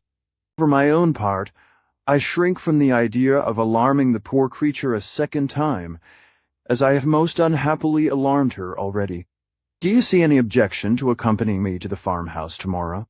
None whatever. I will go anywhere, and do anything to serve Laura's interests. What did you say the place was called? You must know it well. It is called Todd's Corner. Certainly. Todd's Corner is one of Mr. Fairley's farms. Our dairymaid here is the farmer's second daughter. She goes backwards and forwards constantly between this house and her father's farm, and she may have heard or seen something which it may be useful to us to know. Shall I ascertain at once if the girl is downstairs? She rang the bell and sent the servant with his message. He returned and announced that the dairymaid was then at the farm. She had not been there for the last 3 days, and the housekeeper had given her leave to go home for an hour or two that evening. I can speak to her tomorrow, said Miss Halcombe, when the servant had left the room again. In the meantime, let me thoroughly understand the object to be gained by my interview with Anne Cather. Is there no doubt in your mind that the person who confined her in the asylum was Sir Percival Glyde? There is not the shadow of a doubt. The only mystery that remains is the mystery of his motive. Looking to the great difference between his station in life and hers, which seems to preclude all idea of the most distant relationship between them, it is of the last importance even, assuming that she really required to be placed under restringetto, know why he should have been the person to assume the serious responsibility of shutting her up. In a private asylum, I think you said. Yes, in a private asylum, where a sum of money which no poor person could afford to give must have been paid for her maintenance as a patient. I see where the doubt lies, Mr. Hartright, and I promise you that it shall be set at rest, whether Anne Catherick assists us tomorrow or not. Sir Percival Glyde shall not be long in this house without satisfying Mr. Gilmore, and satisfying me. My sister's future is my dearest care in life, and I have influence enough over her to give me some power, where her marriage is concerned, in the disposal of it. We parted for the night. After breakfast the next morning, an obstacle which the events of the evening before had put out of my memory interposed to prevent our proceeding immediately to the farm. This was my last day at Limeridge House, and it was necessary, as soon as the post came in, to follow Miss Halcombe's advice, and to ask Mr. Fairley's permission to shorten my engagement by a month, in consideration of an unforeseen necessity for my return to London. Fortunately for the probability of this excuse, so far as appearances were concerned, the post brought me 2 letters from London friends that morning. I took them away at once to my own room, and sent the servant with a message to Mr. Fairley, requesting to know when I could see him on a matter of business. I awaited the man's return, free from the slightest feeling of anxiety about the manner in which his master might receive my application. With Mr. Fairley's leave or without it, I must go. The consciousness of having now taken the first step on the dreary journey, which was henceforth to separate my life from Miss Fairley, seemed to have blunted my sensibility to every consideration connected with myself. I had done with my poor man's touchy pride had done with all my little artist vanities. No insolence of Mr. Fairley's, if he chose to be insolent, could wound me now. The servant returned with a message for which I was not unprepared. Mr. Fairley regretted that the state of his health, on that particular morning, was such as to preclude all hope of his having the pleasure of receiving me. He begged, therefore, that I would accept his apologies, and kindly communicate what I had to say in the form of a letter. Similar messages to this had reached me, at various intervals, during my 3 months' residence in the house. Throughout the whole of that period, Mr. Fairley had been rejoiced to possess me, but had never been well enough to see me for a second time. The servant took every fresh batch of drawings that I mounted and restored back to his master with my respects, and returned empty-handed with Mr. Fairley's kind compliments, best thanks, and sincere regrets that the state of his health still obliged him to remain a solitary prisoner in his own room. A more satisfactory arrangement to both sides could not possibly have been adopted. It would be hard to say which of us, under the circumstances, felt the most grateful sense of obligation to Mr. Fairley's accommodating nerves. I sat down at once to write the letter, expressing myself in it as civilly, as clearly, and as briefly as possible. Mr. Fairley did not hurry his reply. Nearly an hour elapsed before the answer was placed in my hands. It was written with beautiful regularity and neatness of character, in violet-colored ink, on note paper as smooth as ivory, and almost as thick as cardboard, and it addressed me in these terms: Mr. Fairley's compliments to Mr. Hartright. Mr. Fairley is more surprised and disappointed than he can say in the present state of his health by Mr. Hartright's application. Mr. Fairley is not a man of business, but he has consulted his steward, who is, and that person confirms Mr. Fairley's opinion that Mr. Hartright's request to be allowed to break his engagement cannot be justified by any necessity whatever, excepting perhaps a case of life and death. If the high appreciative feeling towards art and its professors, which it is the consolation and happiness of Mr. Fairley's suffering existence to cultivate, could be easily shaken, Mr. Hartright's present proceeding would have shaken it. It has not done so except in the instance of Mr. Hartright himself. Having stated his opinion so far, that is to say, as acute nervous suffering will allow him to state anything, Mr. Fairley has nothing to add but the expression of his decision in reference to the highly irregular application that has been made to him. Perfect repose of body and mind being to the last degree important in his case, Mr. Fairley will not suffer Mr. Hartright to disturb that repose by remaining in the house under circumstances of an essentially irritating nature to both sides. Accordingly, Mr. Fairley waives his right of refusal, purely with a view to the preservation of his own tranquillity, and informs Mr. Hartright that he may go. I folded the letter up and put it away with my other papers. The time had been when I should have resented it as an insultee, accepted it now as a written release from my engagement. It was off my mind. It was almost out of my memory when I went downstairs to the breakfast room and informed Miss Halcombe that I was ready to walk with her to the farm. "Has Mr. Fairley given you a satisfactory answer?" she asked as we left the house. "He has allowed me to go, Miss Halcombe." She looked up at me quickly, and then, for the first time since I had known her, took my arm of her own accord.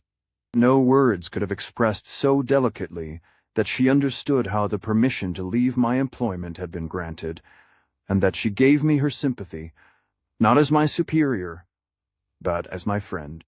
I had not felt the man's insolent letter, but I felt deeply the woman's atoning kindness. On our way to the farm, we arranged that Miss Halcombe was to enter the house alone, and that I was to wait outside within call. We adopted this mode of proceeding from an apprehension that my presence, after what had happened in the churchyard the evening before, might have the effect of renewing Anne Catherick's nervous dread, and of rendering her additionally distrustful of the advances of a lady who was a stranger to her. Miss Halcombe left me, with the intention of speaking, in the first instance, to the farmer's wife, of whose friendly readiness to help her in any way she was well assured, while I waited for her in the near neighborhood of the house. I had fully expected to be left alone for some time. To my surprise, however, little more than 5 minutes had elapsed before Miss Halcombe returned. "Does Anne Catherick refuse to see you?" I asked in astonishment. "Anne Catherick is gone," replied Miss Halcombe. "Gone?" "Gone with Mrs. Clemens. They both left the farm at 8 o'clock this morning." I could say nothing, could only feel that our last chance of discovery had gone with them. "All that Mrs. Todd knows about her guests, I know," Miss Halcombe went on, "and it leaves me, as it leaves her, in the dark. They both came back safe last night, after they left you, and they passed the first part of the evening with Mr. Todd's family as usual. Just before supper time, however, Anne Catherick startled them all by being suddenly seized with faintness.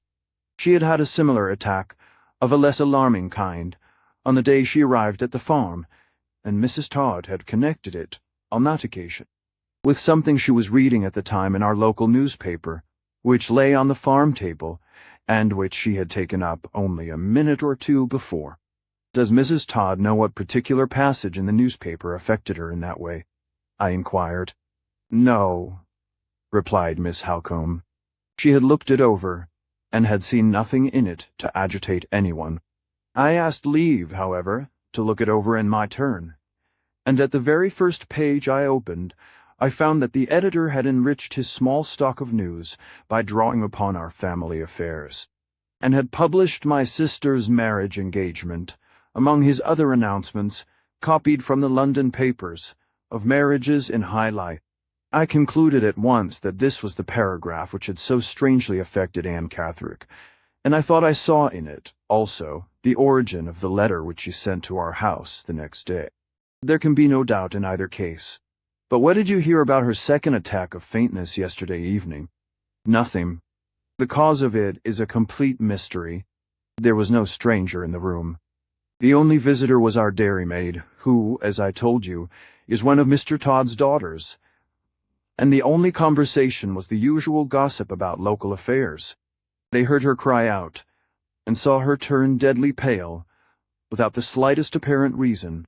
Mrs. Todd and Mrs. Clements took her upstairs, and Mrs. Clements remained with her.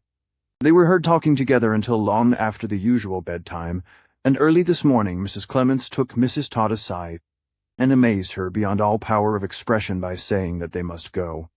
The only explanation Mrs. Todd could extract from her guest was that something had happened, which was not the fault of anyone at the farmhouse, but which was serious enough to make Anne Catherick resolve to leave Limmeridge immediately. It was quite useless to press Mrs. Clements to be more explicit. She only shook her head, and said that, for Anne's sake, she must beg and pray that no one would question her. All she could repeat, with every appearance of being seriously agitated herself, was that Anne must go, that she must go with her, and that the destination to which they might both betake themselves must be kept a secret from everybody. I spare you the recital of Mrs. Todd's hospitable remonstrances and refusals. It ended in her driving them both to the nearest station more than 3 hours since. She tried hard on the way to get them to speak more plainly, but without success, and she set them down outside the station door, so hurt and offended by the unceremonious abruptness of their departure and their unfriendly reluctance to place the least confidence in her, that she drove away in anger, without so much as stopping to bid them good-bye. That is exactly what has taken place.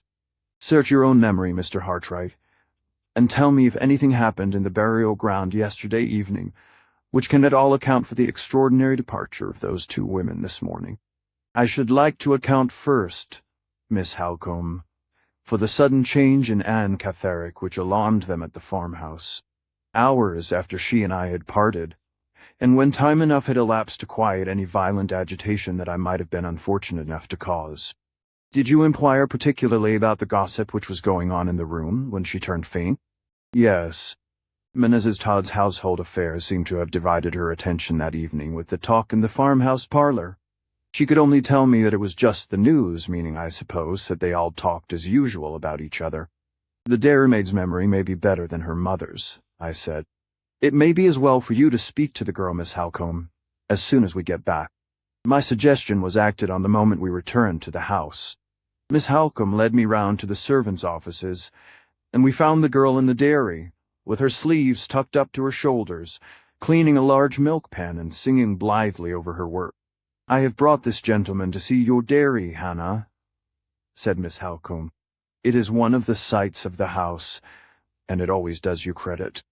The girl blushed and curtsied, and said shyly that she hoped she always did her best to keep things neat and clean. We have just come from your father's, Miss Halcombe continued. You were there yesterday evening, I hear, and you found visitors at the house? Yes, miss. One of them was taken faint and ill, I am told. I suppose nothing was said or done to frighten her. You were not talking of anything very terrible, were you? Oh, no, miss, said the girl, laughing. We were only talking of the news. Your sisters told you the news at Todd's Corner, I suppose? Yes, miss. And you told them the news at Limmeridge House? Yes, miss. And am quite sure nothing was said to frighten the poor thing, for I was talking when she was taken ill. It gave me quite a turn, miss, to see it, never having been taken faint myself. Before any more questions could be put to her, she was called away to receive a basket of eggs at the dairy door. As she left us, I whispered to Miss Halcombe, "Ask her if she happened to mention, last night, that visitors were expected at Limmeridge House." Miss Halcombe showed me by a look that she understood, and put the question as soon as the dairymaid returned to us. "Oh, yes, miss, I mentioned that," said the girl simply. The company coming, and the accident to the brindled cow, was all the news I had to take to the farm. "Did you mention names?" "Did you tell them that Sir Percival Glyde was expected on Monday?" "Yes. Missy told them Sir Percival Glyde was coming. I hoped there was no harm in it. Hope I didn't do wrong." "Oh no, no harm. Come, Mr. Hartright. Hannah will begin to think us in the way, if we interrupt her any longer over her work." We stopped and looked at one another the moment we were alone again. "Is there any doubt in your mind now, Miss Halcombe?" "Sir Percival Glyde shall remove that doubt. Mr. Hartright or Laura Fairley shall never be his wife." 15. As we walked round to the front of the house, a fly from the railway approached us along the drive. Miss Halcombe waited on the doorsteps until the fly drew up, and then advanced to shake hands with an old gentleman who got up briskly the moment the steps were let down. Mr. Gilmore had arrived. I looked at him when we were introduced to each other, with an interest and a curiosity which I could hardly conceal. This old man was to remain at Limmeridge House after I had left it. He was to hear Sir Percival Glyde's explanation, and was to give Miss Halcombe the assistance of his experience in forming her judgment. He was to wait until the question of the marriage was set at rest, and his hand, if that question were decided in the affirmative, was to draw the settlement which bound Miss Fairley irrevocably to her engagement. Even then, when I knew nothing by comparison with what I know now, I looked at the family lawyer with an interest which I had never felt before in the presence of any man breathing who was a total stranger to me. In external appearance, Mr. Gilmore was the exact opposite of the conventional idea of an old lawyer. His complexion was florid, his white hair was worn rather long, and kept carefully brushed. His black coat, waistcoat, and trousers fitted him with perfect neatness. White cravat was carefully tied, and his lavender-colored kid gloves might have adorned the hands of a fashionable clergyman, without fear and without reproach. His manners were pleasantly marked by the formal grace and refinement of the old school of politeness, quickened by the invigorating sharpness and readiness of a man whose business in life obliges him always to keep his faculties in good working order. A sanguine constitution and fair prospects to begin with a long subsequent career of creditable and comfortable prosperity. A cheerful, diligent, widely respected old age. Such were the general impressions I derived from my introduction to Mr. Gilmore, and it is but fair to him to add that the knowledge I gained by later and better experience only tended to confirm them. I left the old gentleman and Miss Halcombe to enter the house together, and to talk of family matters undisturbed by the restraint of a stranger's presence. They crossed the hall on their way to the drawing-room, and I descended the steps again to wander about the garden alone. My hours were numbered at Limmeridge House. My departure the next morning was irrevocably settled. Me share in the investigation which the anonymous letter had rendered necessary was at an end. No harm could be done to anyone but myself if I let my heart loose again. For the little time that was left me, from the cold cruelty of restraint which necessity had forced me to inflict upon it, and took my farewell of the scenes which were associated with the brief dream time of my happiness and my love, I turned instinctively to the walk beneath my study window, where I had seen her the evening before with her little dog, and followed the path which her dear feet had trodden so often, till I came to the wicket gate that led into her rose garden. The winter bareness spread drearily over it now. The flowers that she had taught me to distinguish by their names, the flowers that I had taught her to paint from, were gone, and the tiny white paths that led between the beds were damp and green already. I went on to the avenue of trees, where we had breathed together the warm fragrance of August evenings, where we had admired together the myriad combinations of shade and sunlight that dappled the ground at our feet. The leaves fell about me from the groaning branches, and the earthy decay in the atmosphere chilled me to the bones. A little farther on and I was out of the grounds, and following the lane that wound gently upward to the nearest hills. The old felled tree by the wayside on which we had sat to rest was sodden with rain, and the tuft of ferns and grasses which I had drawn for her, nestling under the rough stone wall in front of us, had turned to a pool of water, stagnating round an island of draggled weeds. I gained the summit of the hill, and looked at the view which we had so often admired in the happier time. It was cold, and barren. It was no longer the view that I remembered. The sunshine of her presence was far from me. The charm of her voice no longer murmured in my ear. She had talked to me, on the spot from which I now looked down, of her father, who was her last surviving parent, had told me how fond of each other they had been, and how sadly she missed him still when she entered certain rooms in the house, and when she took up forgotten occupations and amusements with which he had been associated. Was the view that I had seen, while listening to those words, the view that I saw now, standing on the hilltop by myself. I turned and left Edie wound, my way back again, over the moor, and round the sandhills, down to the beach. There was the white rage of the surf, and the multitudinous glory of the leaping waves, but where was the place on which she had once drawn idle figures with it? Her parasol in the sand, the place where we had sat together, while she talked to me about myself and my home, while she asked me a woman's minutely observant questions about my mother and my sister, and innocently wondered whether I should ever leave my lonely chambers and have a wife and a house of my own. Wind and wave had long since smoothed out the trace of her which she had left in those marks on the sand. I looked over the wide monotony of the seaside prospect, and the place in which we two had idled away the sunny hours was as lost to me as if I had never known it, as strange to me as if I stood already on a foreign shore. The empty silence of the beach struck cold to my heart. I returned to the house in the garden, where traces were left to speak of her at every turn. On the West Terrace walk, I met Mr. Gilmore.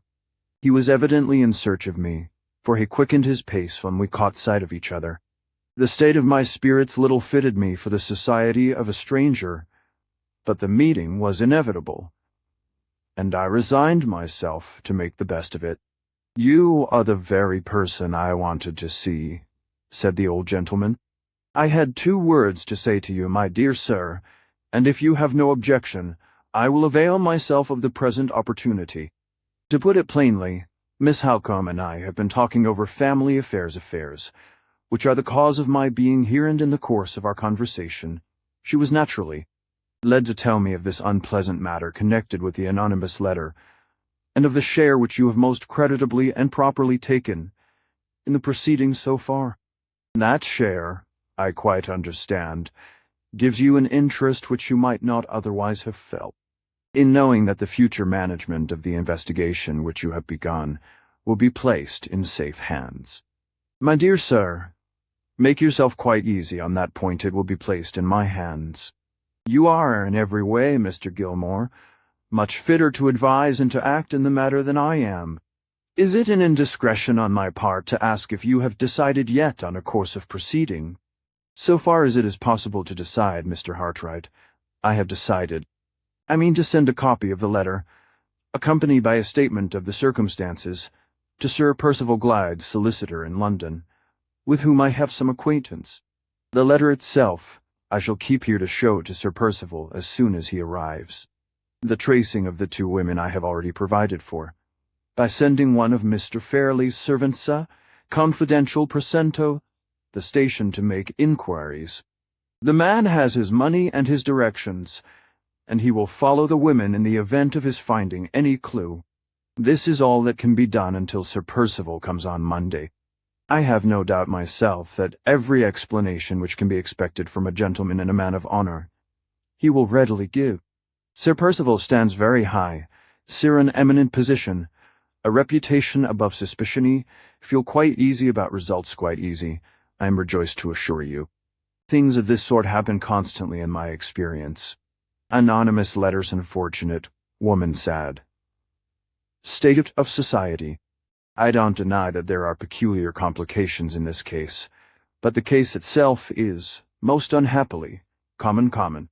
I am afraid, Mr. Gilmore, I have the misfortune to differ from you in the view I take of the case. Just so, my dear, sir, just so. I am an old man, and I take the practical view. You are a young man, and you take the romantic view. Let us not dispute about our views. I live professionally in an atmosphere of disputation, Mr. Hartright, and I am only too glad to escape from it, as I am escaping here. We will wait for events. Yes. Yes, we will wait for events. Charming place, this. Good shooting? Probably not. None of Mr. Fairley's land is preserved, I think. Charming place, though, and delightful people. You draw and paint, I hear, Mr. Hartright. Enviable accomplishment. What style? We dropped into general conversation, or rather, Mr. Gilmore talked, and I listened. My attention was far from him, and from the topics on which he discoursed so fluently. The solitary walk of the last 2 hours had wrought its effect on had set the idea in my mind of hastening my departure from Limmeridge House. Why should I prolong the hard trial of saying farewell by one unnecessary minute? What further service was required of me by anyone? There was no useful purpose to be served by my stay in Cumberland. There was no restriction of time in the permission to leave which my employer had granted to me. Why not end it there and then? I determined to end it. There were some hours of daylight still left. There was no reason why my journey back to London should not begin on that afternoon. I made the first civil excuse that occurred to me for leaving Mr. Gilmore, and returned at once to the house. On my way up to my own room, I met Miss Halcombe on the stairs. She saw, by the hurry of my movements and the change in my manner, that I had some new purpose in view, and asked what had happened. I told her the reasons which induced me to think of hastening my departure, exactly as I have told them here. No, no, she said earnestly and kindly. Leave us like a friend, break bread with us once more. Stay here and dine. Stay here and help us to spend our last evening with you as happily, as like our first evenings, as we can. It is my invitation, Mirs. Vess's invitation. She hesitated a little, and then added, Loris' invitation as well. I promise to remain. God knows I had no wish to leave even the shadow of a sorrowful impression with any one of them. My own room was the best place for me till the dinner bell rang. I waited there till it was time to go downstairs. I had not spoken to Miss Fairley. I had not even seen her all that day. The first meeting with her, when I entered the drawing-room, was a hard trial to her self-control, and to mine. She, too, had done her best to make our last evening renew the golden bygone time, the time that could never come again. She had put on the dress which I used to admire more than any other, that she possessed a dark blue silk, trimmed quaintly and prettily with old-fashioned lace. She came forward to meet me with her former readiness, gave me her hand with the frank, innocent goodwill of happier days. The cold fingers that trembled round mine pale cheeks with a bright red spot burning in the midst of the faint smile that struggled to live on her lips and died away from them while I looked at it, told me at what sacrifice of herself her outward composure was maintained. My heart could take her no closer to me, or I should have loved her then, as I had never loved her yet. Mr. Gilmore was a great assistance to us. He was in high good humor, and he led the conversation with unflagging spirit. Miss Halcombe seconded him resolutely, and I did all I could to follow her example. The kind blue eyes, whose slightest changes of expression I had learnt to interpret so well, looked at me appealingly when we first sat down to table. Help my sister. The sweet, anxious face seemed to say, help my sister, and you will help me. We got through the dinner, to all outward appearance at least, happily enough. When the ladies had risen from table, and Mr. Gilmore and I were left alone in the dining-room, a new interest presented itself to occupy our attention, and to give me an opportunity of quieting myself by a few minutes of needful and welcome silence. The servant who had been dispatched to trace Anne Catherick and Mrs. Clements returned with his report, and was shown into the dining-room immediately. Well, said Mr. Gilmore, what have you found out? I have found out, sir, answered the man, that both the women took tickets at our station here for Carlisle. You went to Carlisle, of course, when you heard that? I did, sir, but I am sorry to say I could find no further trace of them." "You inquired at the railway?" "Yes, sir." "And at the different inns?" "Yes, sir." "And you left the statement I wrote for you at the police station?" "I did, sir." "Well, my friend, you have done all you could, and I have done all I could, and there the matter must rest till further notice." "We have played our trump cards, Mr. Hartright," continued the old gentleman when the servant had withdrawn. "For the present, at least, the women have outmaneuvered us, and our only resource now is to wait till Sir Percival Glyde comes here on Monday next. Won't you fill your glass again?" "Wow, good bottle of port, that sound, substantial, old wine. I have got better in my own cellar, though." We returned to the drawing-room, the room in which the happiest evenings of my life had been passed, the room which, after this last night, I was never to see again. Its aspect was altered since the days had shortened and the weather had grown cold. The glass doors on the terrace side were closed and hidden by thick curtains. Instead of the soft twilight obscurity in which we used to sit, the bright, radiant glow of lamplight now dazzled my eyes. All was changed indoors, and out all was changed. Miss Halcombe and Mr. Gilmore sat down together at the card table. Miss Vesey took her customary chair. There was no restraint on the disposal of their evening, and I felt the restraint on the disposal of mine all the more painfully from observing it. I saw Miss Fairley lingering near the music-stand. The time had been when I might have joined her there. I waited irresolutely, knew neither where to go, nor what to do next. She cast one quick glance at me, took a piece of music suddenly from the stand, and came towards me of her own accord. "Shall I play some of those little melodies of Mozart's, which you used to like so much?" she asked, opening the music nervously, and looking down at it while she spoke. Before I could thank her, she hastened to the piano. The chair near it, which I had always been accustomed to occupy, stood empty. She struck a few chords, then glanced round at Nathan, looked back again at her music. "Won't you take your old place?" she said, speaking very abruptly, and in very low tones. "I may take it on the last night," I answered. She did not reply. She kept her attention riveted on the music which she knew by memory, which she had played over and over again, in former times, without the book. I only knew that she had heard me. I only knew that she was aware of my being close to her, by seeing the red spot on the cheek that was nearest to me fade out, and the face grow pale all over.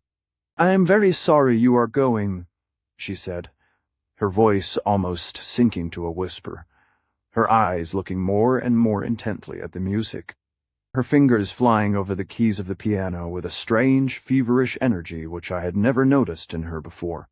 "I shall remember those kind words, Miss Fairley, long after tomorrow has come and gone." The paleness grew wider on her face, and she turned it farther away from me. "Don't speak of tomorrow," she said. "Let the music speak to us of tonight, in a happier language than ours." Her lips trembled, a faint sigh fluttered from them, which she tried vainly to suppress. Her fingers wavered on the piano. She struck a false note, confused herself in trying to set it right, and dropped her hands angrily on her lap. Miss Halcombe and Mr. Gilmore looked up in astonishment from the card table at which they were playing. Even Mrs. Vesey, dozing in her chair, woke at the sudden cessation of the music, and inquired what had happened. "You play at whist, Mr. Hartright?" asked Miss Halcombe, with her eyes directed significantly at the place I occupied. I knew what she meant, knew she was right, and I rose at once to go to the card table. As I left the piano, Miss Fairley turned a page of the music, and touched the keys again with a sure hand. "I will play it," she said, striking the notes almost passionately. "I will play it on the last night." "Come, Mrs. Vesey," said Miss Halcombe. "Mr. Gilmore and I are tired of Ecart to come, and be Mr. Hartright's partner at whist." The old lawyer smiled satirically. His had been the winning hand, and he had just turned up a king. He evidently attributed Miss Halcombe's abrupt change in the cardable arrangements to a lady's inability to play the losing game. The rest of the evening passed without a word or a look from her. She kept her place at the piano, and I kept mine at the card table. She unintermittingly played as if the music was her only refuge from herself. Sometimes her fingers touched the notes with a lingering finesse, soft, plaintive, dying tenderness, unutterably beautiful and mournful. To hear sometimes they faltered and failed her, or hurried over the instrument mechanically, as if their task was a burden to them. But still, change and waver as they might in the expression they imparted to the music, their resolution to play never faltered. She only rose from the piano when we all rose to say good-night.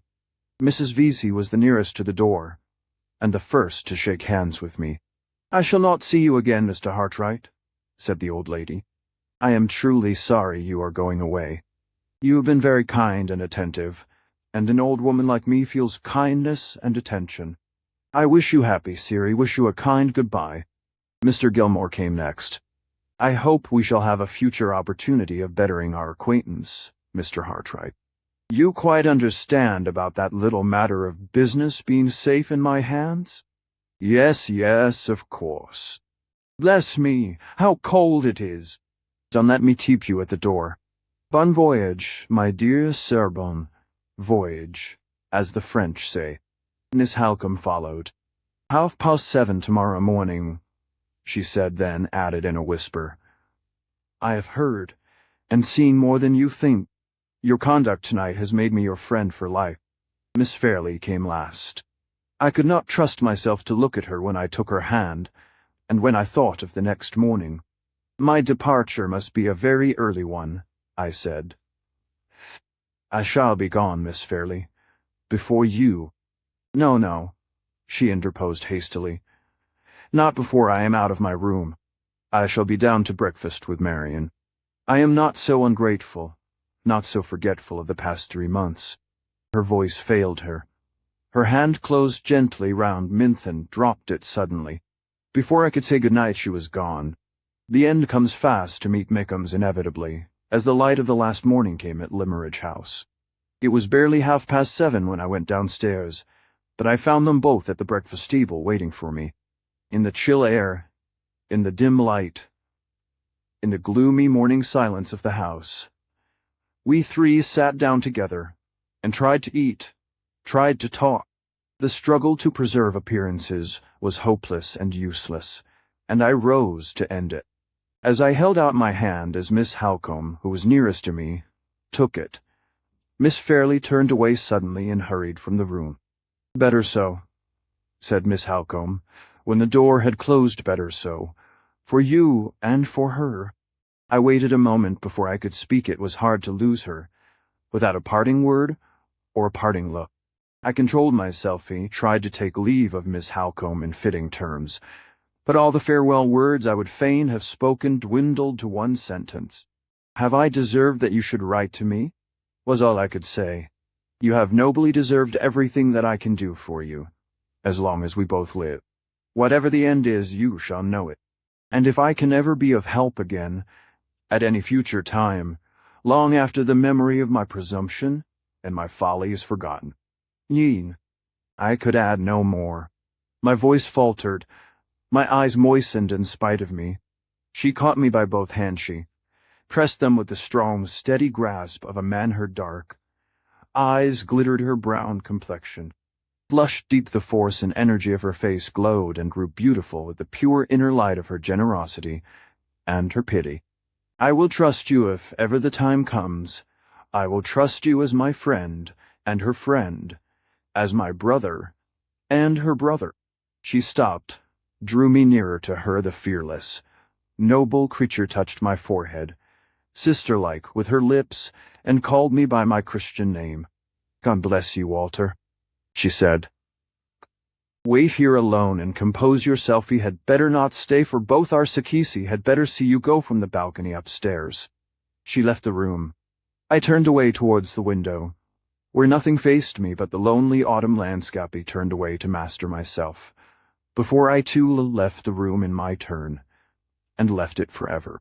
A minute past it could hardly have been more when I heard the door open again softly, and the rustling of a woman's dress on the carpet moved towards me.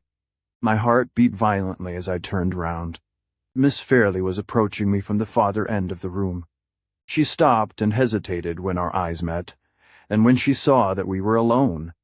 Then, with that courage which women lose so often in the small emergency, and so seldom in the great, she came on nearer to me, strangely pale and strangely quiet, drawing one hand after her along the table by which she walked, and holding something at her side in the other, which was hidden by the folds of her dress. "I only went into the drawing-room," she said, "to look for this. It may remind you of your visit here, and of the friends you leave behind you.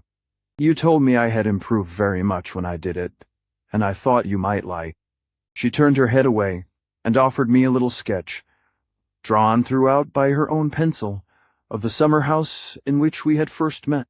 The paper trembled in her hand as she held it out to me, trembled in mine as I took it from her. I was afraid to say what I felt. He only answered, "It shall never leave me all my life long. It shall be the treasure that I prize most. I am very grateful for it, very grateful to you, for not letting me go away without bidding you goodbye." "Oh," she said innocently, "how could I let you go after we have passed so many happy days together?" "Those days may never return, Miss Fairley, way of life, and yours are very far apart. But if a time should come, when the devotion of my whole heart and soul and strength will give you a moment's happiness, or spare you a moment's sorrow, will you try to remember the poor drawing-master who has taught you? Miss Halcombe has promised to trust me. You promise too?" The farewell sadness in the kind blue eyes shone dimly through her gathering tears. "I promise it," she said in broken tones. "Oh, don't look at me like that. I promise it with all my heart." I ventured a little nearer to her, and held out my hand. "You have many friends who love you, Miss Fairley. Your happy future is the dear object of many hopes. May I say at parting, that it is the dear object of my hopes too?" The tears flowed fast down her cheeks. She rested one trembling hand on the table to steady herself, while she gave me the other. I took it in mine eye, held it fast. My head drooped over it, my tears fell on it, my lips pressed it not in love. Oh, not in love, at that last moment, but in the agony and the self-abandonment of despair. "For God's sake, leave me," she said faintly. The confession of her heart's secret burst from her in those pleading words. I had no right to hear them, no right to answer them. They were the words that banished me, in the name of her sacred weakness, from the room. It was all over. I dropped her hand. I said no more. The blinding tears shut her out from my eyes, and I dashed them away to look at her for the last time. One look as she sank into a chair, as her arms fell on the table, as her fair head dropped on them wearily. One farewell look, and the door had closed upon her. The great gulf of separation had opened between us. The image of Laura Fairley was a memory of the past already.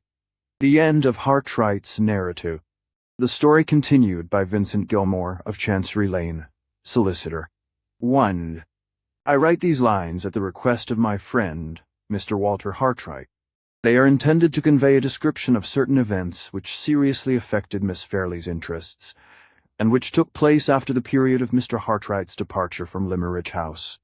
There is no need for me to say whether my own opinion does or does not sanction the disclosure of the remarkable family story, of which my narrative forms an important component part. Mr. Hartright has taken that responsibility on himself, and circumstances yet to be related will show that he has amply earned the right to do so, if he chooses to exercise it.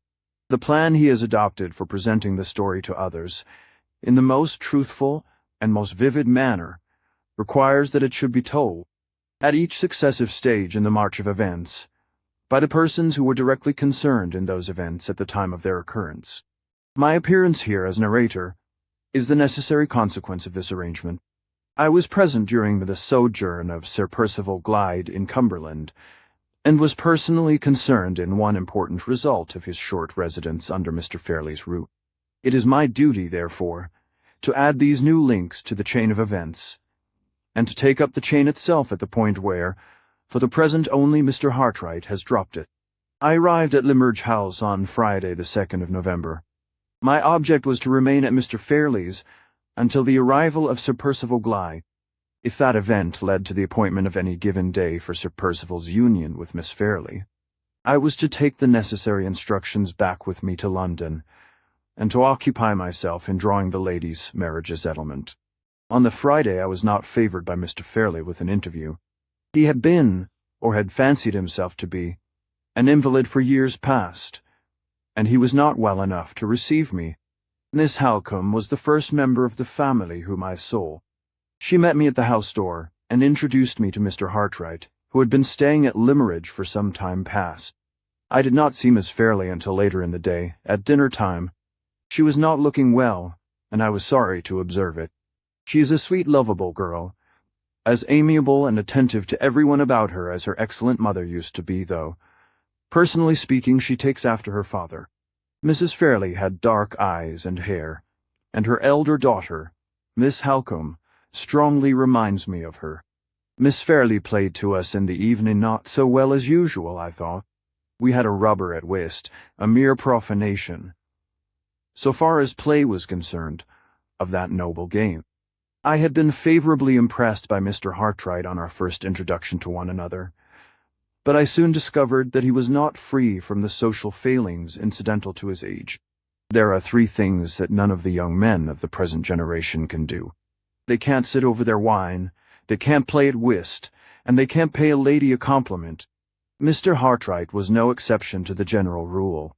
Otherwise, even in those early days, and on that short acquaintance, he struck me as being a modest and gentlemanlike young man. So the Friday passed.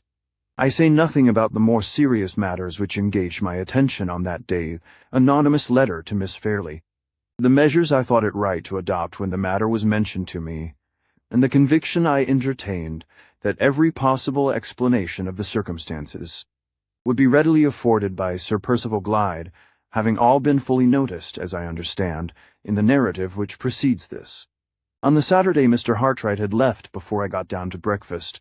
Miss Fairley kept her room all day, and Miss Halcombe appeared to me to be out of spirits. The house was not what it used to be in the time of Mr. and Mrs. Philip Fairley. I took a walk by myself in the forenoon, and looked about at some of the places which I first saw when I was staying at Limmerage to transact family business, more than 30 years since. They were not what they used to be either. At 2 o'clock Mr. Fairley sent to say he was well enough to see me. He had not altered, at any rate, since I first knew him. His talk was to the same purpose as usual about himself, and his ailments, his wonderful coins, and his matchless Rembrandt etchings. The moment I tried to speak of the business that had brought me to his house, he shut his eyes and said I upset him. I persisted in upsetting him by returning again and again to the subject. All I could ascertain was that he looked on his niece's marriage as a settled thing, that her father had sanctioned it, that he sanctioned it himself, that it was a desirable marriage, and that he should be personally rejoiced when the worry of it was over. As to the settlements, if I would consult his niece, and afterwards dive as deeply as I pleased into my own knowledge of the family affairs, and get everything ready, and limit his share in the business, as guardian, to saying yes, at the right moment, why, of course he would meet my views, and everybody else's views, with infinite pleasure. In the meantime, there I saw him, a helpless sufferer, confined to his room. Did I think he looked as if he wanted teasing? No. Then why tease him? I might, perhaps, have been a little astonished at this extraordinary absence of all self-assertion on Mr. Fairley's part. In the character of guardian, if my knowledge of the family affairs had not been sufficient to remind me that he was a single man, and that he had nothing more than a life interest in the Limmerage property. As matters stood, therefore, I was neither surprised nor disappointed at the result of the interview. Mr. Fairley had simply justified my expectations, and there was an end of it. Sunday was a dull day, out of doors and in. A letter arrived for me from Sir Percival Glyde's solicitor, acknowledging the receipt of my copy of the anonymous letter, and my accompanying statement of the case. Miss Fairley joined us in the afternoon, looking pale and depressed, and altogether unlike herself. I had some talk with her, and ventured on a delicate allusion to Sir Percival. She listened and said nothing. All other subjects she pursued willingly, but this subject she allowed to drop. I began to doubt whether she might not be repenting of her engagement just as young ladies often do, when repentance comes too late. On Monday, Sir Percival Glyde arrived. I found him to be a most prepossessing man, so far as manners and appearance were concerned. He looked rather older than I had expected, his head being bald over the forehead, and his face somewhat marked and worn, but his movements were as active and his spirits as high as a young man's. His meeting with Miss Halcombe was delightfully hearty and unaffected, and his reception of me upon my being presented to him was so easy and pleasant that we got on together like old friends. Miss Fairley was not with us when he arrived, but she entered the room about 10 minutes afterwards. Sir Percival rose and paid his compliments with perfect grace. His evident concern on seeing the change for the worse in the young lady's looks was expressed with a mixture of tenderness and respect, with an unassuming delicacy of tone, voice, and manner, which did equal credit to his good breeding and his good sense. I was rather surprised, under these circumstances, to see that Miss Fairley continued to be constrained and uneasy in his presence, and that she took the first opportunity of leaving the room again. Sir Percival neither noticed the restraint in her reception of him, nor her sudden withdrawal from our society. He had not obtruded his attentions on her while she was present, and he did not embarrass Miss Halcombe by any allusion to her departure when she was gone. His tact and taste were never at fault on this, or on any other occasion, while I was in his company at Limmeridge House. As soon as Miss Fairley had left the room, he spared us all embarrassment on the subject of the anonymous letter, by adverting to it of his own accord. He had stopped in London on his way from Hampshire, had seen his solicitor, had read the documents forwarded by me, and had travelled on to Cumberland, anxious to satisfy our minds by the speediest and the fullest explanation that words could convey. On hearing him express himself to this effect, I offered him the original letter, which I had kept for his inspection. He thanked me, and declined to look at it, saying that he had seen the copy, and that he was quite willing to leave the original in our hands. The statement itself, on which he immediately entered, was as simple and satisfactory as I had all along anticipated it would be. Mrs. Catherick, he informed us, had in past years laid him under some obligations for faithful services rendered to his family connections and to himself. She had been doubly unfortunate in being married to a husband who had deserted her, and in having an only child whose mental faculties had been in a disturbed condition from a very early age. Although her marriage had removed her to a part of Hampshire far distant from the neighbourhood in which Sir Percival's property was situated, he had taken care not to lose sight of her his friendly feeling towards the poor woman in consideration of her past services, having been greatly strengthened by his admiration of the patience and courage with which she supported her calamities. In course of time, the symptoms of mental affliction in her unhappy daughter increased to such a serious extent as to make it a matter of necessity to place her under proper medical care. Mrs. Catherick herself recognized this necessity, but she also felt the prejudice common to persons occupying her respectable station against allowing her child to be admitted as a pauper into a public asylum. Sir Percival had respected this prejudice, as he respected honest independence of feeling in any rank of life, and had resolved to mark his grateful sense of Mrs. Catherick's early attachment to the interests of himself and his family by defraying the expense of her daughter's maintenance in a trustworthy private asylum. To her mother's regret, and to his own regret, the unfortunate creature had discovered the share which circumstances had induced him to take in placing her under restraint, and had conceived the most intense hatred and distrust of him in consequence.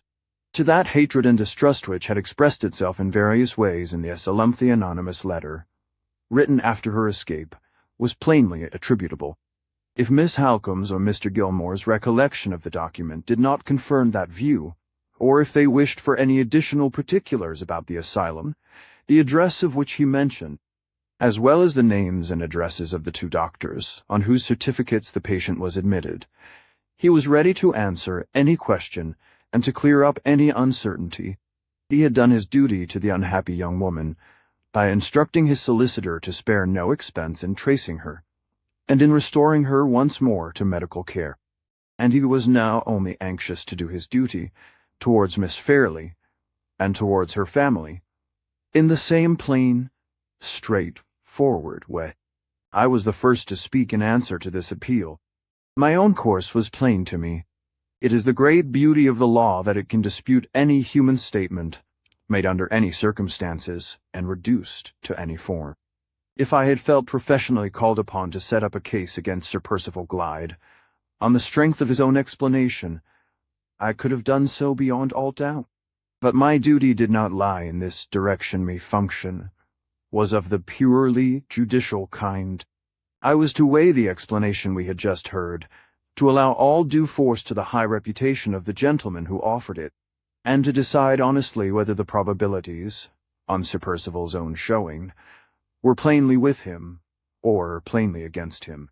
My own conviction was that they were plainly with him, and I accordingly declared that his explanation was, to my mind, unquestionably a satisfactory one. Miss Halcombe, after looking at me very earnestly, said a few words on her side to the same effect, with a certain hesitation of manner, however, which the circumstances did not seem to me to warrant. I am unable to say, positively, whether Sir Percival noticed this or not. My opinion is that he did, seeing that he pointedly resumed the subject, although he might now, with all propriety, have allowed it to drop. If my plain statement of facts had only been addressed to Mr. Gilmore, he said, I should consider any further reference to this unhappy matter as unnecessary.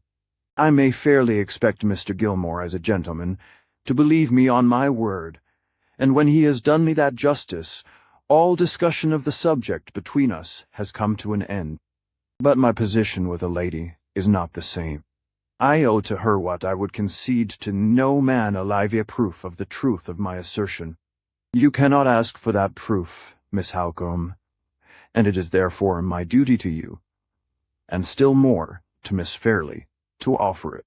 May I beg that you will write at once to the mother of this unfortunate womanto, Mrs. Cathericto, ask for her testimony in support of the explanation which I have just offered to you.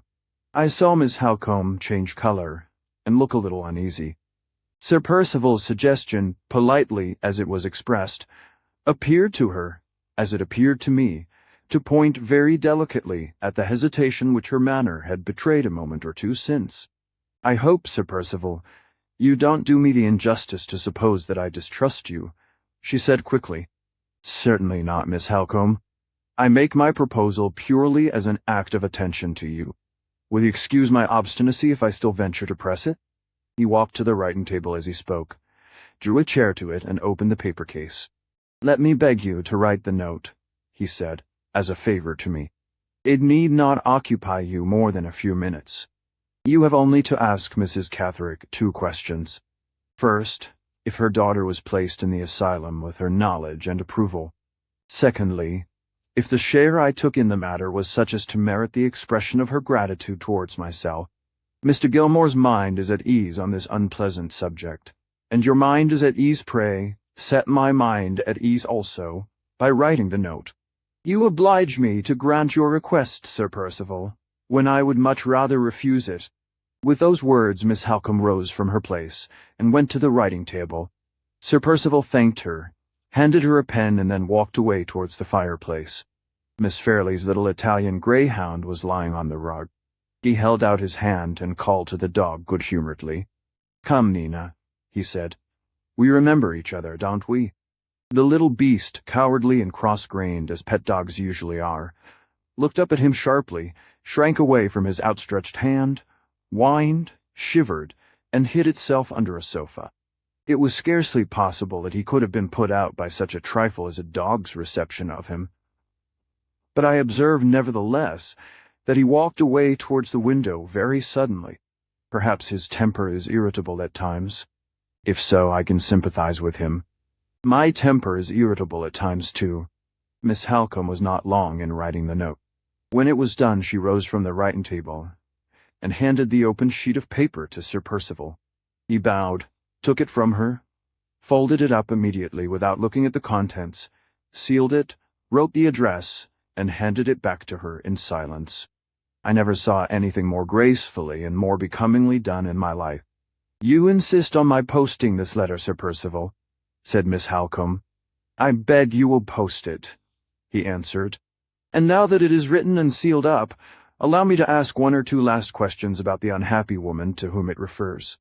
I have read the communication which Mr. Gilmore kindly addressed to my solicitor, describing the circumstances under which the writer of the anonymous letter was identified. But there are certain points to which that statement does not refer. Did Anne Catterick see Miss Fairley?" "Certainly not," replied Miss Halcombe. "Did she see you?" "No.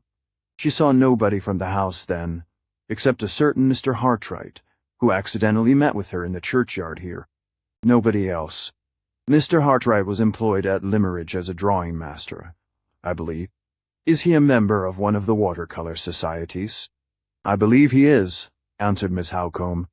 He paused for a moment, as if he was thinking over the last answer, and then added, "Did you find out where Anne Catterick was living, when she was in this neighbourhood?"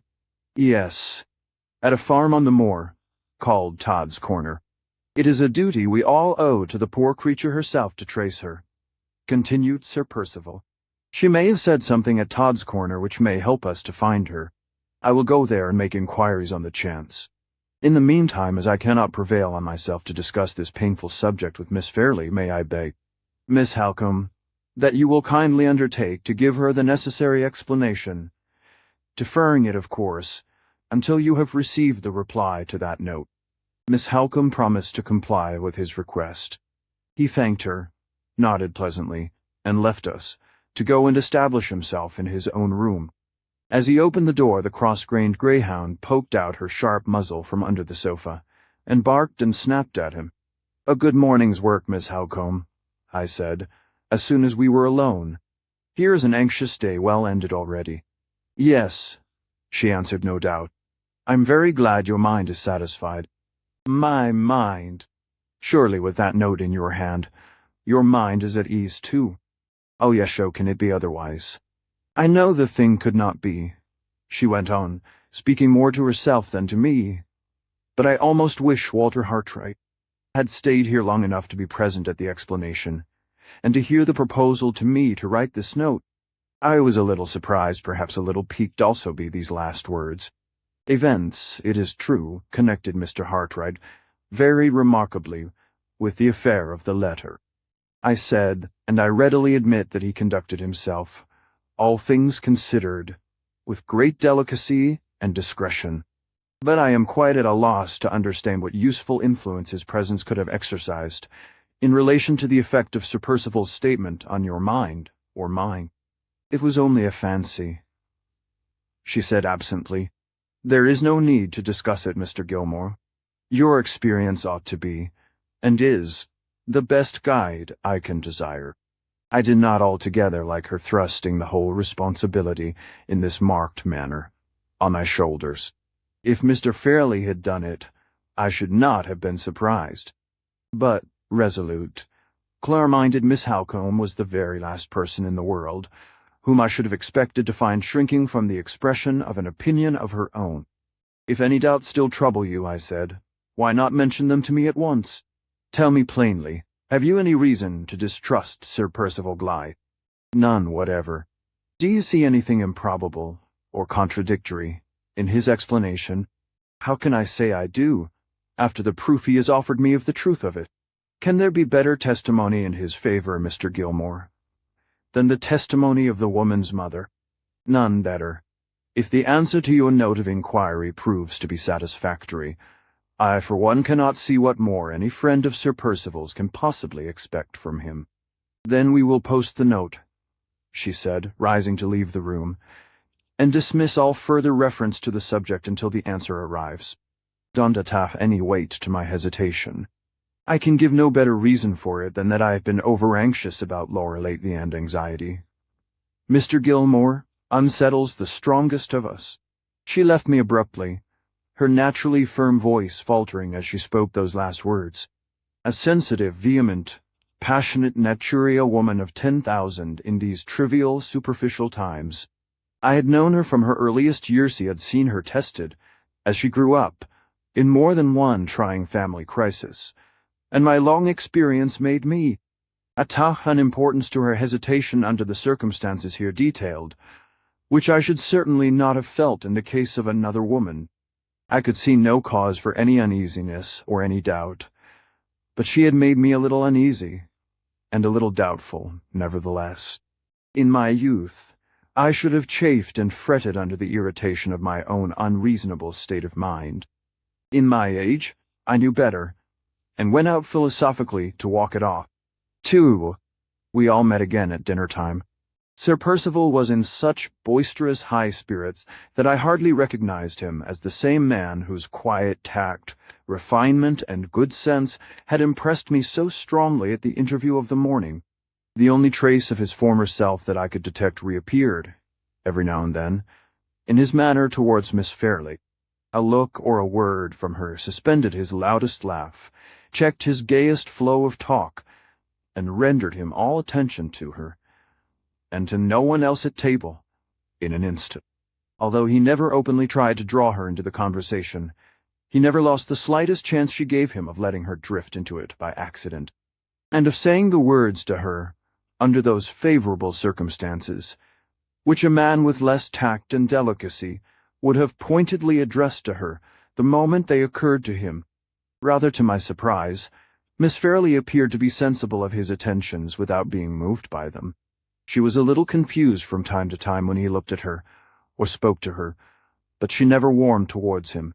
Rank, fortune, good breeding, good looks, the respect of a gentleman, and the devotion of a lover were all humbly placed at her feet, and, so far as appearances went, were all offered in vain. On the next day, the Tuesday, Sir Percival went in the morning, taking one of the servants with him as a guide to Todd's Corner. His inquiries, as I afterwards heard, led to no results.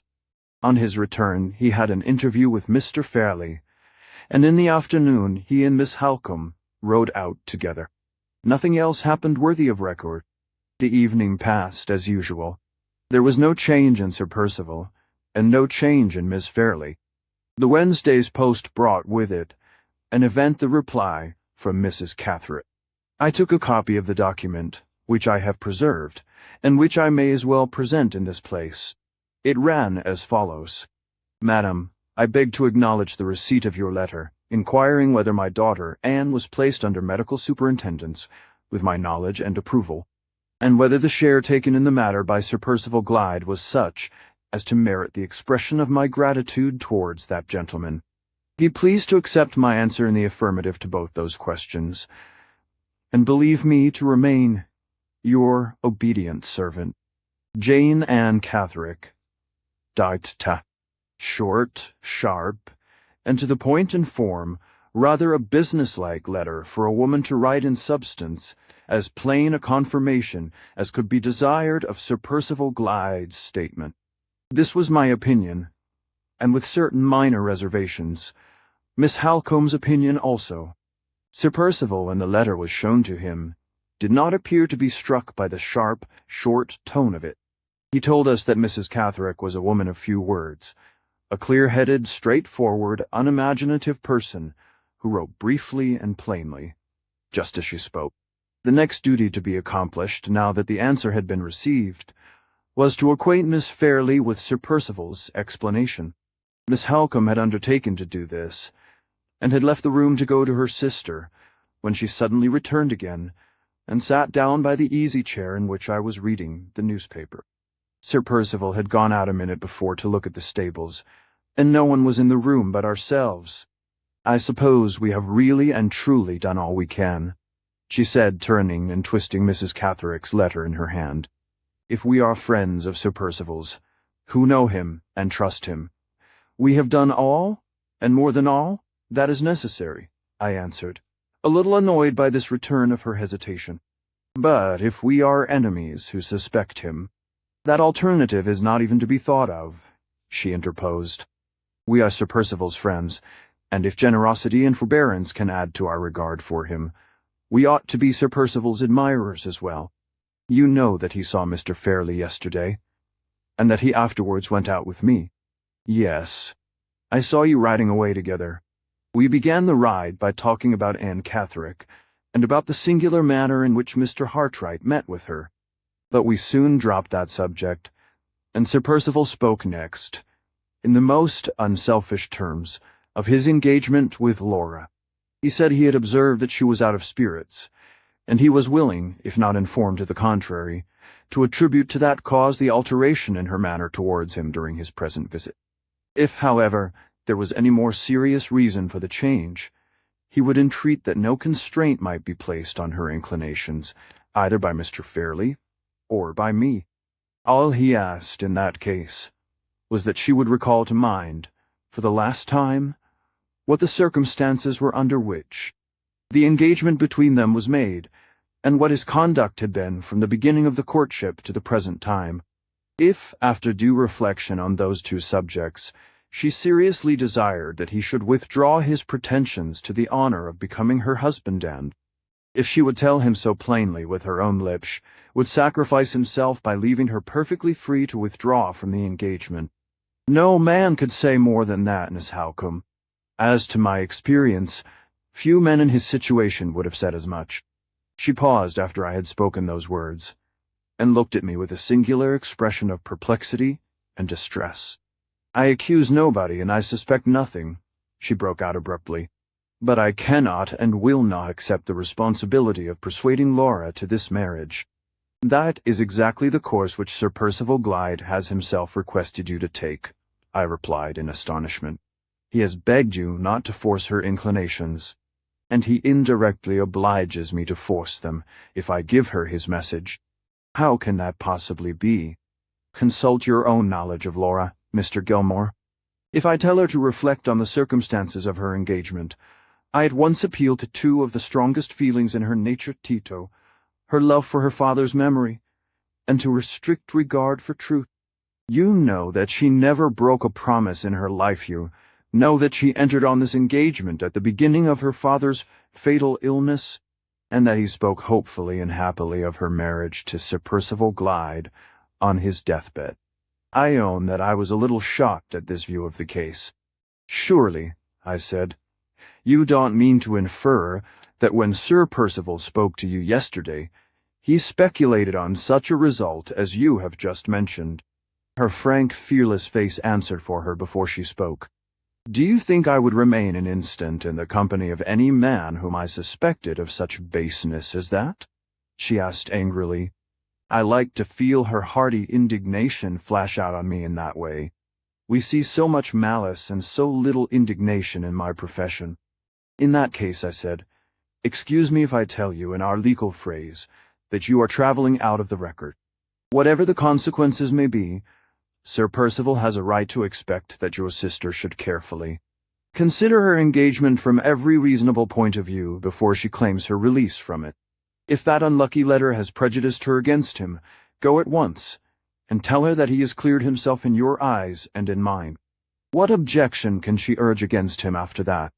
What excuse can she possibly have for changing her mind about a man whom she had virtually accepted for her husband more than 2 years ago? In the eyes of law and reason, Mr. Gilmore, no excuse, I dare say. If she still hesitates, and if I still hesitate, you must attribute our strange conduct, if you like, to caprice in both cases, and we must bear the imputation as well as we can." With those words she suddenly rose and left me. When a sensible woman has a serious question put to her, and evades it by a flippant answer, it is a sure sign, in 99 cases out of 100, that she has something to conceal.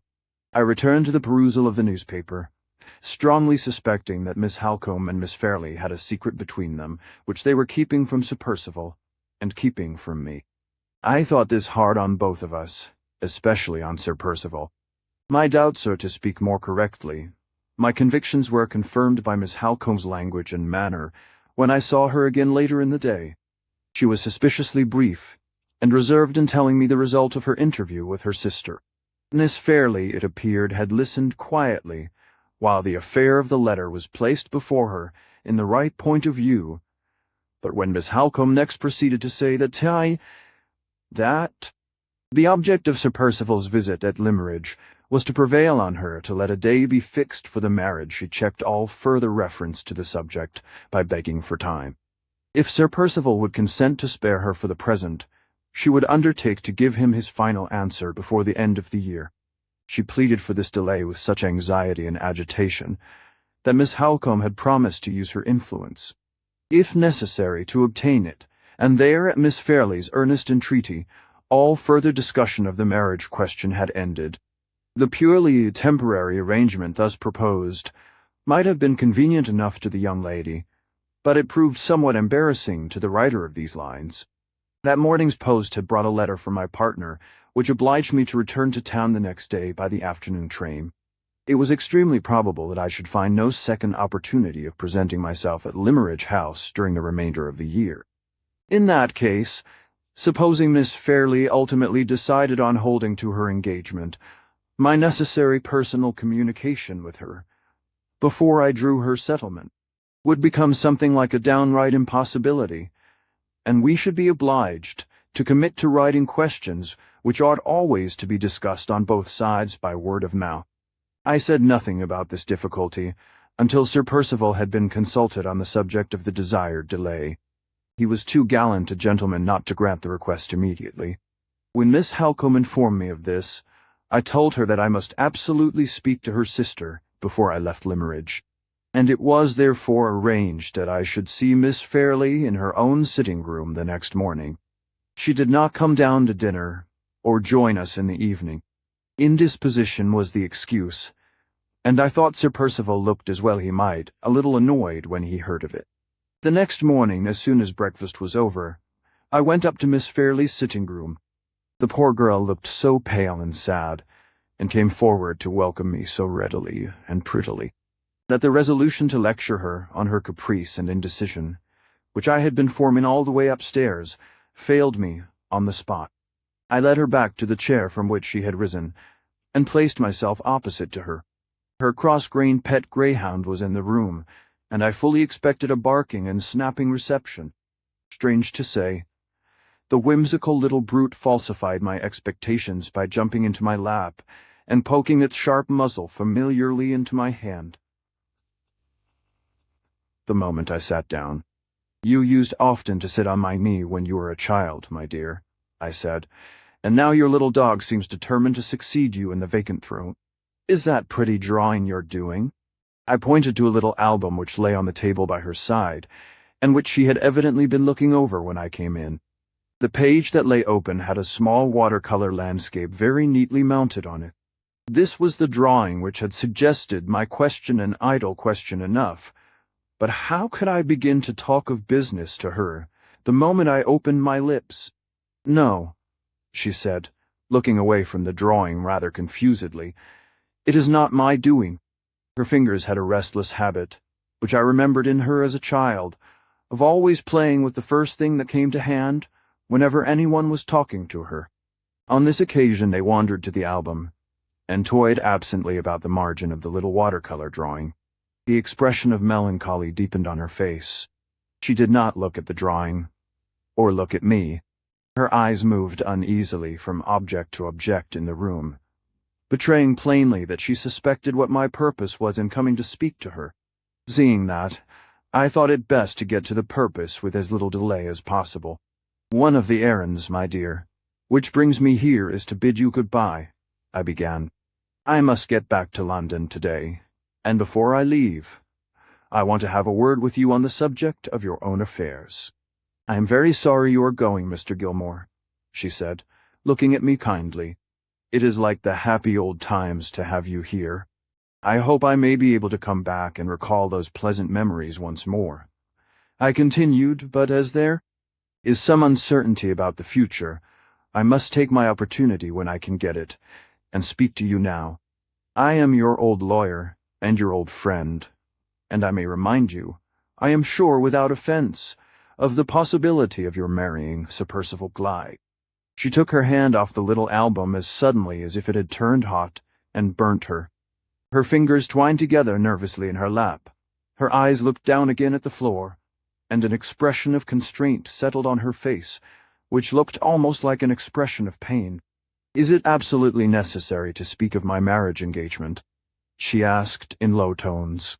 "It is necessary to refer to it," I answered, "but not to dwell on it. Let us merely say that you may marry, or that you may not marry. In the first case, I must be prepared beforehand to draw your settlement, and I ought not to do that without, as a matter of politeness, first consulting you. This may be my only chance of hearing what your wishes are. Let us therefore suppose the case of your marrying, and let me inform you, in as few words as possible, what your position is now, and what you may make it, if you please, in the future."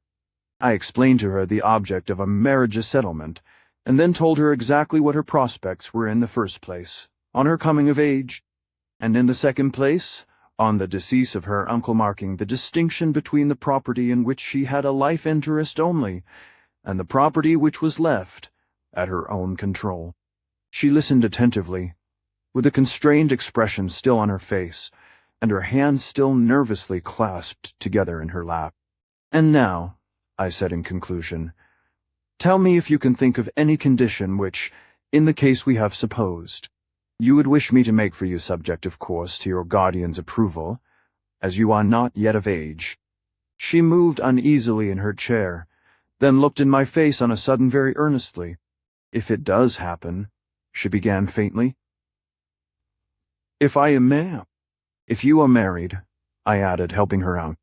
"Don't let him part me from Marian," she cried, with a sudden outbreak of energy. "Oh, Mr. Gilmore, pray make it law that Marian is to live with me." Under other circumstances I might perhaps have been amused at this essentially feminine interpretation of my question, and of the long explanation which had preceded it.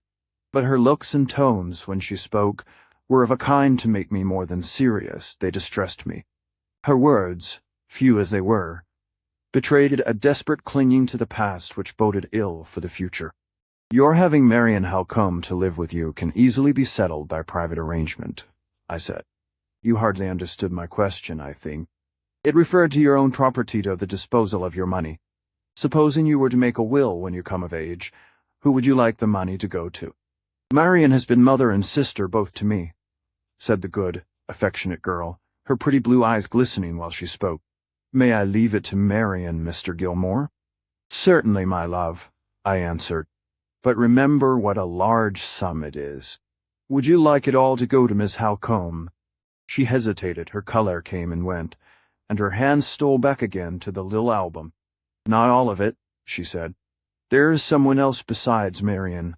She stopped, her color heightened, and the fingers of the hand that rested upon the album beat gently on the margin of the drawing, as if her memory had set them going mechanically with the remembrance of a favorite tune.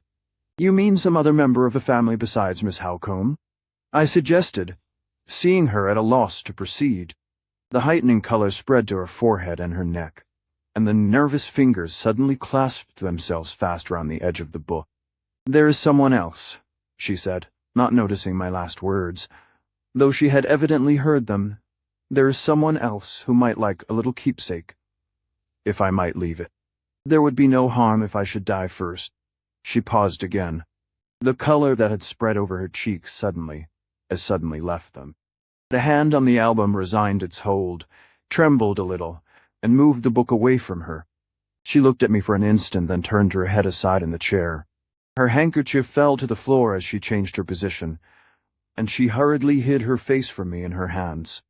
Sad to remember her, as I did, the liveliest, happiest child that ever laughed the day through, and to see her now, in the flower of her age and her beauty, so broken and so brought down as this.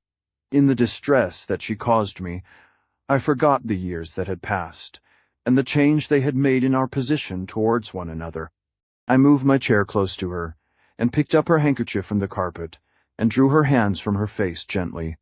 "Don't cry, my love," I said, and dried the tears that were gathering in her eyes with my own hand, as if she had been the little Laura Fairley of 10 long years ago. It was the best way I could have taken to compose her. She laid her head on my shoulder, and smiled faintly through her tears. "I am very sorry for forgetting myself," she said artlessly. "I have not been well. I have felt sadly weak and nervous lately, and I often cry without reason when I am alone. I am better now. I can answer you as I ought, Mr. Gilmore. I can indeed." "No, no, my dear," I replied. "We will consider the subject as done with for the present. You have said enough to sanction my taking the best possible care of your interests, and we can settle details at another opportunity. Let us have done with business now, and talk of something else." I led her at once into speaking on other topics. In 10 minutes' time she was in better spirits, and I rose to take my leave. "Come here again," she said earnestly. "I will try to be worthier of your kind feeling for me, and for my interests, if you will only come again." Still clinging to the that past which I represented to her, in my way as Miss Halcombe did in hers. It troubled me sorely to see her looking back at the beginning of her career, just as I look back at the end of mine. "If I do come again, I hope I shall find you better," I said, "better and happier." "God bless you, my dear." She only answered by putting up her cheek to me to be kissed. Even lawyers have hearts, and mine ached a little as I took leave of her. The whole interview between us had hardly lasted more than half an hour. She had not breathed a word, in my presence, to explain the mystery of her evident distress and dismay at the prospect of her marriage, and yet she contrived to win me over to her side of the question. I neither knew how nor why. I had entered the room, feeling that Sir Percival Glyde had fair reason to complain of the manner in which she was treating him. I left it, secretly hoping that matters might end in her taking him at his word and claiming her release. A man of my age and experience ought to have known better than to vacillate in this unreasonable manner. I can make no excuse for myself. I can only tell the truth, and say so it was.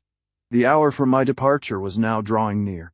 I sent to Mr. Fairley to say that I would wait on him to take leave if he liked, but that he must excuse my being rather in a hurry. He sent a message back, written in pencil on a slip of paper: "Kind love and best wishes, dear Gilmore. Hurry of any kind is inexpressibly injurious to me. Pray, take care of yourself.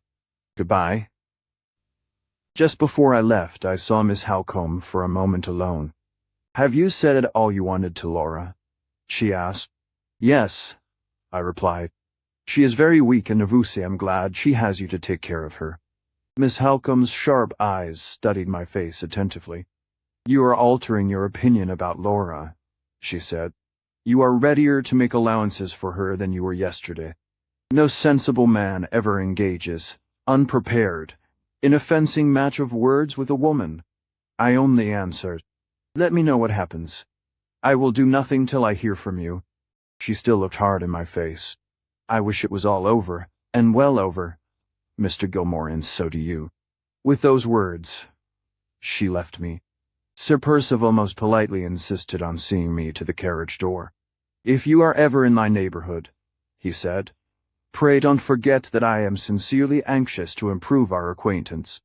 The tried and trusted old friend of this family will be always a welcome visitor in any house of mine. A really irresistible man, courteous, considerate, delightfully free from prydia gentleman, every inch of him." As I drove away to the station, I felt as if I could cheerfully do anything to promote the interests of Sir Percival Glyde, anything in the world, except drawing the marriage settlement of his wife. 3.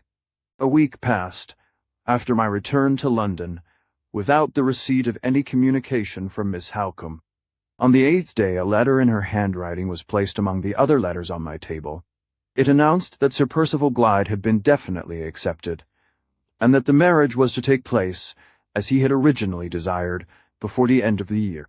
In all probability, the ceremony would be performed during the last fortnight in December. Miss Fairley's 21st birthday was late in March. She would, therefore, by this arrangement, become Sir Percival's wife about 3 months before she was of age. I ought not to have been surprised. I ought not to have been sorry. but I was surprised and sorry nevertheless. Some little disappointment, caused by the unsatisfactory shortness of Miss Halcomb's letter, mingled itself with these feelings, and contributed its share towards upsetting my serenity for the day. In 6 lines my correspondent announced the proposed marriage in 3 more. She told me that Sir Percival had left Cumberland to return to his house in Hampshire, and in 2 concluding sentences she informed me, first, that Laura was sadly in want of change and cheerful society, secondly, that she had resolved to try the effect of some such change forthwith, by taking her sister away with her on a visit to certain old friends in Yorkshire. There the letter ended, without a word to explain what the circumstances were, which had decided Miss Fairley to accept Sir Percival Glyde in 1 short week from the time when I had last seen her. At a later period, the cause of this sudden determination was fully explained to me. It is not my business to relate it imperfectly, on hearsay evidence. The circumstances came within the personal experience of Miss Halcombe, and when her narrative succeeds mine, she will describe them in every particular exactly as they happen. In the meantime, the plain duty for me to perform before, I, in my turn, lay down my pen and withdraw from the story is to relate the 1 remaining event connected with Miss Fairley's proposed marriage in which I was concerned, namely the drawing of the settlement. It is impossible to refer intelligibly to this document without first entering into certain particulars in relation to the bride's pecuniary affairs. I will try to make my explanation briefly and plainly, and to keep it free from professional obscurities and technicalities. The matter is of the utmost importance. I warn all readers of these lines that Miss Fairley's inheritance is a very serious part of Miss Fairley's story, and that Mr. Gilmore's experience in this particular must be their experience also, if they wish to understand the narratives which are yet to come. Miss Fairley's expectations, then, were of a 2-fold kind, comprising her possible inheritance of real property, or land, when her uncle died, and her absolute inheritance of personal property, or money, when she came of age. Let us take the land first. In the time of Miss Fairley's paternal grandfather, whom we will call Mr. Fairley, the elder, the entailed succession to the Limmeridge estate stood thus. Mr. Fairley, the elder, died and left 3 sons, Philip, Frederick, and Arthur. As eldest son, Philip succeeded to the estate. If he died without leaving a son, the property went to the 2nd brother, Frederick, and if Frederick died also without leaving a son, the property went to the 3rd brother, Arthur. As events turned out, Mr. Philip Fairley died leaving an only daughter, the Laura of this story, and the estate in consequence went, in course of law, to the 2nd brother, Frederick, a single man. The 3rd brother, Arthur, had died many years before the decease of Philip, leaving a son and a daughter. The son, at the age of 18, was drowned at Oxford. His death left Laura, the daughter of Mr. Philip Fairley, presumptive heiress to the estate, with every chance of succeeding to it. In the ordinary course of nature, on her uncle Frederick's death, if the said Frederick died without leaving male issue, except in the event, then, of Mr. Frederick Fairley's marrying and leaving an heir the 2 very last things in the world that he was likely to do, his niece Laura would have the property on his death, possessing, it must be remembered, nothing more than a life interest in it. If she died single, or died childless, the estate would revert to her cousin, Magdalen, the daughter of Mr. Arthur Fairley. If she married, with a proper settlementer, in other words, with the settlement I meant to make for her, income from the estate, a good 3,000 a year, would, during her lifetime, be at her own disposal. If she died before her husband, he would naturally expect to be left in the enjoyment of the income for his lifetime. If she had a son, that son would be the heir, to the exclusion of her cousin Magdalen. Thus, Sir Percival's prospects in marrying Miss Fairley, so far as his wife's expectations from real property were concerned, promised him these 2 advantages, on Mr. Frederick Fairley's death first: the use of 3,000 a year by his wife's permission while she lived, and in his own right on her death, if he survived her, and secondly, the inheritance of limerage for his son, if he had one. So much for the landed property, and for the disposal of the income from it, on the occasion of Miss Fairley's marriage. Thus far, no difficulty or difference of opinion on the lady's settlement was at all likely to arise between Sir Percival's lawyer and myself. The personal estate, or in other words, the money to which Miss Fairley would become entitled on reaching the age of 21 years, is the next point to consider. This part of her inheritance was, in itself, a comfortable little fortune. It was derived under her father's will, and it amounted to the sum of £20,000. Besides this, she had a life interest in £10,000 more, which latter amount was to go, on her decease, to her Aunt Eleanor, her father's only sister. It will greatly assist in setting the family affairs before the reader in the clearest possible light. If I stop here for a moment, to explain why the aunt had been kept waiting for her legacy until the death of the niece. Mr. Philip Fairley had lived on excellent terms with his sister Eleanor, as long as she remained a single woman. But when her marriage took place, somewhat late in life, and when that marriage united her to an Italian gentleman named Fosco, or, rather, to an Italian nobleman seeing, that he rejoiced in the title of Count Ammerdorstune, Fairley disapproved of her conduct so strongly that he ceased to hold any communication with her, and even went the length of striking her name out of his will. The other members of the family all thought this serious manifestation of resentment at his sister's marriage more or less unreasonable. Count Fosco, though not a rich man, was not a penniless adventurer either. He had a small but sufficient income of his own. He had lived many years in England, and he held an excellent position in society. These recommendations, however, availed nothing with Mr. Fairley. In many of his opinions he was an Englishman of the old school, and he hated a foreigner simply and solely because he was a foreigner. The utmost that he could be prevailed on to do, in after years mainly at Miss Fairley's, intercession was to restore his sister's name to its former place in his will. But to keep her waiting for her legacy by giving the income of the money to his daughter for life, and the money itself, if her aunt died before her, to her cousin Magdalen.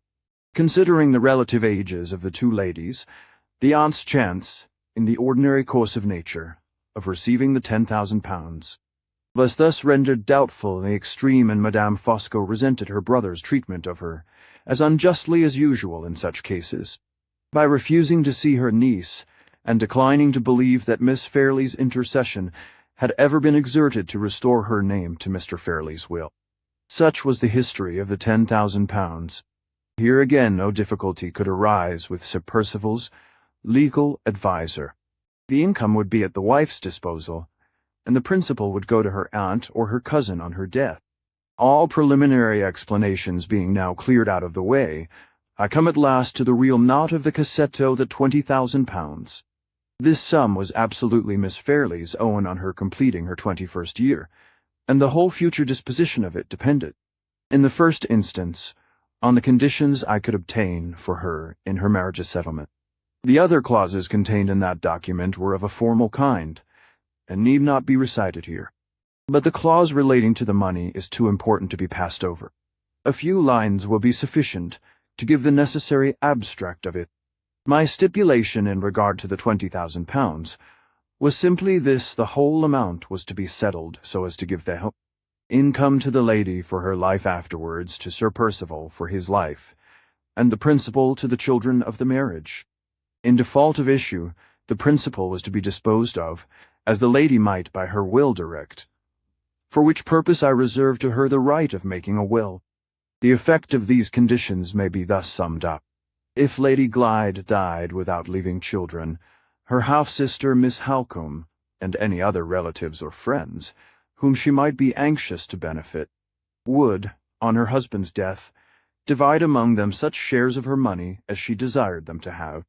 If, on the other hand, she died leaving children, then their interest, naturally and necessarily, superseded all other interests whatsoever. This was the clause, and no one who reads it can fail, I think, to agree with me that it meted out equal justice to all parties. We shall see how my proposals were met on the husband's side. At the time when Miss Halcomb's letter reached me, I was even more busily occupied than usual, but I contrived to make leisure for the settlement. I had drawn it, and had sent it for approval to Sir Percival's solicitor, in less than a week from the time when Miss Halcombe had informed me of the proposed marriage. After a lapse of 2 days, the document was returned to me, with notes and remarks of the baronet's lawyer. His objections, in general, proved to be of the most trifling and technical kind, until he came to the clause relating to the £20,000. Against this there were double lines drawn in red ink, and the following note was appended to them: "Not admissible. The principal to go to Sir Percival Glyde in the event of his surviving Lady Glyde, and there being no issue, that is to say, not one farthing of the £20,000 was to go to Miss Halcombe, or to any other relative or friend of Lady Glyde's. The whole sum, if she left no children, was to slip into the pockets of her husband." The answer I wrote to this audacious proposal was as short and sharp as I could make it. "My dear Sir, Miss Fairley's settlement. I maintain the clause to which you object, exactly as it stands. Yours truly." The rejoinder came back in a quarter of an hour. "My dear Sir, Miss Fairley's settlement. I maintain the red ink to which you object, exactly as it stands. Yours truly." In the detestable slang of the day, we were now both at a deadlock, and nothing was left for it but to refer to our clients on either side.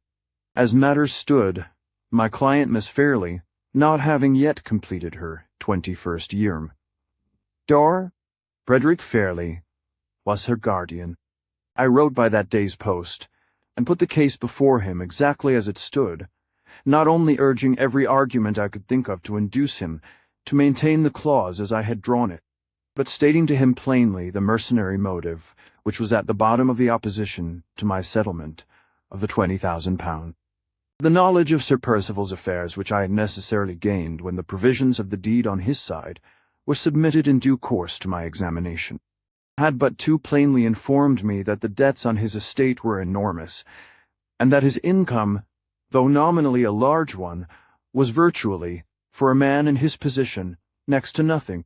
The want of ready money was the practical necessity of Sir Percival's existence, and his lawyer's note on the clause in the settlement was nothing but the frankly selfish expression of it.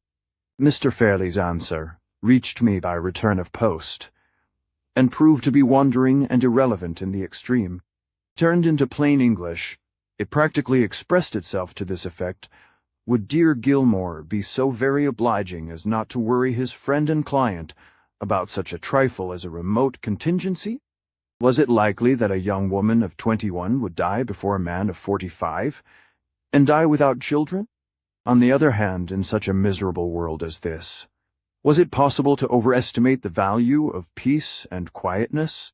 If those two heavenly blessings were offered in exchange for such an earthly trifle as a remote chance of £20,000, was it not a fair bargain? Surely yes. Then why not make it? I threw the letter away in disgust.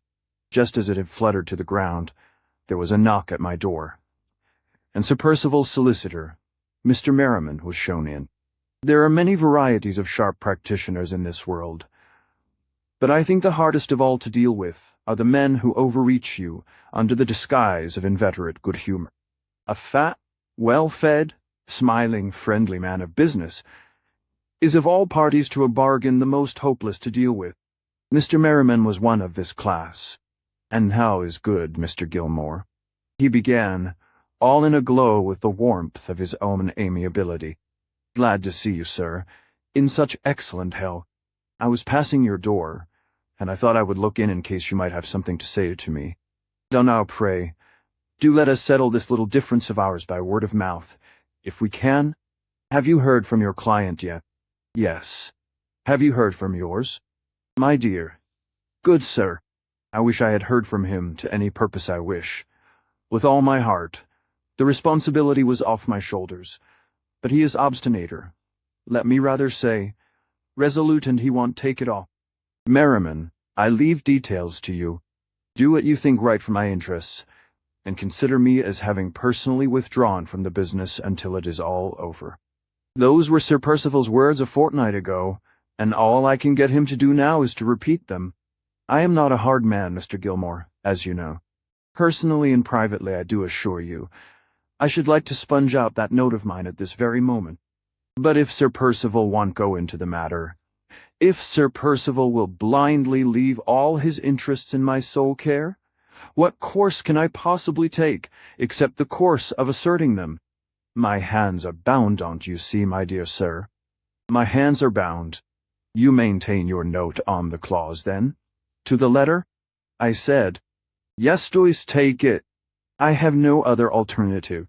He walked to the fireplace and warmed himself, humming the fag end of a tune in a rich, convivial bass voice. What does your side say? He went on now. Pray, tell me, what does your side say?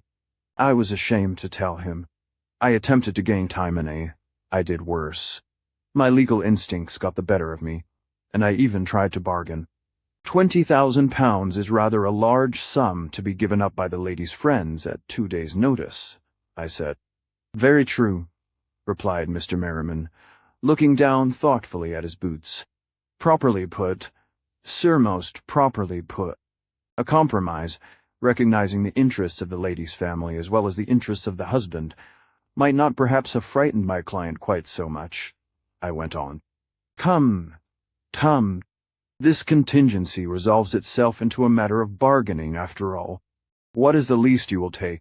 The least we will take, said Mr. Merriman, is £19,999, 19 shillings and 11 pence 3 farthings.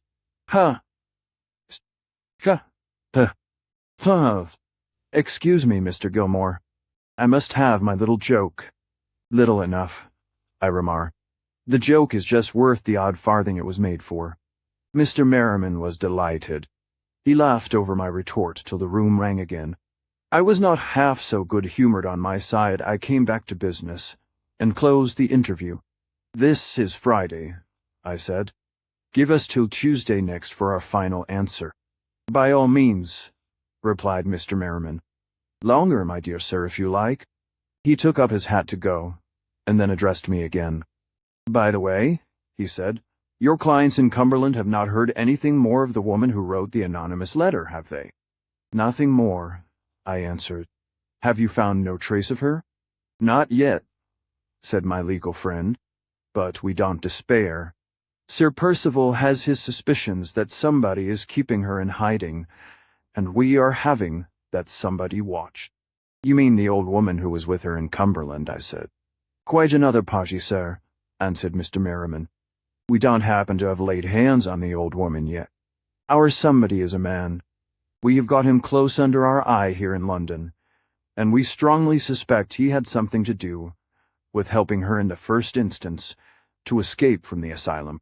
Sir Percival wanted to question him at once, but I said, no. Questioning him will only put him on his guard. Watch him, and wait. We shall see what happens. A dangerous woman to be at large. Mr. Gilmore, nobody knows what she may do next. I wish you good morning, sir. On Tuesday next I shall hope for the pleasure of hearing from you. He smiled amiably and went out. My mind had been rather absent during the latter part of the conversation with my legal friend. I was so anxious about the matter of the settlement that I had little attention to give to any other subject, and the moment I was left alone again, I began to think over what my next proceeding ought to be. In the case of any other client, I should have acted on my instructions, however personally distasteful to me, and have given up the point about the £20,000 on the spot. But I could not act with this businesslike indifference towards Miss Fairley. I had an honest feeling of affection and admiration, for Harry remembered gratefully that her father had been the kindest patron and friend to me that ever man had felt towards her while I was drawing the settlement, as I might have felt, if I had not been an old bachelor, towards a daughter of my own, and I was determined to spare no personal sacrifice in her service, and where her interests were concerned. Writing a second time to Mr. Fairley was not to be thought of. It would only be giving him a second opportunity of slipping through my fingers. Seeing him and personally remonstrating with him might possibly be of more use. The next day was Saturday. I determined to take a return ticket and jolt my old bones down to Cumberland, on the chance of persuading him to adopt the just, the independent, and the honorable course. It was a poor chance enough, no doubt, but when I had tried it, my conscience would be at ease. I should then have done all that a man in my position could do, to serve the interests of my old friend's only child. The weather on Saturday was beautiful, a west wind and a bright sun. Having felt latterly a return of that fullness and oppression of the head, against which my doctor warned me so seriously more than 2 years since, I resolved to take the opportunity of getting a little extra exercise by sending my bag on before me and walking to the terminus in Euston Square. As I came out into Holborn, a gentleman walking by rapidly stopped and spoke to me. It was Mr. Walter Hartright. If he had not been the first to greet me, I should certainly have passed him. He was so changed that I hardly knew him again. His face looked pale, and haggard. His manner was hurried, and uncertain, in his dress, which I remembered as neat and gentlemanlike when I saw him at Limmeridge, was so slovenly now that I should really have been ashamed of the appearance of it on one of my own clerks. "Have you been long back from Cumberland?" he asked. "I heard from Miss Halcombe lately. I am aware that Sir Percival Glyde's explanation has been considered satisfactory. Will the marriage take place soon? Do you happen to know Mr. Gilmore?" He spoke so fast, and crowded his questions together so strangely, that I could hardly follow him. However accidentally intimate he might have been with the family at Limmeridge, I could not see that he had any right to expect information on their private affairs, and I determined to drop him, as easily as might be, on the subject of Miss Fairley's marriage. "Time will show, Mr. Hartright. I say time will show. I dare say, if we look out for the marriage in the papers, we shall not be far wrong. Excuse my noticing it, but I am sorry to see you not looking so well as you were when we last met."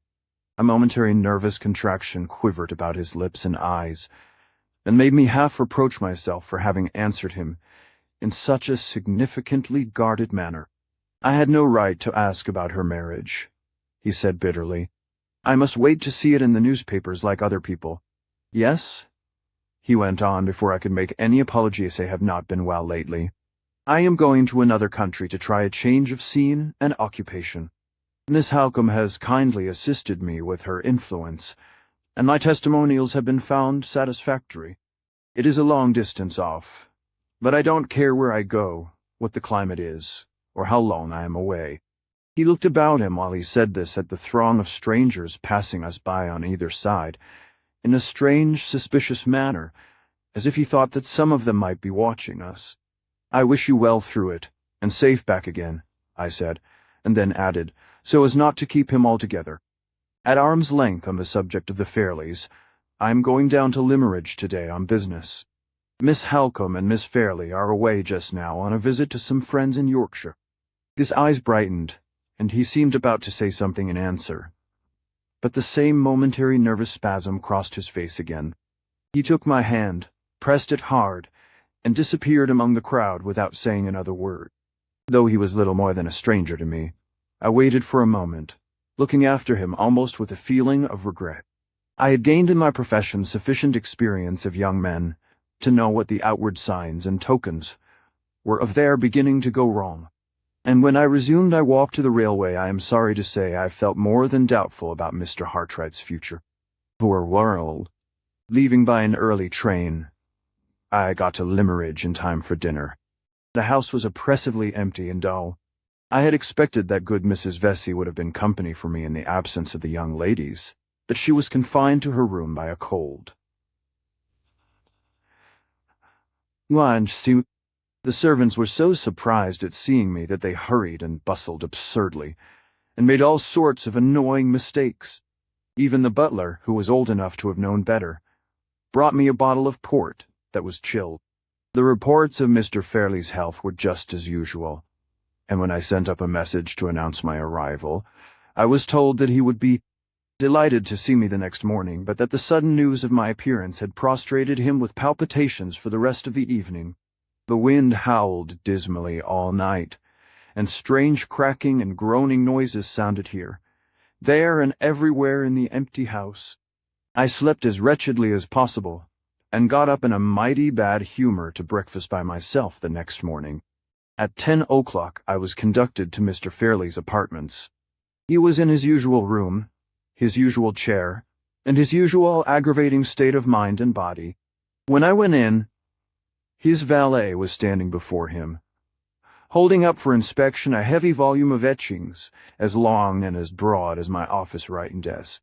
The miserable foreigner grinned in the most abject manner, and looked ready to drop with fatigue, while his master composedly turned over the etchings, and brought their hidden beauties to light with the help of a magnifying glass. "You very best of good old friends," said Mr. Fairley, leaning back lazily before he could look at me. "Are you quite well? How nice of you to come here and see me in my solitude. Dear Gilmore." I had expected that the valet would be dismissed when I appeared, but nothing of the sort happened. There he stood in front of his master's chair, trembling under the weight of the etchings, and there Mr. Fairley sat, serenely twirling the magnifying glass between his white fingers and thumbs. "I have come to speak to you on a very important matter," I said, "and you will therefore excuse me if I suggest that we had better be alone." The unfortunate valet looked at me gratefully. Mr. Fairley faintly repeated my last 3 words, "Better be alone," with every appearance of the utmost possible astonishment. I was in no humor for trifling, and I resolved to make him understand what I meant. "Oblige me by giving that man permission to withdraw," I said, pointing to the valet. Mr. Fairley arched his eyebrows and pursed up his lips in sarcastic surprise. "Man?" he repeated. "You provoking old Gilmore. What can you possibly mean by calling him a man? He's nothing of the sort. He might have been a man half an hour ago, before I wanted my etchings, and he may be a man half an hour hence, when I don't want them any longer. At present he is simply a portfolio stand." "Why object, Gilmore, to a portfolio stand?" "I do object. For the 3rd time, Mr. Fairley, I beg that we may be alone." My tone and manner left him no alternative but to comply with my request. He looked at the servant and pointed peevishly to a chair at his side. "Put down the etchings and go away," he said. "Don't upset me by losing my place. Have you or have you not lost my place? Are you sure you have not? And have you put my handbell quite within my reach? Yes? Then why the devil don't you go?" The valet went out. Mr. Fairley twisted himself round in his chair, polished the magnifying glass with his delicate cambric handkerchief, and indulged himself with a sidelong inspection of the open volume of etchings. It was not easy to keep my temper under these circumstances, but I did keep it. "I have come here at great personal inconvenience," I said, "to serve the interests of your niece and your family, and I think I have established some slight claim to be favored with your attention in return." "Don't bully me," exclaimed Mr. Fairley, falling back helplessly in the chair and closing his eyes. "Please don't bully me. I'm not strong enough." I was determined not to let him provoke me, for Laura Fairley's sake. "My object," I went on, "is to entreat you to reconsider your letter, and not to force me to abandon the just rights of your niece, and of all who belong to her. Let me state the case to you once more, and for the last time." Mr. Fairley shook his head and sighed piteously. "This is heartless of you, Gilmore, very heartless," he said. "Never mind. Go on." I put all the points to him carefully, set the matter before him in every conceivable light. He lay back in the chair the whole time I was speaking with his eyes closed. When I had done, he opened them indolently, took his silver smelling bottle from the table, and sniffed at it with an air of gentle relish. "Good Gilmore," he said between the sniffs, "how very nice this is of you. How you reconcile one to human nature. Give me a plain answer to a plain question, Mr. Fairley. I tell you again, Sir Percival Glyde has no shadow of a claim to expect more than the income of the money. The money itself, if your niece has no children, ought to be under her control, and to return to her family. If you stand firm, Sir Percival must give way, I tell you. or he exposes himself to the base imputation of marrying Miss Fairley entirely from mercenary motives. Mr. Fairley shook the silver smelling bottle at me playfully. You dear old Gilmore, how you do hate rank and family, don't you? How you detest Glyde because he happens to be a baronet. What a radical you are, oh, dear me, what a radical you are. A radical. I could put up with a good deal of provocation. But, after holding the soundest conservative principles all my life, I could not put up with being called a radical. My blood boiled at Edie. Started out of my chair, he was speechless with indignation. Don't shake the room, cried Mr. Fairley, for heaven's sake, don't shake the room.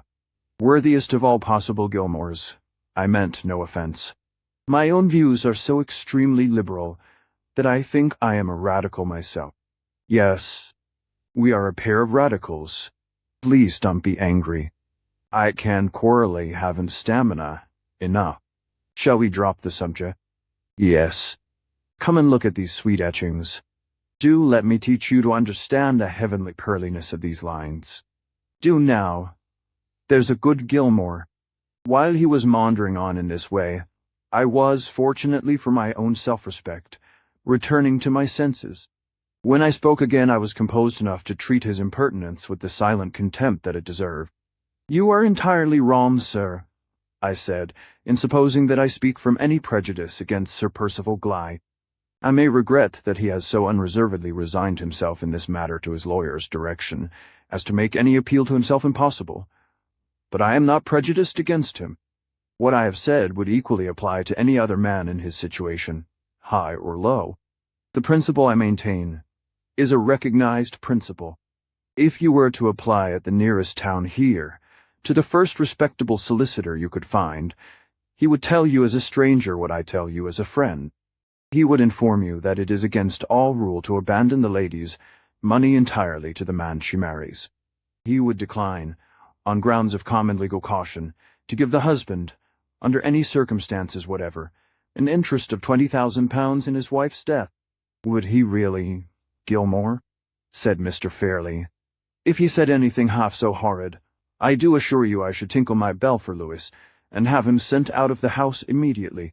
You shall not irritate me, Mr. Fairley, for your niece's sake, and for her father's sake. You shall not irritate me. You shall take the whole responsibility of this discreditable settlement on your own shoulders before I leave the room. Don't. Now, please don't, said Mr. Fairley. Think how precious your time is, Gilmore, and don't throw it away.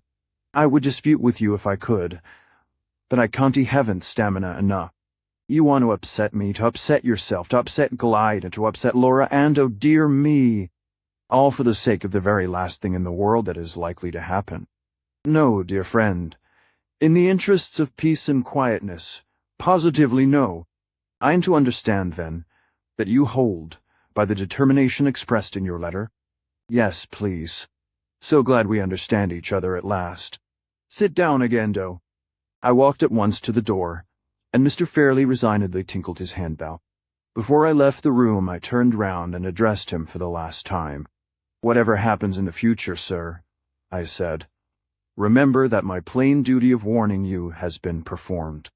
As the faithful friend and servant of your family, I tell you, at parting, that no daughter of mine should be married to any man alive under such a settlement as you are forcing me to make for Miss Fairley. The door opened behind me, and the valet stood waiting on the threshold. Louise, said Mr. Fairley, show Mr. Gilmore out, and then come back and hold up my etchings for me again. Make them give you a good lunch downstairs. Do, Gilmore, make my idle beasts of servants give you a good lunch. I was too much disgusted to reply, turned on my heel, and left him in silence. There was an up train at 2:00 in the afternoon, and by that train I returned to London. On the Tuesday I sent in the altered settlement, which practically disinherited the very persons whom Miss Fairley's own lips had informed me she was most anxious to benefit. I had no choice. Another lawyer would have drawn up the deed if I had refused to undertake it. My task is done. My personal share in the events of the family story extends no farther than the point which I have just reached. Other pens than mine will describe the strange circumstances which are now shortly to follow. Seriously and sorrowfully I close this brief record. Seriously and sorrowfully. I repeat here the parting words that I spoke at Limmerich House. No daughter of mine should have been married to any man alive under such a settlement as I was compelled to make for Laura Fairley. The end of Mr. Gilmore's narrative.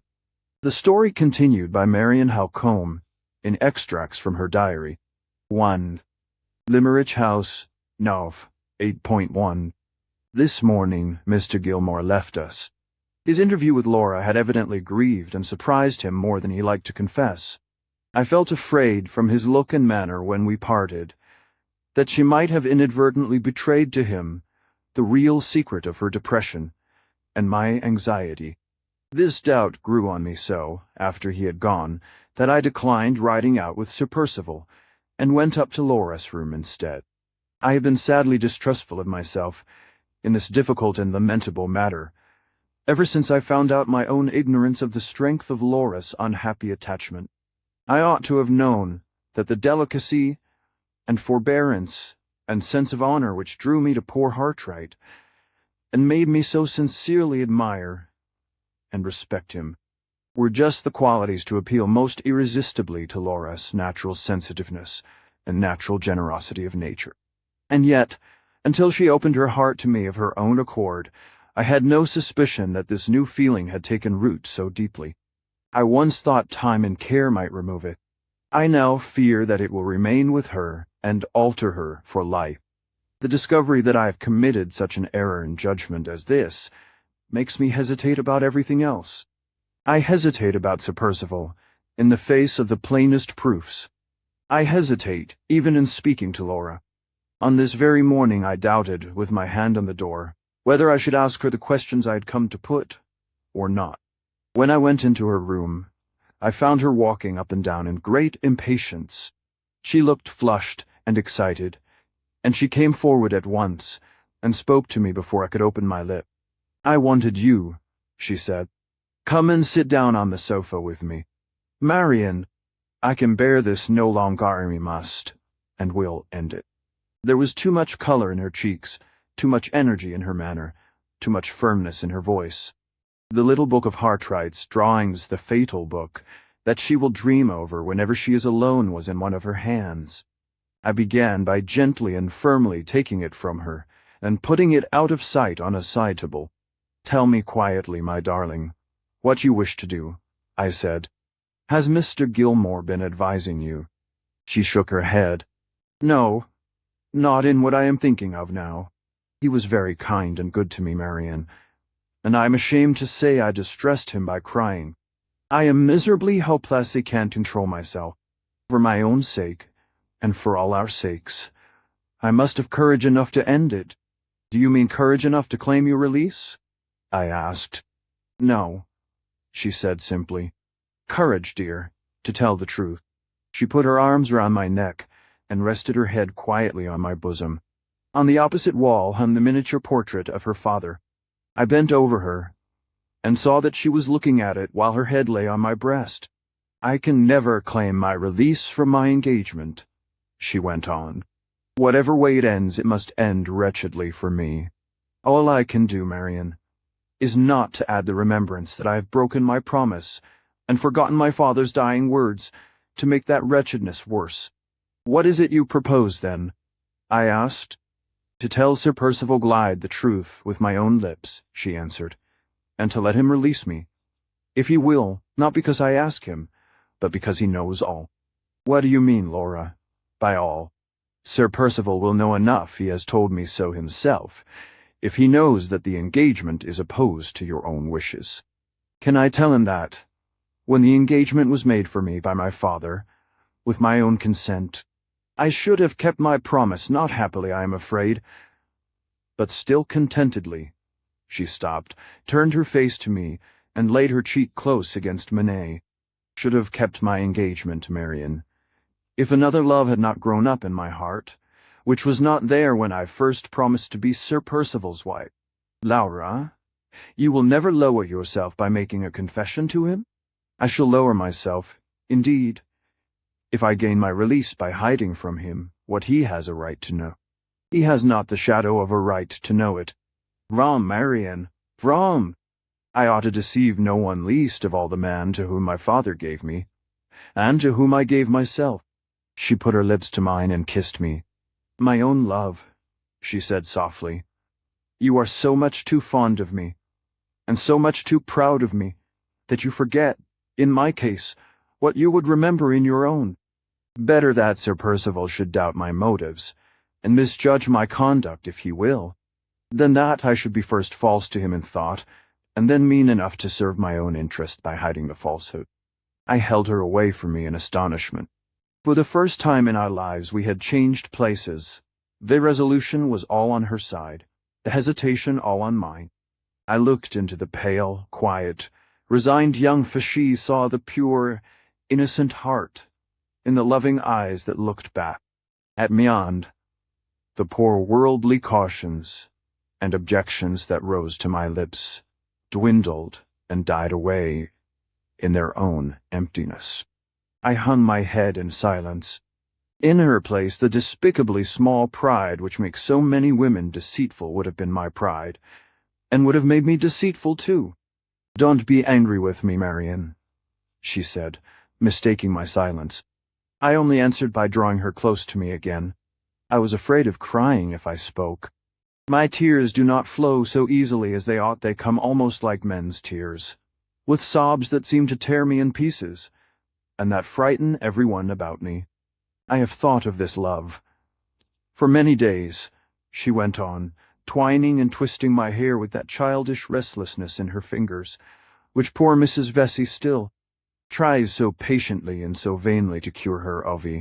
Have thought of it very seriously, and I can be sure of my courage when my own conscience tells me I am right. Let me speak to him tomorrow in your presence, Marian. I will say nothing that is wrong, nothing that you or I need be ashamed of, but, oh, it will ease my heart so to end this miserable concealment.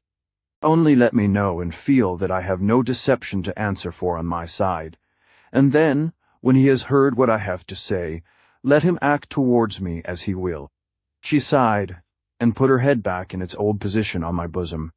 Sad misgivings about what the end would be weighed upon my mind, but still distrusting myself, I told her that I would do as she wished. She thanked me, and we passed gradually into talking of other things. At dinner she joined us again, and was more easy, and more herself with Sir Percival than I have seen her yet. In the evening she went to the piano, choosing new music of the dexterous, tuneless, florid kind. The lovely old melodies of Mozart, which poor Hartright was so fond of, she has never played since he left. The book is no longer in the music stand. She took the volume away herself, so that nobody might find it out and ask her to play from it. I had no opportunity of discovering whether her purpose of the morning had changed or not, until she wished Sir Percival good night, and then her own words informed me that it was unaltered. She said, very quietly, that she wished to speak to him after breakfast, and that he would find her in her sitting-room with me. He changed color at those words, and I felt his hand trembling a little when it came to my turn to take it. The event of the next morning would decide his future life, and he evidently knew it. I went in as usual, through the door between our two bedrooms, to bid Laura good night before she went to sleep. In stooping over her to kiss her, I saw the little book of Hartright's drawings half hidden under her pillow, just in the place where she used to hide her favorite toys when she was a child.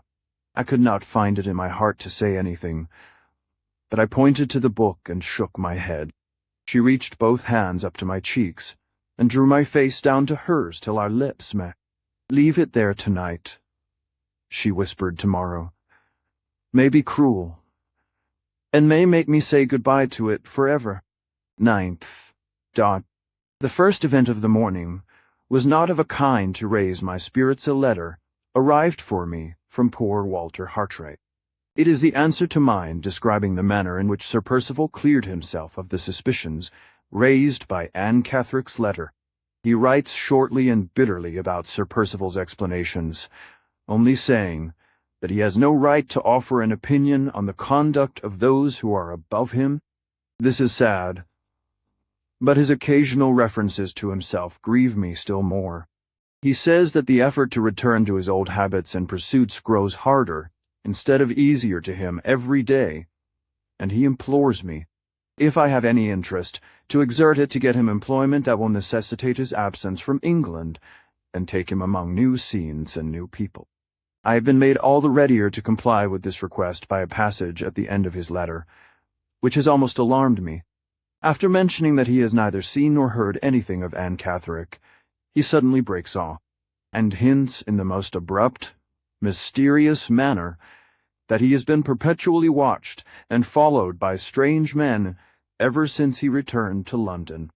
He acknowledges that he cannot prove this extraordinary suspicion by fixing on any particular persons, but he declares that the suspicion itself is present to him night and day. This has frightened me, because it looks as if his one fixed idea about Laura was becoming too much for his mind. I will write immediately to some of my mother's influential old friends in London, and press his claims on their notice. Change of scene and change of occupation may really be the salvation of him at this crisis in his life. Greatly to my relief, Sir Percival sent an apology for not joining us at breakfast. He had taken an early cup of coffee in his own room, and he was still engaged there in writing letters. At 11 o'clock, if that hour was convenient, he would do himself the honor of waiting on Miss Fairley and Miss Howcombe. My eyes were on Laura's face while the message was being delivered.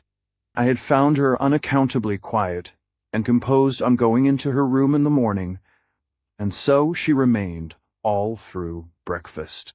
Even when we were sitting together on the sofa in her room, waiting for Sir Percival, she still preserved her self-control.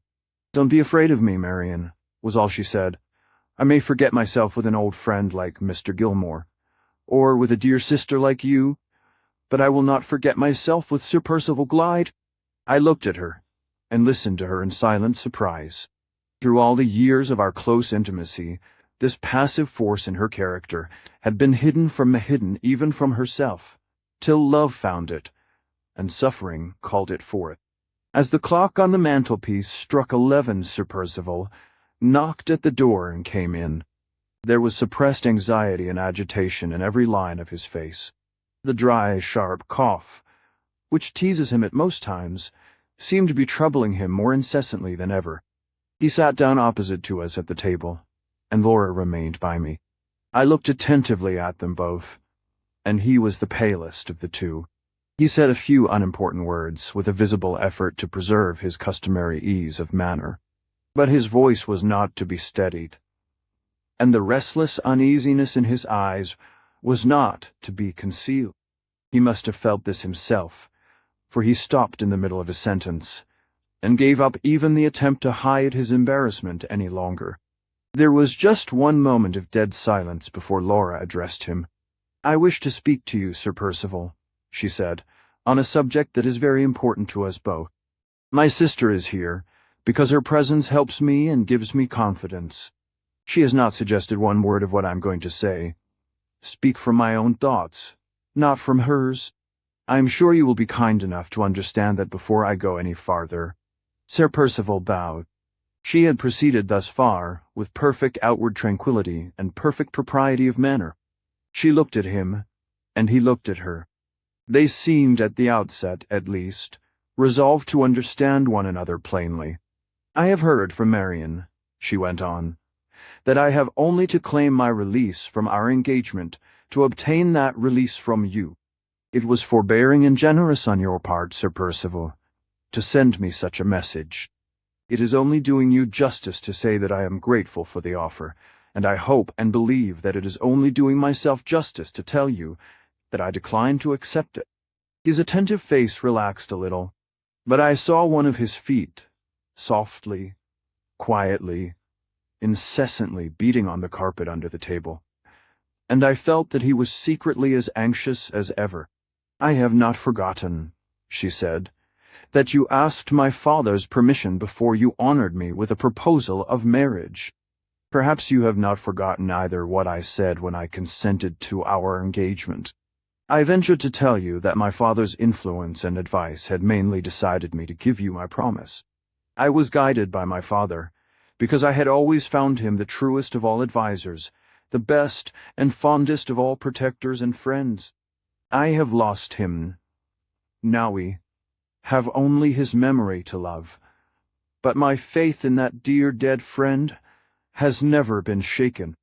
I believe at this moment, as truly as I ever believed, that he knew what was best, and that his hopes and wishes ought to be my hopes and wishes too. Her voice trembled for the first time. Her restless fingers stole their way into my lap and held fast by one of my hands. There was another moment of silence, and then Sir Percival spoke. "May I ask," he said, "if I have ever proved myself unworthy of the trust which it has been hitherto my greatest honor and greatest happiness to possess?" "I have found nothing in your conduct to blame," she answered. "You have always treated me with the same delicacy and the same forbearance. You have deserved my trust, and what is of far more importance in my estimation, you have deserved my father's trust, out of which mine grew. You have given me no excuse, even if I had wanted to find one, for asking to be released from my pledge. What I have said so far has been spoken with the wish to acknowledge my whole obligation to you. My regard for that obligation, my regard for my father's memory, and my regard for my own promise, all forbid me to set the example, on my side, of withdrawing from our present position. The breaking of our engagement must be entirely your wish and your act, Sir Percival, not mine." The uneasy beating of his foot suddenly stopped, and he leaned forward eagerly across the table. "My act?" he said. "What reason can there be on my side for withdrawing?" I heard her breath quickening. He felt her hand growing cold. In spite of what she had said to me when we were alone, I began to be afraid of her. I was wrong. "A reason that it is very hard to tell you," she answered. "There is a change in me, Sir Percival, a change, which is serious enough to justify you, to yourself and to me, in breaking off our engagement." His face turned so pale again that even his lips lost their color. He raised the arm which lay on the table, turned a little away in his chair, and supported his head on his hand, so that his profile only was presented to us. "What change?" he asked. The tone in which he put the question jarred on me. There was something painfully suppressed in it. She sighed heavily, and leaned towards me a little, so as to rest her shoulder against mine. I felt her trembling, and tried to spare her by speaking myself. She stopped me by a warning pressure of her hand, and then addressed Sir Percival one more, but this time without looking at him. "I have heard," she said, "and I believe it, that the fondest and truest of all affections is the affection which a woman ought to bear to her husband. When our engagement began, that affection was mine to give, if I could, and yours to win, if you could. Will you pardon me and spare me, Sir Percival, if I acknowledge that it is not so any longer?" A few tears gathered in her eyes, and dropped over her cheeks slowly as she paused and waited for his answer. He did not utter a word. At the beginning of her reply, he had moved the hand on which his head rested, so that it hid his face. I saw nothing but the upper part of his figure at the table. Not a muscle of him moved. The fingers of the hand which supported his head were dented deep in his hair. They might have expressed hidden anger or hidden grief. It was hard to say which. There was no significant trembling in them. There was nothing, absolutely nothing, to tell the secret of his thoughts at that moment, the moment which was the crisis of his life and the crisis of hers. I was determined to make him declare himself, for Laura's sake. "Sir Percival," I interposed sharply, "have you nothing to say when my sister has said so much?" "More, in my opinion," I added, my unlucky temper getting the better of me, "than any man alive in your position has a right to hear from her." That last rash sentence opened a way for him by which to escape me if he chose, and he instantly took advantage of it. "Pardon me, Miss Howcombe," he said, still keeping his hand over his face. "Pardon me if I remind you that I have claimed no such right." The few plain words, which would have brought him back to the point from which he had wandered, were just on my lips, when Laura checked me by speaking again. "I hope I have not made my painful acknowledgment in vain," she continued. "I hope it has secured me your entire confidence in what I have still to say. Pray be assured of it." He made that brief reply warmly, dropping his hand on the table while he spoke, and turning towards us again. Whatever outward change had passed over him was gone now. His face was eager and expectant. It expressed nothing but the most intense anxiety to hear her next words. "I wish you to understand that I have not spoken from any selfish motive," she said. "If you leave me, Sir Percival, after what you have just heard, you do not leave me to marry another man. You only allow me to remain a single woman for the rest of my life. My fault towards you has begun and ended in my own thought. It can never go any farther." No word has passed. She hesitated, in doubt about the expression she should use next, hesitated in a momentary confusion, which it was very sad and very painful to see. No word has passed. She patiently and resolutely resumed. "Between myself and the person to whom I am now referring for the first and the last time, in your presence, of my feelings towards him, or of his feelings towards me, no word ever can pass. Neither he nor I are likely, in this world, to meet again. I earnestly beg you to spare me from saying any more, and to believe me, on my word, in what I have just told you. It is the truth, Sir Percival, the truth which I think my promised husband has a claim to hear, at any sacrifice of my own feelings. I trust to his generosity to pardon me, and to his honor to keep my secret. Both those trusts are sacred to me," he said, "and both shall be sacredly kept." After answering in those terms, he paused, and looked at her as if he was waiting to hear more. "I have said all I wish to say," she added quietly. "Have said more than enough to justify you in withdrawing from your engagement." "You have said more than enough," he answered, "to make it the dearest object of my life to keep the engagement." With those words he rose from his chair, and advanced a few steps towards the place where she was sitting. She started violently, and a faint cry of surprise escaped her. Every word she had spoken had innocently betrayed her purity and truth to a man who thoroughly understood the priceless value of a pure and true woman. Her own noble conduct had been the hidden enemy, throughout, of all the hopes she had trusted to it. "I had dreaded this from the first. I would have prevented it if she had allowed me the smallest chance of doing so. I even waited and watched now, when the harm was done, for a word from Sir Percival that would give me the opportunity of putting him in the wrong. You have left it to me, Miss Fairley, to resign you," he continued. "I am not heartless enough to resign a woman who has just shown herself to be the noblest of her sex." He spoke with such warmth and feeling, with such passionate enthusiasm, and yet with such perfect delicacy, that she raised her head, flushed up a little, and looked at him with sudden animation and spirit. "No," she said firmly, "the most wretched of her sex, if she must give herself in marriage when she cannot give her love, may she not give it in the future?" he asked, "if the one object of her husband's life is to deserve it?" "Never," she answered. "If you still persist in maintaining our engagement, I may be your true and faithful wife, Sir Percival, your loving wife. If I know my own heart, never." She looked so irresistibly beautiful as she said those brave words that no man alive could have steeled his heart against her. I tried hard to feel that Sir Percival was to blame, and to say so, but my womanhood would pity him, in spite of myself. "I gratefully accept your faith and truth," he said. "The least that you can offer is more to me than the utmost that I could hope for from any other woman in the world." Her left hand still held mine, but her right hand hung listlessly at her side. He raised it gently to his lips, touched it with them, rather than kissed.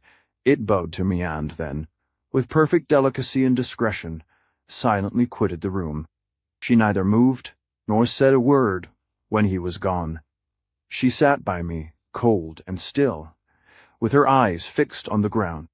I saw it was hopeless and useless to speak, and I only put my arm round her and held her to me in silence. We remained together so for what seemed a long and weary time, so long, and so weary that I grew uneasy, and spoke to her softly, in the hope of producing a change. The sound of my voice seemed to startle her into consciousness. She suddenly drew herself away from me and rose to her feet. "I must submit, Marian, as well as I can," she said. "My new life has its hard duties, and one of them begins today."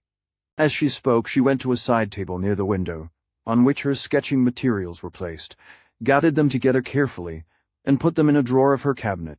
She locked the drawer, and brought the key to me. "I must part from everything that reminds me of him," she said. "Keep the key wherever you please, shall never want it again." Before I could say a word, she had turned away to her bookcase, and had taken from it the album that contained Walter Hartright's drawings. She hesitated for a moment, holding the little volume fondly in her hands, then lifted it to her lips and kissed it. "Oh, Laura!" "Laura," I said, not angrily, not reprovingly, nothing but sorrow in my voice, and nothing but sorrow in my heart. "It is the last time, Marian," she pleaded. "I am bidding it goodbye forever." She laid the book on the table and drew out the comb that fastened her hair. It fell, in its matchless beauty, over her back and shoulders, and dropped round her, far below her waist.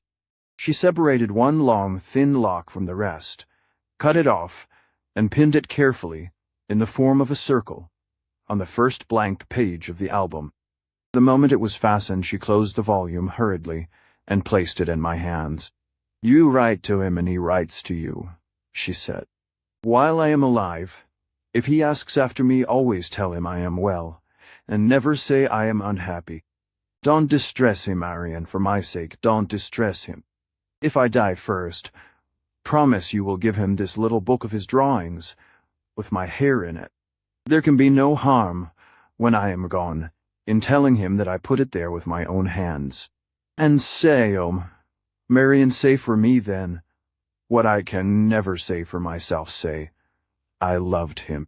She flung her arms round my neck, and whispered the last words in my ear, with a passionate delight in uttering them, which it almost broke my heart to hear.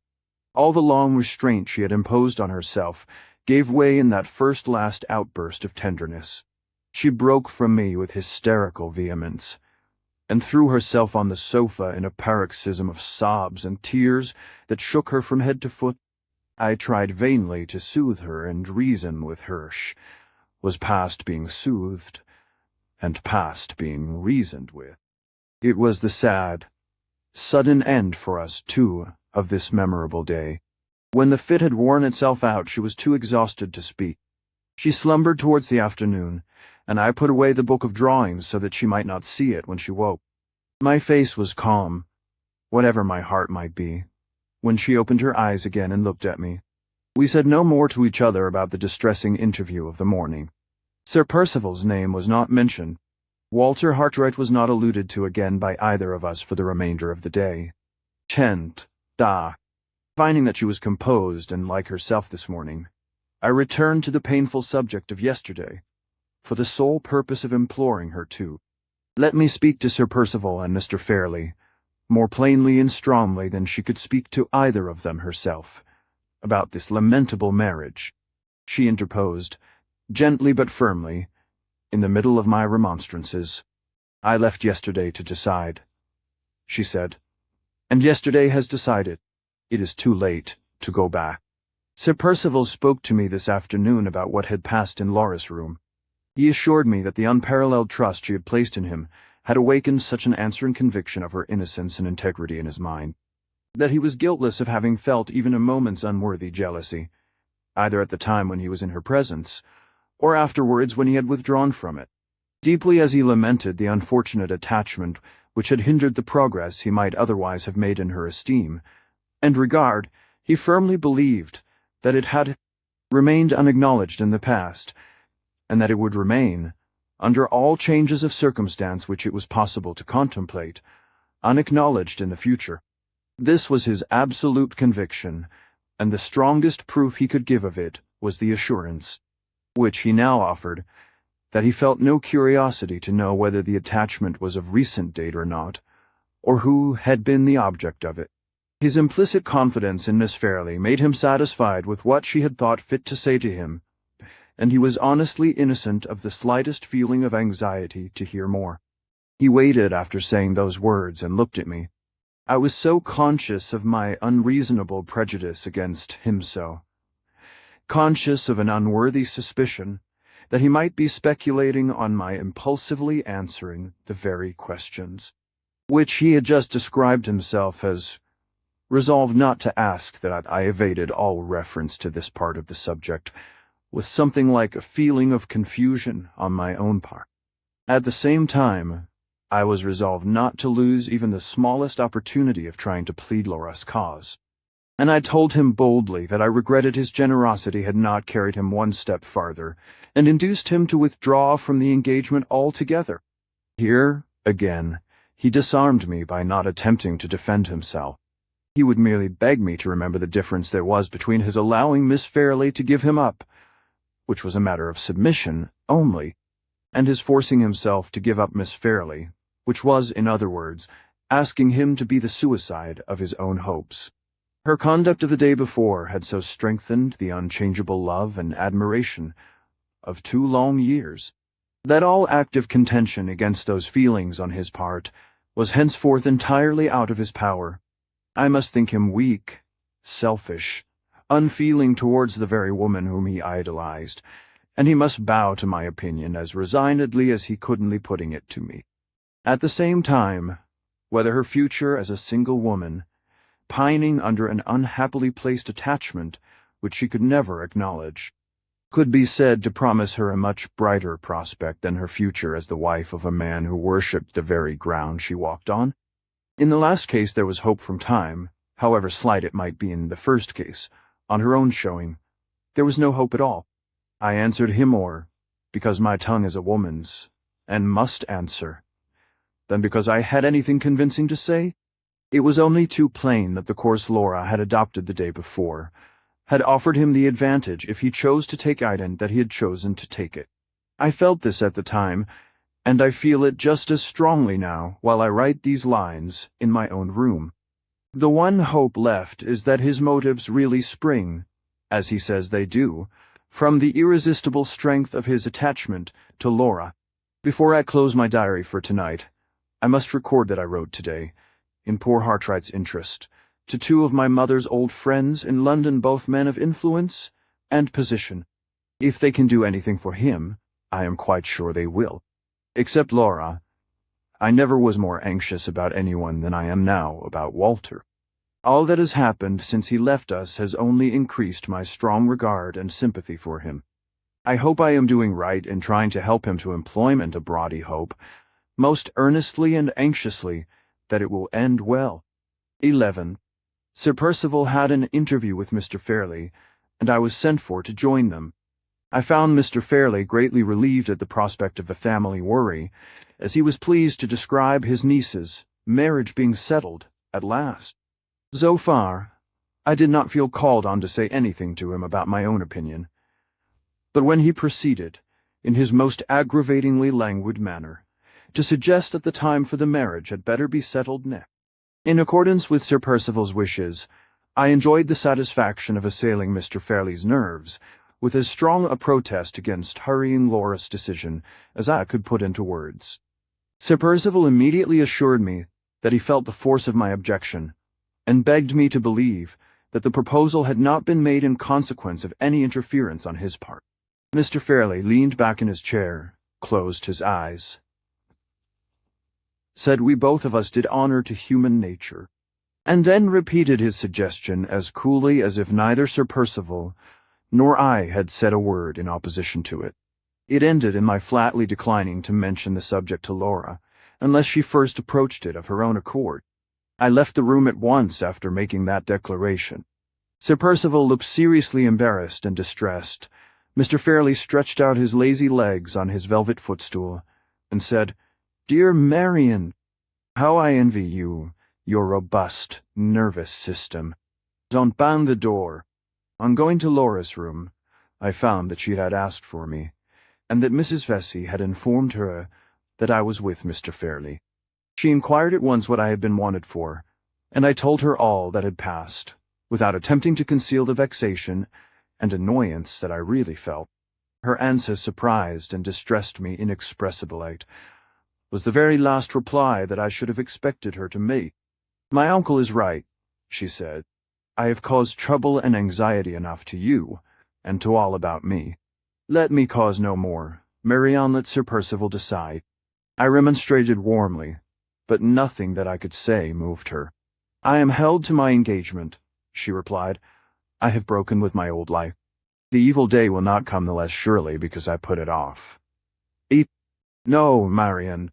Once again my uncle is right. I have caused trouble enough and anxiety enough, and I will cause no more." She used to be pliability itself, but she was now inflexibly passive in her resignation, might almost say in her despair. Dearly as I love her, I should have been less pained if she had been violently agitated. It was so shockingly unlike her natural character to see her as cold and insensible as I saw her now. 12. Sir Percival put some questions to me at breakfast about Laura, which left me no choice but to tell him what she had said. While we were talking, she herself came down and joined us. She was just as unnaturally composed in Sir Percival's presence as she had been in mine.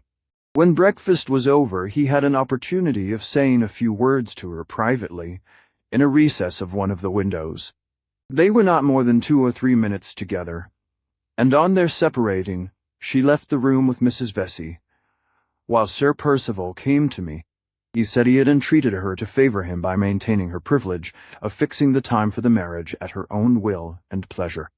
In reply, she had merely expressed her acknowledgments, and had desired him to mention what his wishes were to Miss Halcombe. I have no patience to write more. In this instance, as in every other, Sir Percival has carried his point with the utmost possible credit to himself, in spite of everything that I can say or do.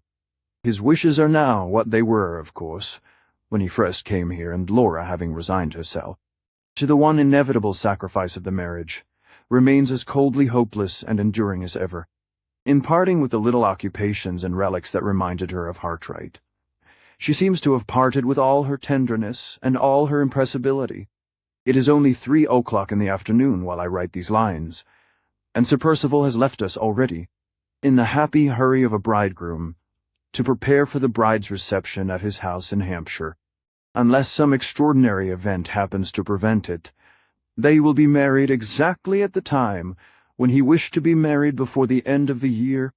My very fingers burn as I write it. 13th. A sleepless night, through uneasiness about Laura. Towards the morning I came to a resolution to try what change of scene would do to rouse her. She cannot surely remain in her present torpor of insensibility. If I take her away from Limmeridge, and surround her with the pleasant faces of old friends. After some consideration, I decided on writing to the Arnolds in Yorkshire.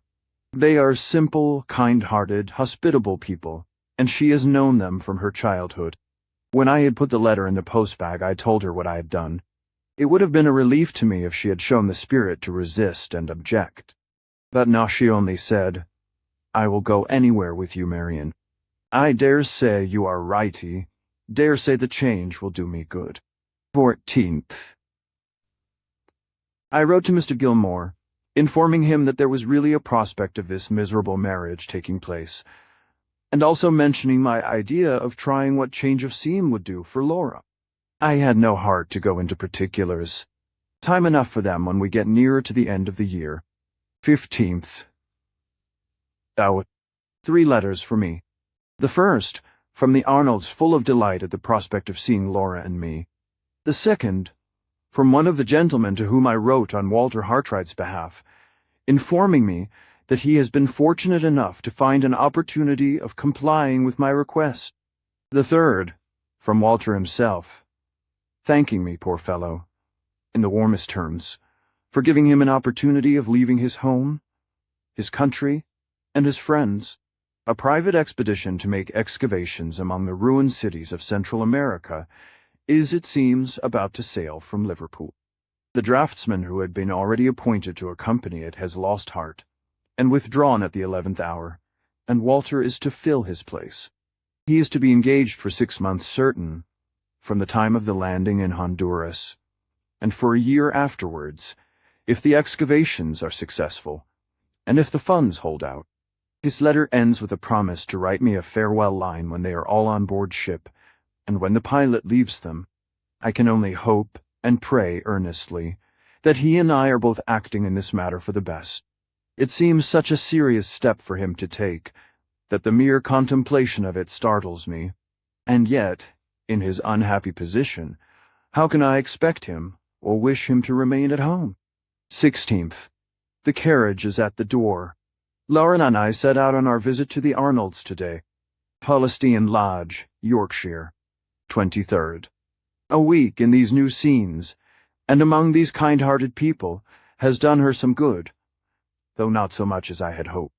I have resolved to prolong our stay for another week at least. It is useless to go back to Limmeridge till there is an absolute necessity for our return. 24th. Sad news by this morning's post. The expedition to Central America sailed on the 21st. We have parted with a true man, we have lost a faithful friend. Walter Hartright has left England. 25th. Sad news yesterday, ominous news today. Sir Percival Glyde has written to Mr. Fairley, and Mr. Fairley has written to Laura and me to recall us to Limmeridge immediately.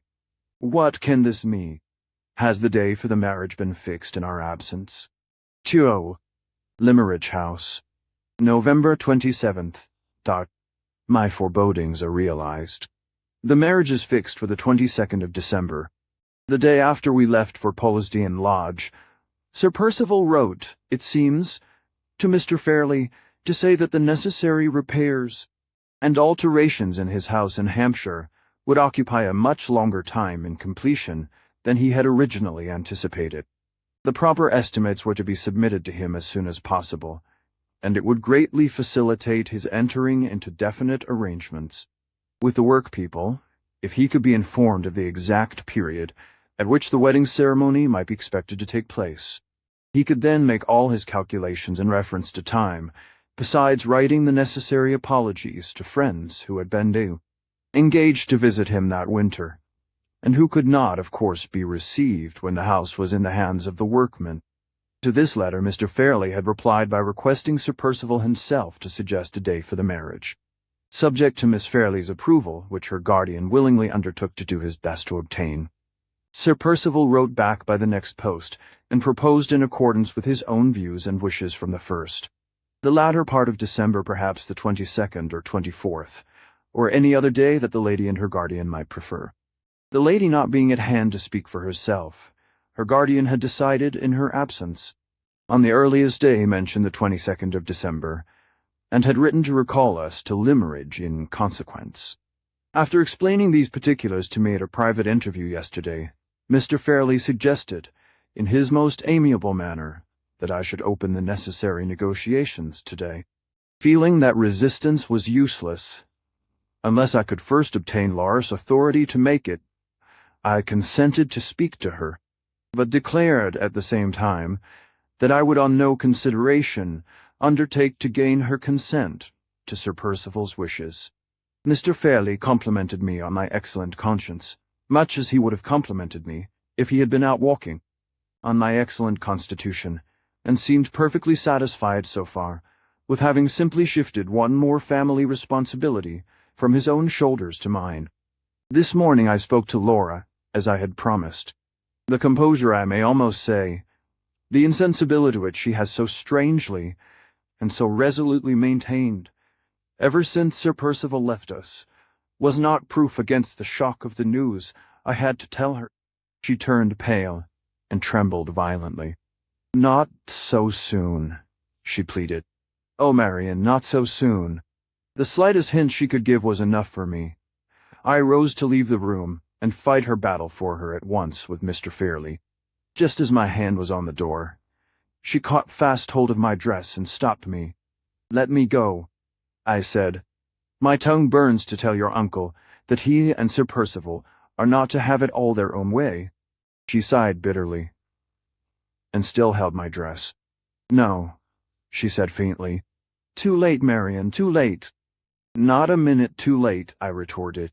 "The question of time is our question, and trust me, Laura, to take a woman's full advantage of it." I unclasped her hand from my gown while I spoke, but she slipped both her arms round my waist at the same moment, and held me more effectually than ever. "It will only involve us in more trouble and more confusion," she said. "It will set you and my uncle at variance, and bring Sir Percival here again with fresh causes of complaint." "So much the better," I cried out passionately. "Who cares for his causes of complaint? Are you to break your heart to set his mind at ease? No man under heaven deserves these sacrifices from us women. Men, they are the enemies of our innocence and our peace. They drag us away from our parents' love, and our sisters' friendship. They take us body and soul to themselves, and fasten our helpless lives to theirs, as they chain up a dog to his kennel. And what does the best of them give us in return? Let me go, Laura, mad when I think of it. The tears, miserable, weak women's tears of vexation and rage started to my eyes. She smiled sadly, and put her handkerchief over my face to hide for me the betrayal of my own weakness, the weakness of all others, which she knew that I most despised. "Oh, Marian," she said, "you cryin'. Think what you would say to me if the places were changed, and if those tears were mine. All your love and courage and devotion will not alter what must happen, sooner or later. Let my uncle have his way. Let us have no more troubles and heartburnings that any sacrifice of mine can prevent. Say you will live with me, Marian, when I am married, and say no more." I did say more. I forced back the contemptible tears that were no relief to me, and that only distressed her, and reasoned and pleaded as calmly as I could. It was of no avail. She made me twice repeat the promise to live with her when she was married, and then suddenly asked a question which turned my sorrow and my sympathy for her into a new direction. "While we were at Polesdean," she said, "you had a letter, Marian." Her altered tone, the abrupt manner in which she looked away from me, and hid her face on my shoulder, the hesitation, which silenced her before she had completed her question, all told me, but too plainly, to whom the half-expressed inquiry pointed. "I thought, Laura, that you and I were never to refer to him again," I said gently. "You had a letter from him?" She persisted. "Yes," I replied, "if you must know it." "Do you mean to write to him again?" I hesitated. I had been afraid to tell her of his absence from England, or of the manner in which my exertions to serve his new hopes and projects had connected me with his departure. What answer could I make? He was gone where no letters could reach him for months, perhaps for years to come. "Suppose I do mean to write to him again," I said at last. "What then, Laura?" Her cheek grew burning hot against my neck, and her arms trembled and tightened round me. "Don't tell him about the 22nd, she whispered. "Promise, Marian, pray. Promise you will not even mention my name to him when you write next." I gave the promise. No words can say how sorrowfully I gave it. She instantly took her arm from my waist, walked away to the window, and stood looking out with her back to me. After a moment she spoke once more, but without turning round, without allowing me to catch the smallest glimpse of her face. "Are you going to my uncle's room?" she asked. "Will you say that I consent to whatever arrangement he may think best? Never mind leaving me, Marian. I shall be better alone for a little while." I went out. If, as soon as I got into the passage, I could have transported Mr. Fairley and Sir Percival Glyde to the uttermost ends of the earth by lifting one of my fingers, that finger would have been raised without an instant's hesitation. For once my unhappy temper now stood my friend. I should have broken down altogether and burst into a violent fit of crying, if my tears had not been all burnt up in the heat of my anger. As it was, I dashed into Mr. Fairley's room, called to him as harshly as possible, "Laura consents to the 22nd," and dashed out again without waiting for a word of answer. I banged the door after me, and I hope I shattered Mr. Fairley's nervous system for the rest of the day. 28.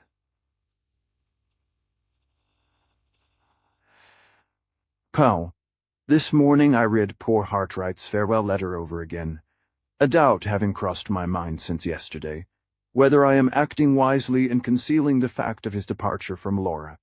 On reflection, I still think I am right. The allusions in his letter to the preparations made for the expedition to Central America all show that the leaders of it know it to be dangerous. If the discovery of this makes me uneasy, what would it make her? It is bad enough to feel that his departure has deprived us of the friend of all others to whose devotion we could trust in the hour of need. If ever that hour comes and finds us helpless, but it is far worse to know that he has gone from us to face the perils of a bad climate, a wild country, and a disturbed population. Surely it would be a cruel candor to tell Laura this, without a pressing and a positive necessity for it. I almost doubt whether I ought not to go a step farther, and burn the letter at once, for fear of its one day falling into wrong hands. It not only refers to Laura in terms which ought to remain a secret forever, between the writer and me, but it reiterates his suspicions so obstinate, so unaccountable, and so alarming that he has been secretly watched since he left Limmeridge. He declares that he saw the faces of the two strange men who followed him about the streets of London, watching him among the crowd which gathered at Liverpool to see the expedition embark, and he positively asserts that he heard the name of Anne Catherick pronounced behind him as he got into the boat. His own words are, "These events have a meaning. These events must lead to a result. The mystery of Anne Catherick is not cleared up yet. She may never cross my path again, but if ever she crosses yours, make better use of the opportunity, Miss Howcombe, than I made of it. I speak on strong convictione, entreat you to remember what I say. These are his own expressions. There is no danger of my forgetting them whom memory is only too ready to dwell on any words of Hartright's that refer to Anne Catherick, but there is danger in my keeping the letter. The merest accident might place it at the mercy of strangers. I may fall illy, may die. Better to burn it at once, have one anxiety the less. It is burnt. The ashes of his farewell letter the last he may ever write to Melly in a few black fragments on the hearth. Is this the sad end to all that sad story? Oh, not the end, surely. Surely not the end already. 29th. That last time. Garrijo. The preparations for the marriage have begun. The dressmaker has come to receive her orders. Laura is perfectly impassive, perfectly careless about the question of all others in which a woman's personal interests are most closely bound up. She has left it all to the dressmaker and to me. If poor Hartright had been the baronet, and the husband of her father's choice, how differently she would have behaved. How anxious and capricious she would have been, and what a hard task the best of dressmakers would have found it to please her. 30th. We hear every day from Sir Percival. The last news is that the alterations in his house will occupy from 4 to 6 months before they can be properly completed. If painters, paper-hangers, and upholsterers could make happiness as well as splendor, I should be interested about their proceedings in Laura's future home. As it is, the only part of Sir Percival's last letter which does not leave me as it found me, perfectly indifferent to all his plans and projects, is the part which refers to the wedding tour. He proposes, as Laura is delicate, and as the winter threatens to be unusually severe, to take her to Rome, and to remain in Italy until the early part of next summer. If this plan should not be approved, he is equally ready, although he has no establishment of his own in town, to spend the season in London, in the most suitable furnished house that can be obtained for the purpose, putting myself and my own feelings entirely out of the question which it is my duty to do, and which I have done. I, for one, have no doubt of the propriety of adopting the first of these proposals. In either case, a separation between Laura and me is inevitable. It will be a longer separation, in the event of their going abroad, than it would be in the event of their remaining in London. But we must set against this disadvantage the benefit to Laura, on the other side, of passing the winter in a mild climate, and more than that, the immense assistance in raising her spirits, and reconciling her to her new existence, which the mere wonder and excitement of traveling for the first time in her life, in the most interesting country in the world, must surely afford. She is not of a disposition to find resources in the conventional gaieties and excitements of London. They would only make the first impression of this lamentable marriage fall the heavier on her. I dread the beginning of her new life more than words can tell. But I see some hope for her if she travels none, if she remains at home. It is strange to look back at this latest entry in my journal, and to find that I am writing of the marriage and the parting with Laura, as people write of a settled thing. It seems so cold and so unfeeling to be looking at the future already in this cruelly composed way. But what other way is possible, now that the time is drawing so near? Before another month is over our heads, she will be his Laura instead of mine. His Laura. I am as little able to realize the idea which those two words convey me mind, feels almost as dulled and stunned by itis, if writing of her marriage were like writing of her death. December 1st, Tard 2. A sad, sad day that I have no heart to describe at any length. After weakly putting it off last night, I was obliged to speak to her this morning of Sir Percival's proposal about the wedding tour. In the full conviction that I should be with her wherever she went, the poor child for a child she is still, in many things was almost happy at the prospect of seeing the wonders of Florence and Rome and Naples. It nearly broke my heart to dispel her delusion, and to bring her face to face with the hard truth. I was obliged to tell her that no man tolerates a rival, not even a woman, rival in his wife's affections, when he first marries, whatever he may do afterwards. I was obliged to warn her that my chance of living with her permanently under her own roof depended entirely on my not arousing Sir Percival's jealousy and distrust by standing between them at the beginning of their marriage, in the position of the chosen depositary of his wife's closest secrets. Drop by drop I poured the profaning bitterness of this world's wisdom into that pure heart and that innocent mind, while every higher and better feeling within me recoiled from my miserable task. It is over now. She has learnt her hard, her inevitable lesson. The simple illusions of her girlhood are gone, and my hand has stripped them off. Better mine than his stat is all my consolation, better mine than his.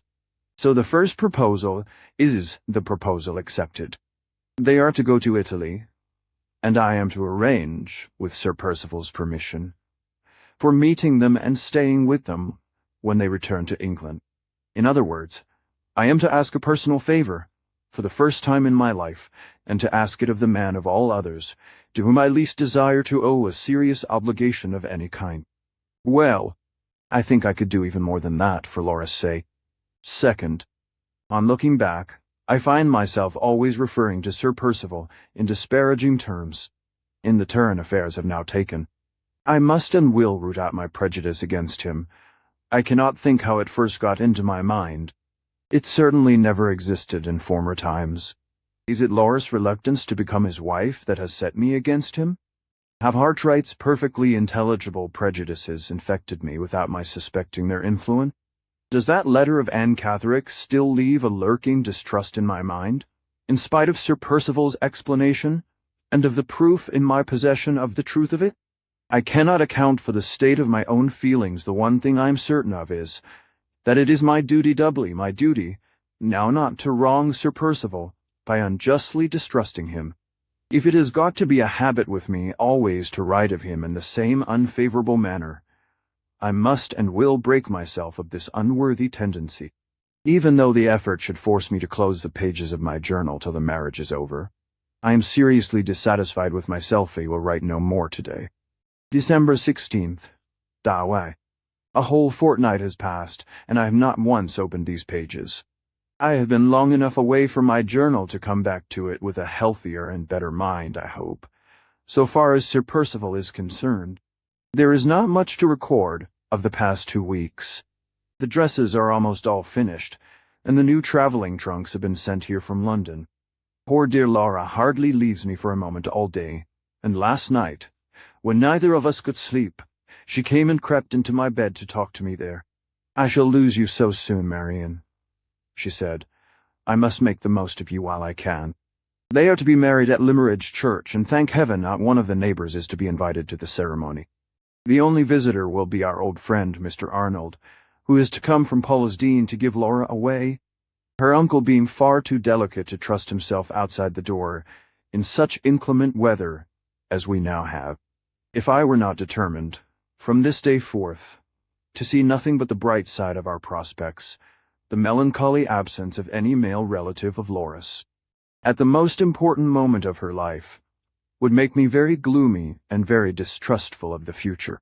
But I have done with gloom and distrust, that is to say, I have done with writing about either the one or the other in this journal. Sir Percival is to arrive tomorrow. He offered, in case we wished to treat him on terms of rigid etiquette, to write and ask our clergyman to grant him the hospitality of the rectory during the short period of his sojourn at Limmeridge before the marriage. Under the circumstances, neither Mr. Fairley nor I thought it at all necessary for us to trouble ourselves about attending to trifling forms and ceremonies. In our wild moorland country, and in this great lonely house, we may well claim to be beyond the reach of the trivial conventionalities which hamper people in other places. I wrote to Sir Percival to thank him for his polite offer, and to beg that he would occupy his old rooms, just as usual, at Limmeridge House. 17th. He arrived today looking, as I thought, a little worn and anxious, but still talking and laughing like a man in the best possible spirits. He brought with him some really beautiful presents and jewelry, which Laura received with her best grace, and outwardly at least with perfect self-possession. The only sign I can detect of the struggle it must cost her to preserve appearances at this trying time expresses itself in a sudden unwillingness, on her part, ever to be left alone. Instead of retreating to her own room, as usual, she seems to dread going there. When I went upstairs today after lunch to put on my bonnet for a walk, she volunteered to join me. And again, before dinner, she threw the door open between our two rooms so that we might talk to each other while we were dressing. "Keep me always doing something," she said. "Keep me always in company with somebody. Don't let me think. That is all I ask now. Marian, don't let me think." This sad change in her only increases her attractions for Sir Percival. He interprets it, I can see, to his own advantage. There is a feverish flush in her cheeks, a feverish brightness in her eyes, which he welcomes as the return of her beauty and the recovery of her spirits. She talked today at dinner with a gaiety and carelessness so false, so shockingly out of her character, that I secretly longed to silence her and take her away. Sir Percival's delight and surprise appeared to be beyond all expression. The anxiety which I had noticed on his face when he arrived totally disappeared from it, and he looked, even to my eyes, a good 10 years younger than he really is. There can be no doubt, though, some strange perversity prevents me from seeing it myself there. Can be no doubt that Laura's future husband is a very handsome man. Regular features form a personal advantage to begin with, and he has them. Bright brown eyes, either in man or woman, are a great attraction, and he has them. Even baldness, when it is only baldness over the forehead, as in his case, is rather becoming than not in a man, for it heightens the head and adds to the intelligence of the face. Grace and ease of movement, untiring animation of manner, ready, pliant, conversational parasol, these are unquestionable merits, and all these he certainly possesses. Surely Mr. Gilmore, ignorant as he is of Laura's secret, was not to blame for feeling surprised that she should repent of her marriage engagement? Anyone else in his place would have shared our good old friend's opinion. If I were asked, at this moment, to say plainly what defects I have discovered in Sir Percival, I could only point out two. 1. His incessant restlessness and excitability, which may be caused, naturally enough, by unusual energy of character. The other, his short, sharp, ill-tempered manner of speaking to the servants, which may be only a bad habit after all. No, I cannot dispute it, and I will not dispute.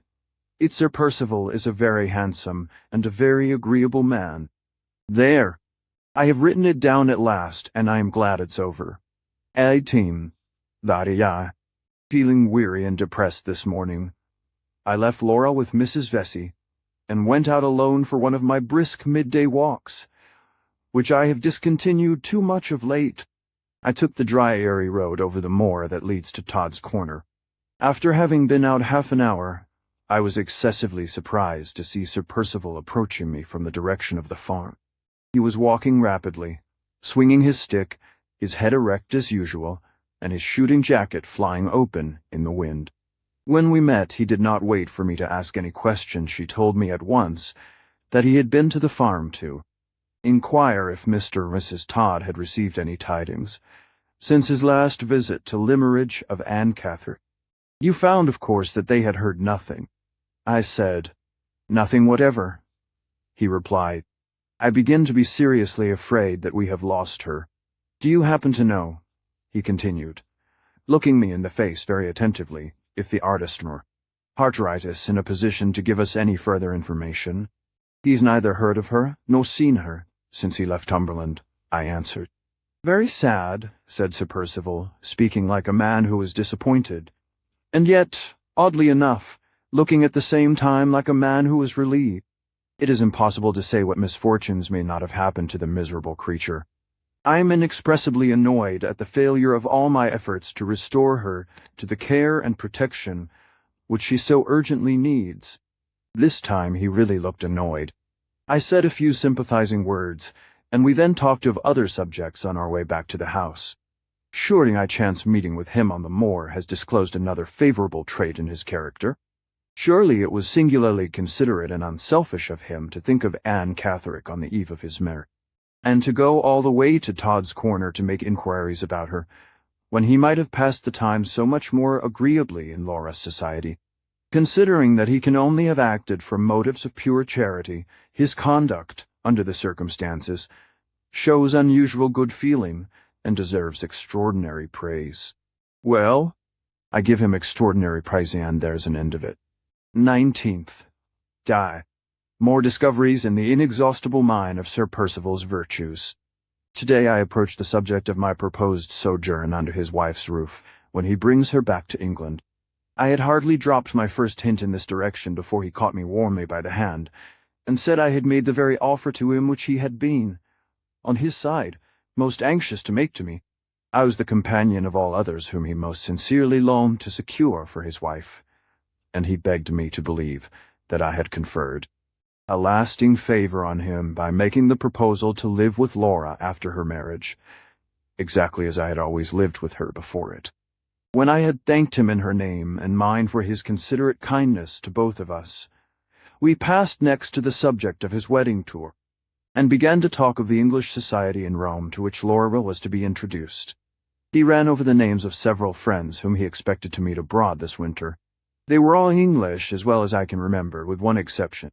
The one exception was Count Fosco. The mention of the Count's name, and the discovery that he and his wife are likely to meet the bride and bridegroom on the continent, puts Laura's marriage, for the first time, in a distinctly favorable light. It is likely to be the means of healing a family feud. Hitherto Madame Fosco has chosen to forget her obligations as Laura's aunt out of sheer spite against the late Mr. Fairley for his conduct in the affair of the legacy. Now, however, she can persist in this course of conduct no longer. Sir Percival and Count Fosco are old and fast friends, and their wives will have no choice but to meet on civil terms. Madame Fosco, in her maiden days, was one of the most impertinent women I ever met, with capricious, exacting, and vain to the last degree of absurdity. If her husband has succeeded in bringing her to her senses, he deserves the gratitude of every member of the family, and he may have mine to begin with. I am becoming anxious to know the Count. He is the most intimate friend of Laura's husband, and in that capacity he excites my strongest interest. Neither Laura nor I have ever seen him.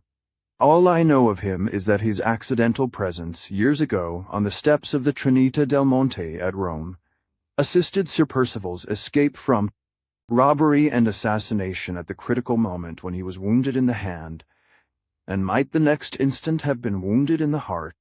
I remember also that at the time of the late Mr. Fairley's absurd objections to his sister's marriage, the Count wrote him a very temperate and sensible letter on the subject, which, I am ashamed to say, remained unanswered. This is all I know of Sir Percival's friend. I wonder if he will ever come to England. I wonder if I shall like him. My pen is running away into mere speculation. Let me return to sober matter of fact. It is certain that Sir Percival's reception of my venturesome proposal to live with his wife was more than kind. It was almost affectionate. I am sure Laura's husband will have no reason to complain of me if I can only go on as I have begun. I have already declared him to be handsome, agreeable, full of good feeling towards the unfortunate, and full of affectionate kindness towards me. Really, I hardly know myself again in my new character of Sir Percival's warmest friend. 20th. I hate Sir Percival. I flatly deny his good looks. I consider him to be eminently ill-tempered and disagreeable, and totally wanting in kindness and good feeling. Last night, the cards for the married couple were sent home. Laura opened the packet and saw her future name in print for the first time. Sir Percival looked over her shoulder familiarly at the new card, which had already transformed Missy Fairley into Lady Glyde smiled with the most odious self-complacency, and whispered something in her ear. I don't know what it was Laura has refused to tell me, but I saw her face turn to such a deadly whiteness that I thought she would have fainted. He took no notice of the change. He seemed to be barbarously unconscious that he had said anything to pain her. All my old feelings of hostility towards him revived on the instant, and all the hours that have passed since have done nothing to dissipate them. I am more unreasonable and more unjust than ever. In 3 words how glibly my pen writes them. In 3 words, I hate him. 21st. Have the anxieties of this anxious time shaken me a little, at last? I have been writing for the last few days in a tone of levity which, heaven knows, is far enough from my heart, and which it has rather shocked me to discover on looking back at the entries in my journal. Perhaps I may have caught the feverish excitement of Laura's spirits for the last week. If so, the fit has already passed away from me, and has left me in a very strange state of mind. A persistent idea has been forcing itself on my attention, ever since last night, that something will yet happen to prevent the marriage. What has produced this singular fancy? Is it the indirect result of my apprehensions for Laura's future? Or has it been unconsciously suggested to me by the increasing restlessness and irritability which I have certainly observed in Sir Percival's manner as the wedding day draws nearer and nearer? Impossible to say. I know that I have surely the wildest idea, under the circumstances, that ever entered a woman's head, but try as I may, I cannot trace it back to its source. This last day has been all confusion and wretchedness. How can I write about it? And yet, I must write. Anything is better than brooding over my own gloomy thoughts. Kind Mrs. Vesey, whom we have all too much overlooked and forgotten of late, innocently caused us a sad morning to begin with. She has been, for months past, secretly making a worn Shetland shawl for her dear pupilla, most beautiful and surprising piece of work, to be done by a woman at her age, and with her habits. The gift was presented this morning, and poor warm-hearted Laura completely broke down when the shawl was put proudly on her shoulders by the loving old friend and guardian of her motherless childhood. I was hardly allowed time to quiet them both, or even to dry my own eyes, when I was sent for by Mr. Fairley, to be favored with a long recital of his arrangements, for the preservation of his own tranquillity on the wedding day. Dear Laura was to receive his presenta shabby ring, with her affectionate uncle's hair for an ornament, instead of a precious stone, and with a heartless French inscription inside, about congenial sentiments and eternal friendship. Dear Laura was to receive this tender tribute from my hands immediately, so that she might have plenty of time to recover from the agitation produced by the gift before she appeared in Mr. Fairley's presence. Dear Laura was to pay him a little visit that evening, and to be kind enough not to make a scene. Dear Laura was to pay him another little visit in her wedding dress the next morning, and to be kind enough, again, not to make a scene. Dear Laura was to look in once more, for the third time, before going away, but without harrowing his feelings by saying when she was going away, and without tears in the name of pity, in the name of everything, dear Marian, that is most affectionate and most domestic, and most delightfully and charmingly self-composed, without tears. I was so exasperated by this miserable, selfish trifling at such a time that I should certainly have shocked Mr. Fairley by some of the hardest and rudest truths he has ever heard in his life, if the arrival of Mr. Arnold from Polesdean had not called me away to new duties downstairs. The rest of the day is indescribable. I believe no one in the house really knew how it passed. The confusion of small events, all huddled together one on the other, bewildered everybody. There were dresses sent home that had been forgotten. There were trunks to be packed and unpacked, and packed again. There were presents from friends far and near, friends high and low. We were all needlessly hurried, all nervously expectant of the morrow. Sir Percival, especially, was too restless now to remain 5 minutes together in the same place. That short, sharp cough of his troubled him more than ever. He was in and out of doors all day long, and he seemed to grow so inquisitive on a sudden that he questioned the very strangers who came on small errands to the house. Add to all this the one perpetual thought in Laura's mind and mine that we were to part the next day, and the haunting dread, unexpressed by either of us, and yet ever present to both, that this deplorable marriage might prove to be the one fatal error of her life, and the one hopeless sorrow of mine.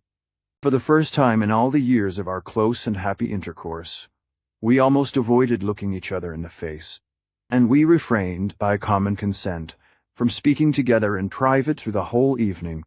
I can dwell on it no longer.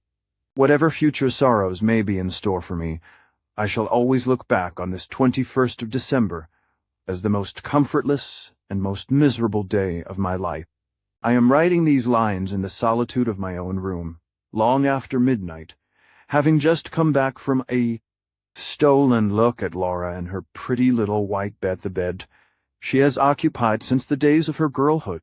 There she lay, unconscious that I was looking at her, quiet, more quiet than I had dared to hope, but not sleeping. The glimmer of the nightlight showed me that her eyes were only partially closed. The traces of tears glistened between her eyelids. My little keepsake Leah Brooke lay on the table at her bedside, with her prayer book and the miniature portrait of her father, which she takes with her wherever she goes. I waited a moment, looking at her from behind her pillow, as she lay beneath me, with one arm and hand resting on the white coverlid, so still, so quietly breathing, that the frill on her night-dress never moved. I waited, looking at her, as I have seen her thousands of times, as I shall never see her again, and then stole back to my room. My own love, with all your wealth and all your beauty, how friendless you are. The one man who would give his heart's life to serve you is far away, tossing, this stormy night, on the awful sea. Who else is left to you? No father, no brother, no living creature, but the helpless, useless woman who writes these sad lines, and watches by you for the morning, in sorrow that she cannot compose, in doubt that she cannot conquer. Oh, what a trust is to be placed in that man's hands tomorrow, if ever he forgets it, if ever he injures a hair of her head. The 22nd of December, 7 o'clock. A wild, unsettled morning. She has just risen better and calmer, now that the time has come, than she was yesterday. 10 o'clock tune. She is dressed. We have kissed each other, have promised each other not to lose courage. I am away for a moment in my own room. In the whirl and confusion of my thoughts, I can detect that strange fancy of some hindrance happening to stop the marriage, still hanging about my mind. Is it hanging about his mind too? I see him from the window, moving hither and thither uneasily among the carriages at the door. How can I write such folly? The marriage is a certainty. In less than half an hour we start for the church. 11 o'clock. It is all over. They are married. 3 o'clock. They are gone. I am blind with crying, can write no more. The first epoch of this story closes here. Second epoch. The story continued by Marian Halcombe. 1. Blackwater Park, Hampshire. June 11th, 1850. 6 months to look back on, 6 long, lonely months since Laura and I last saw each other. How many days have I still to wait? Only one. Tomorrow, the 12th, the travellers return to England. I can hardly realize my own happiness, can hardly believe that the next 24 hours will complete the last day of separation between Laura and me. She and her husband have been in Italy all the winter, and afterwards in the Tyrol. They come back, accompanied by Count Fosco and his wife, who propose to settle somewhere in the neighbourhood of London, and who have engaged to stay at Blackwater Park for the summer months before deciding on a place of residence. So long as Laura returns, no matter who returns with her. Sir Percival may fill the house from floor to ceiling if he likes, on condition that his wife and I inhabit it together.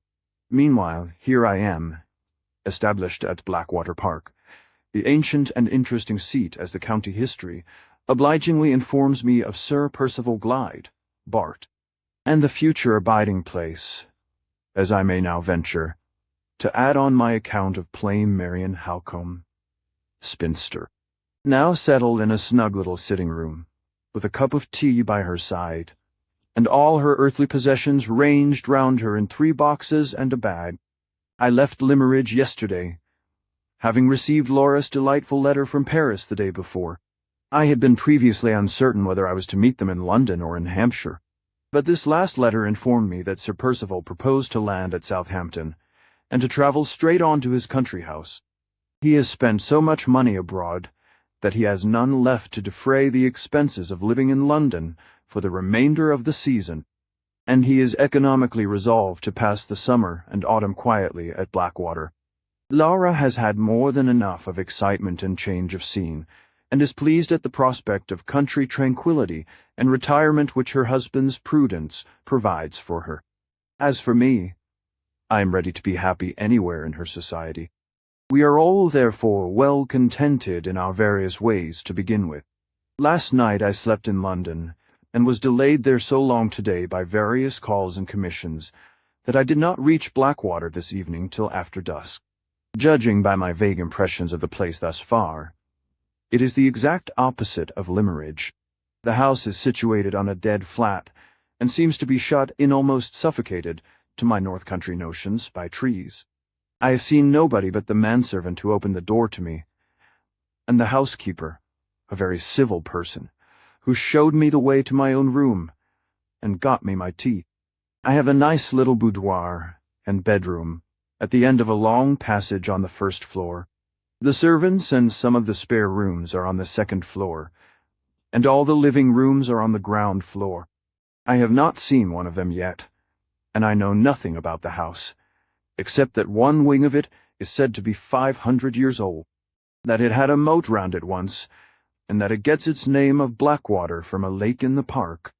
11 o'clock has just struck, in a ghostly and solemn manner, from a turret over the centre of the house, which I saw when I came in.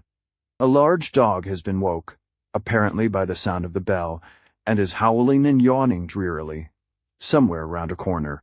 I hear echoing footsteps in the passages below, and the iron thumping of bolts and bars at the house door.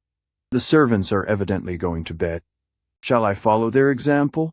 No, I am not half sleepy enough. Sleepy, did I say? I feel as if I should never close my eyes again. The bare anticipation of seeing that dear face, and hearing that well-known voice tomorrow, keeps me in a perpetual fever of excitement. If I only had the privileges of a man, I would order out Sir Percival's best horse instantly, and tear away on a night gallop, eastward, to meet the rising Suna, long, hard, heavy, ceaseless gallop of hours and hours, like the famous highwayman's ride to York. Being, however, nothing but a woman, condemned to patience, propriety, and petticoats for life, I must respect the housekeeper's opinions, and try to compose myself in some feeble and feminine way. Reading is out of the question. He can't fix my attention on books. Let me try if I can write myself into sleepiness and fatigue. My journal has been very much neglected of late. What can I recall standing, as I now do, on the threshold of a new life of persons and events, of chances and changes, during the past 6 months, long, weary, empty interval since Laura's wedding day? Walter Hartright is uppermost in my memory, and he passes first in the shadowy procession of my absent friends. I received a few lines from him, after the landing of the expedition in Honduras, written more cheerfully and hopefully than he has written yet. A month or 6 weeks later, I saw an extract from an American newspaper, describing the departure of the adventurers on their inland journey.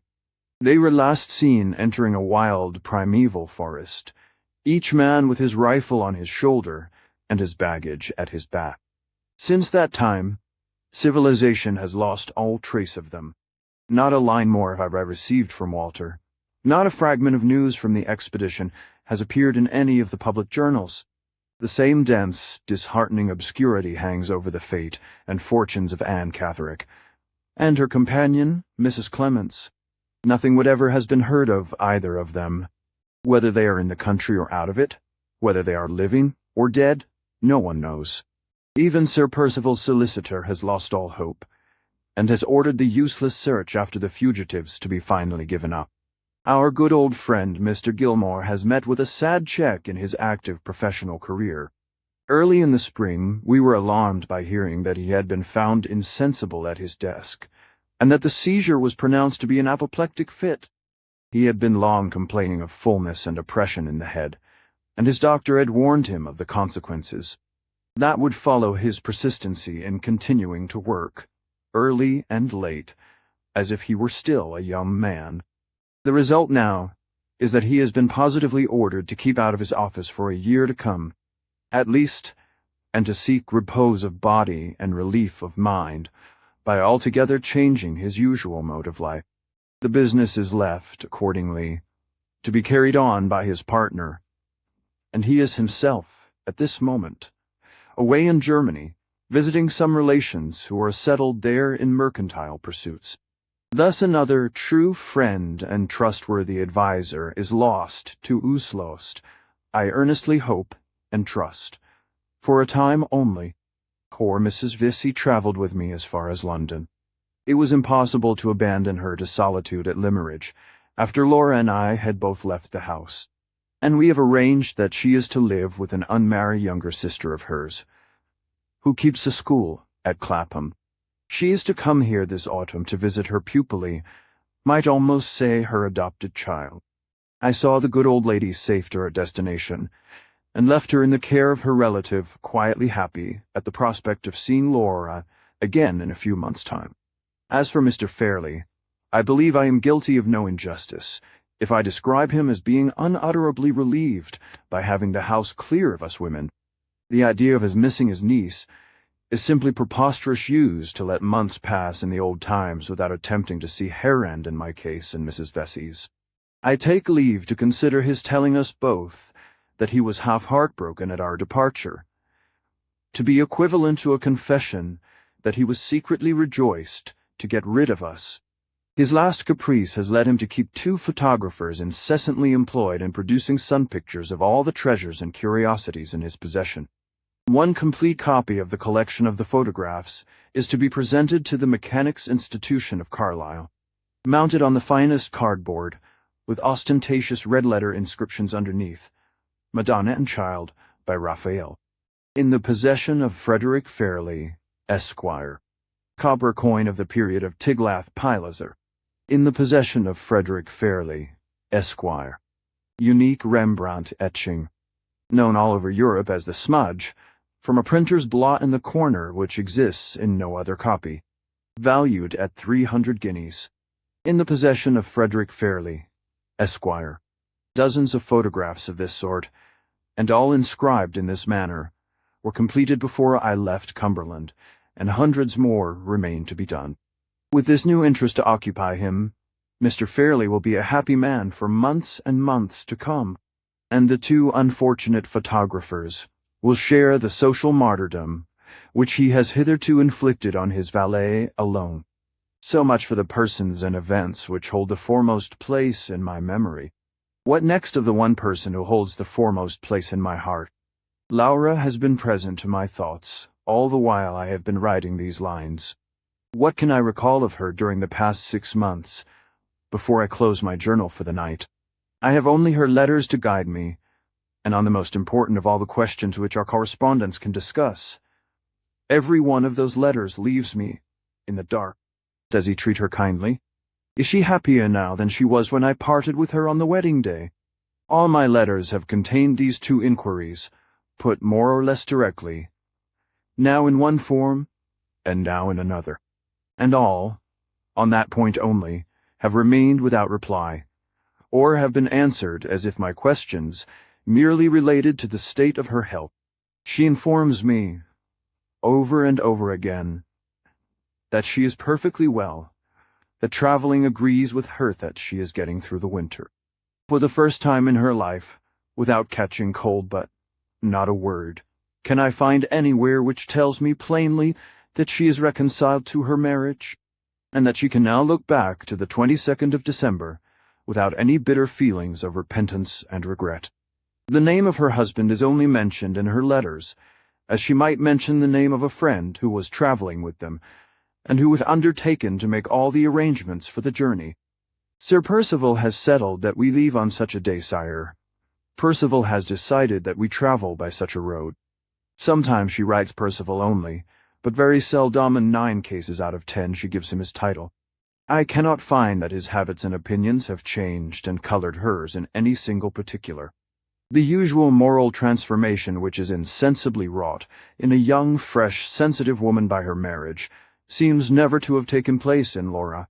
She writes of her own thoughts and impressions, amid all the wonders she has seen, exactly as she might have written to someone else, if I had been traveling with her instead of her husband. I see no betrayal anywhere of sympathy of any kind existing between them. Even when she wanders from the subject of her travels, and occupies herself with the prospects that await her in England, her speculations are busied with her future as my sister, and persistently neglect to notice her future as Sir Percival's wife.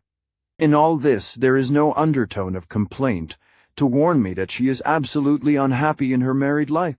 The impression I have derived from our correspondence does not, thank God, lead me to any such distressing conclusion as that. I only see a sad torpor, an unchangeable indifference, when I turn my mind from her in the old character of a sister, and look at her, through the medium of her letters, in the new character of a wife. In other words, it is always Laura Fairley who has been writing to me for the last 6 months, and never Lady Gly. The strange silence which she maintains on the subject of her husband's character and conduct, she preserves with almost equal resolution in the few references which her later letters contain to the name of her husband's bosom friend, Count Fosco. For some unexplained reason, the Count and his wife appear to have changed their plans abruptly at the end of last autumn, and to have gone to Vienna instead of going to Rome, at which latter place Sir Percival had expected to find them when he left England. They only quitted Vienna in the spring, and travelled as far as the Tyrol to meet the bride and bridegroom on their homeward journey. Laura writes readily enough about the meeting with Madame Fosco, and assures me that she has found her aunt so much changed for the better, so much quieter, and so much more sensible as a wife than she was as a single woman, that I shall hardly know her again when I see her here. But on the subject of Count Fosco, who interests me infinitely more than his wife, Laura is provokingly circumspect and silent. She only says that he puzzles her, and that she will not tell me what her impression of him is until I have seen him, and formed my own opinion first. This, to my mind, looks ill for the Count. Laura has preserved, far more perfectly than most people do in later life, the child's subtle faculty of knowing a friend by instinct, and if I am right in assuming that her first impression of Count Fosco has not been favorable, I, for one, am in some danger of doubting and distrusting that illustrious foreigner before I have so much as set eyes on him. But patience is uncertainty, and many uncertainties more, cannot last much longer. Tomorrow will see all my doubts in a fair way of being cleared up, sooner or later. 12 o'clock has struck, and I have just come back to close these pages after looking out at my open window. It is a still, sultry, moonless night. The stars are dull and few. The trees that shut out the view on all sides look dimly black and solid in the distance, like a great wall of rock. I hear the croaking of frogs, faint and far off, and the echoes of the great clock hum in the airless calm, long after the strokes have ceased. I wonder how Blackwater Park will look in the daytime. I don't altogether like it by night. 12th. A day of investigations and discoveries, a more interesting day for many reasons than I had ventured to anticipate.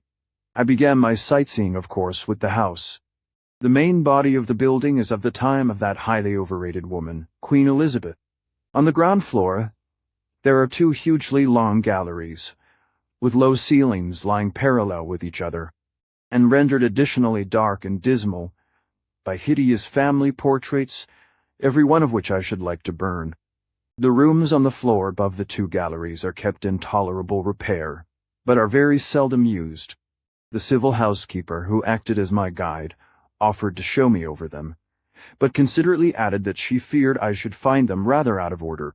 My respect for the integrity of my own petticoats and stockings infinitely exceeds my respect for all the Elizabethan bedrooms in the kingdom, so I positively declined exploring the upper regions of dust and dirt at the risk of soiling my nice clean clothes. The housekeeper said, "I am quite of your opinion, miss," and appeared to think me the most sensible woman she had met with for a long time past. So much, then, for the main building. 2 wings are added at either end of it. The half-ruined wing on the left as you approach the house was once a place of residence standing by itself, and was built in the 14th century. One of Sir Percival's maternal ancestors don't remember, and don't care which tacked on the main building, at right angles to it, in the aforesaid Queen Elizabeth's time. The housekeeper told me that the architecture of the old wing, both outside and inside, was considered remarkably fine by good judges. On further investigation, I discovered that good judges could only exercise their abilities on Sir Percival's piece of antiquity by previously dismissing from their minds all fear of damp, darkness, and rats. Under these circumstances, I unhesitatingly acknowledged myself to be no judge at all, and suggested that we should treat the old wing precisely as we had previously treated the Elizabethan bedrooms. Once more the housekeeper said, "I am quite of your opinion, miss," and once more she looked at me with undisguised admiration of my extraordinary common sense. We went next to the wing on the right, which was built by way of completing the wonderful architectural jumble at Blackwater Park in the time of George II.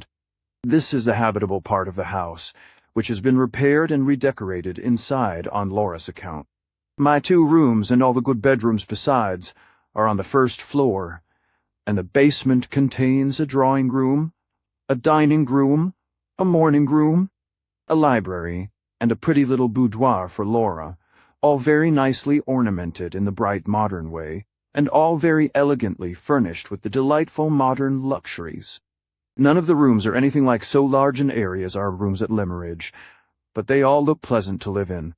I was terribly afraid, from what I had heard of Blackwater Park, of fatiguing antique chairs, and dismal stained glass, and musty, fruzy hangings, and all the barbarous lumber which people born without a sense of comfort accumulate about them, in defiance of the consideration due to the convenience of their friends. It is an inexpressible relief to find that the 19th century has invaded this strange future home of mine. and has swept the dirty good old times out of the way of our daily life. I had dawdled away the morning part of the time in the rooms downstairs, and part out of doors in the great square which is formed by the three sides of the house, and by the lofty iron railings and gates which protect it in front. A large circular fish pond with stone sides, and an allegorical leaden monster in the middle, occupies the center of the square. The pond itself is full of gold and silver fish, and is encircled by a broad belt of the softest turf I ever walked on. I loitered here on the shady side pleasantly enough till luncheon time, and after that took my broad straw hat and wandered out alone in the warm, lovely sunlight to explore the grounds. Daylight confirmed the impression which I had felt the night before, of there being too many trees at Blackwater. The house is stifled by them.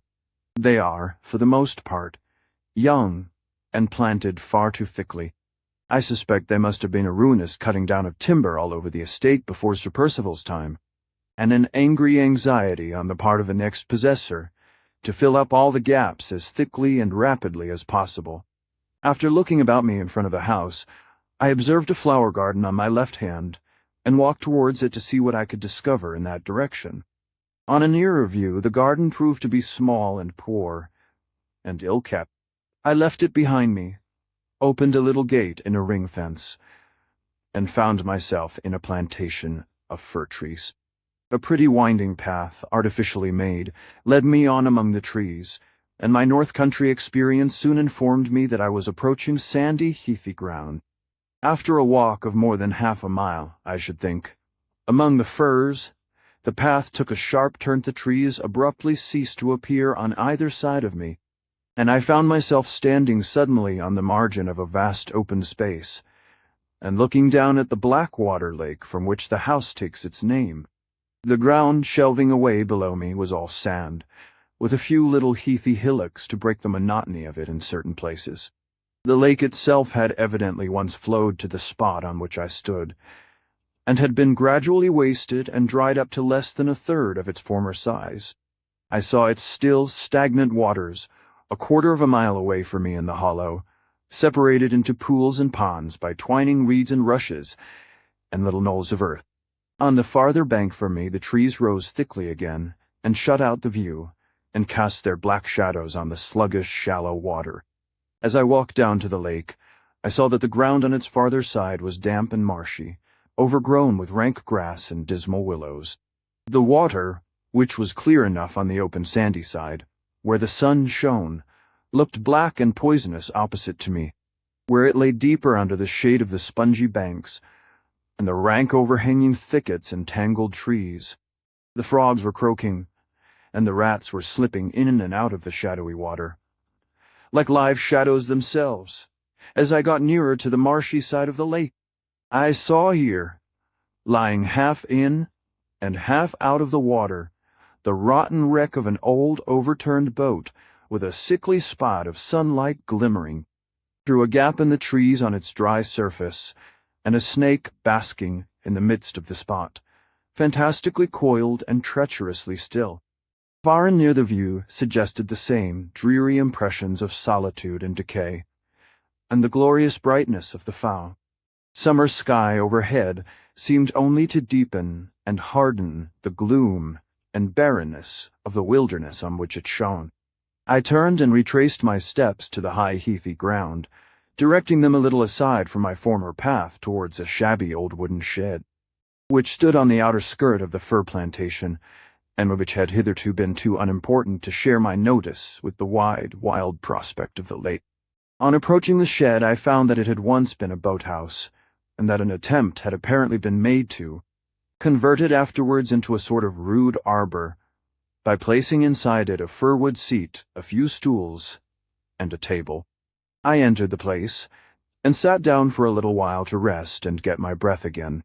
I had not been in the boathouse more than a minute, when it struck me that the sound of my own quick breathing was very strangely echoed by something beneath me. I listened intently for a moment, and heard a low, thick, sobbing breath that seemed to come from the ground under the seat which I was occupying. My nerves are not easily shaken by trifles, but on this occasion I started to my feet and a fright called out received. No answer summoned back my recreant courage, and looked under the seat. There, crouched up in the farthest corner, lay the forlorn cause of my terror, in the shape of a poor little doga black and white spaniel. The creature moaned feebly when I looked at it and called to it, but never stirred. I moved away the seat and looked closer. The poor little dog's eyes were glazing fast, and there were spots of blood on its glossy white side. The misery of a weak, helpless, dumb creature is surely one of the saddest of all the mournful sights which this world can show. I lifted the poor dog in my arms as gently as I could, and contrived a sort of makeshift hammock for him to lie in, by gathering up the front of my dress all round him. In this way I took the creature, as painlessly as possible, and as fast as possible, back to the house. Finding no one in the hall, I went up at once to my own sitting room, made a bed for the dog with one of my old shawls, and rang the bell. The largest and fattest of all possible housemaids answered it, in a state of cheerful stupidity which would have provoked the patience of a saint. The girl's fat, shapeless face actually stretched into a broad grin at the sight of the wounded creature on the floor. "What do you see there to laugh at?" I asked, as angrily as if she had been a servant of my own. "Do you know whose dog it is?" "No, miss, that I certainly don't." She stooped and looked down at the spaniel's injured side, brightened suddenly with the irradiation of a new idea, and pointing to the wound with a chuckle of satisfaction, said, "That's Baxter's doings, that is." I was so exasperated that I could have boxed her ears. "Baxter?" I said.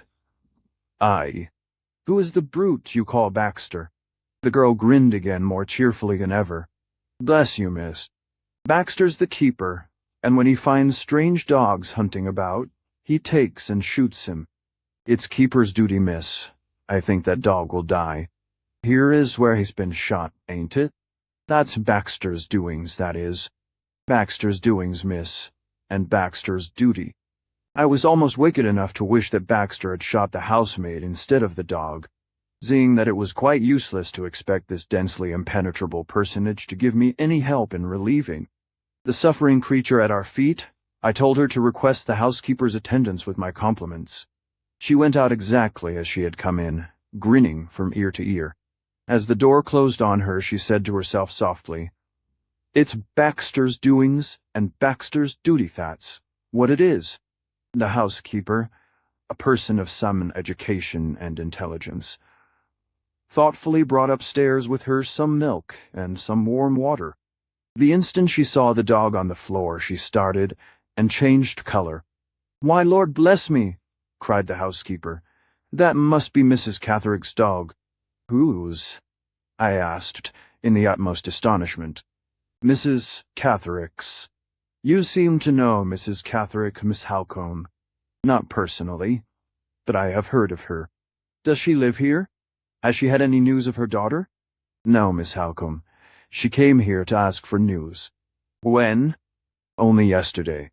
She said someone had reported that a stranger answering to the description of her daughter had been seen in our neighborhood. No such report has reached us here, and no such report was known in the village when I sent to make inquiries there on Mrs. Catherick's account. She certainly brought this poor little dog with her when she came, and I saw it trot out after her when she went away. I suppose the creature strayed into the plantations and got shot." "Where did you find it, Miss Halcombe?" "In the old shed that looks out on the lake." "Ah, yes. That is the plantation side. And the poor thing dragged itself, I suppose, to the nearest shelter, as dogs will, to die. If you can moisten its lips with the milk, Miss Halcombe, I will wash the clotted hair from the wound. I am very much afraid it is too late to do any good. However, we can but try. Mrs. Catherick." The name still rang in my ears, as if the housekeeper had only that moment surprised me by uttering it. While we were attending to the dog, the words of Walter Hartright's caution to me returned to my memory. "If ever Anne Catherick crosses your path, make better use of the opportunity, Miss Halcombe, than I made of it." The finding of the wounded spaniel had led me already to the discovery of Mrs. Catherick's visit to Blackwater Park, and that event might lead in its turn to something more. I determined to make the most of the chance which was now offered to me, and to gain as much information as I could. "Did you say that Mrs. Catherick lived anywhere in this neighborhood?" I asked. "Oh dear, no," said the housekeeper. "She lives at Welmingham, quite at the other end of the county, 5 and 20 miles off, at least. I suppose you have known Mrs. Catherick for some years?" "On the contrary, Miss Halcombe, I never saw her before she came here yesterday. I had heard of her, of course, because I had heard of Sir Percival's kindness in putting her daughter under medical care. Mrs. Catherick is rather a strange person in her manners, but extremely respectable-looking. She seemed sorely put out when she found that there was no foundation, at least, that any of us could discover for the report of her daughter having been seen in this neighborhood. I am rather interested about Mrs. Catherick," I went on, continuing the conversation as long as possible. "I wish I had arrived here soon enough to see her yesterday. Did she stay for any length of time?" "Yes," said the housekeeper. "She stayed for some time, and I think she would have remained longer, if I had not been called away to speak to a strange gentleman, who came to ask when Sir Percival was expected back." Mrs. Catherick got up and left at once when she heard the maid tell me what the visitor's errand was. She said to me, at parting, that there was no need to tell Sir Percival of her coming here. I thought that rather an odd remark to make, especially to a person in my responsible situation. I thought it an odd remark, too.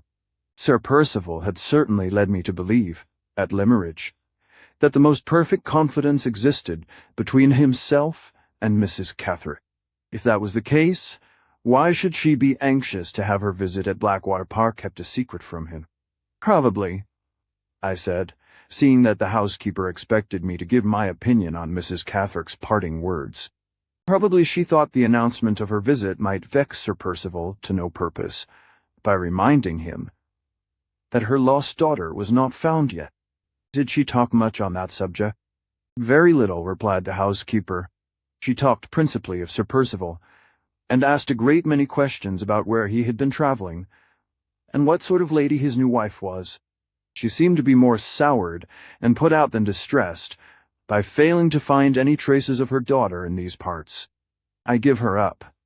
Were the last words she said that I can remember. I give her up, ma'am, for lost." And from that, she passed at once to her questions about Lady Glyde, wanting to know if she was a handsome, amiable lady, comely and healthy and young, dear. I thought how it would end. "Look, Miss Halcombe, the poor thing is out of its misery at last." The dog was dead. It had given a faint, sobbing cry. It had suffered an instant's convulsion of the limbs, just as those last words, "comely and healthy and young," dropped from the housekeeper's lips. The change had happened with startling suddenness, and one moment the creature lay lifeless under our hands. 8 o'clock. Dot. I have just returned from dining downstairs, in solitary state. The sunset is burning redly on the wilderness of trees that I see from my window, and I am poring over my journal again to calm my impatience for the return of the travelers. They ought to have arrived by my calculations before this. How still and lonely the house is in the drowsy evening quiet. Oh me! How many minutes more before I hear the carriage wheels and run downstairs to find myself in Laura's arms. Oh, poor little dog.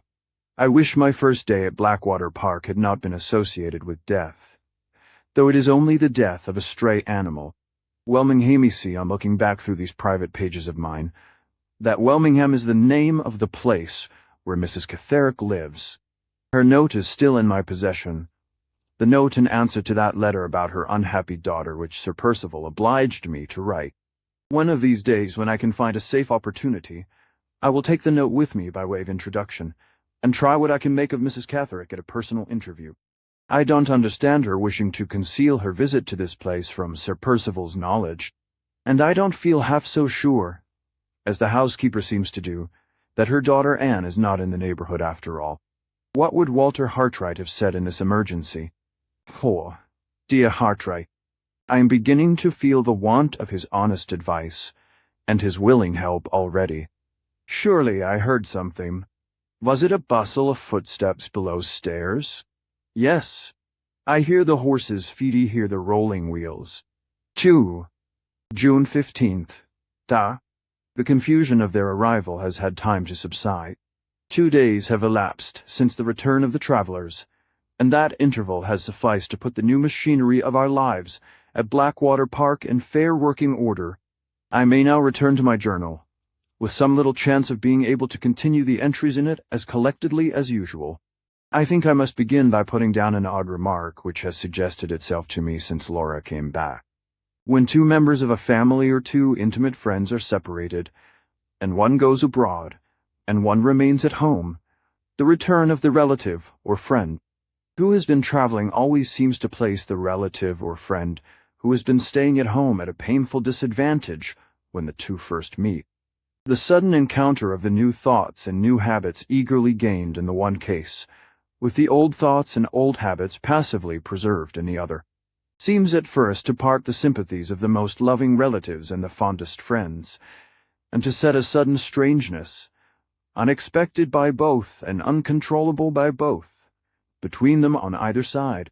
After the first happiness of my meeting with Laura was over, after we had sat down together, hand in hand, to recover breath enough and calmness enough to talk, I felt this strangeness instantly, and I could see that she felt it too. It has partially worn away, now that we have fallen back into most of our old habits, and it will probably disappear before long, but it has certainly had an influence over the first impressions that I formed of her, now that we are living together again, for which reason only I have thought fit to mention it here. She has found me unaltered, but I have found her changed in person, and in one respect changed in character. I cannot absolutely say that she is less beautiful than she used to be. I can only say that she is less beautiful to me. Others who do not look at her with my eyes and my recollections would probably think her improved.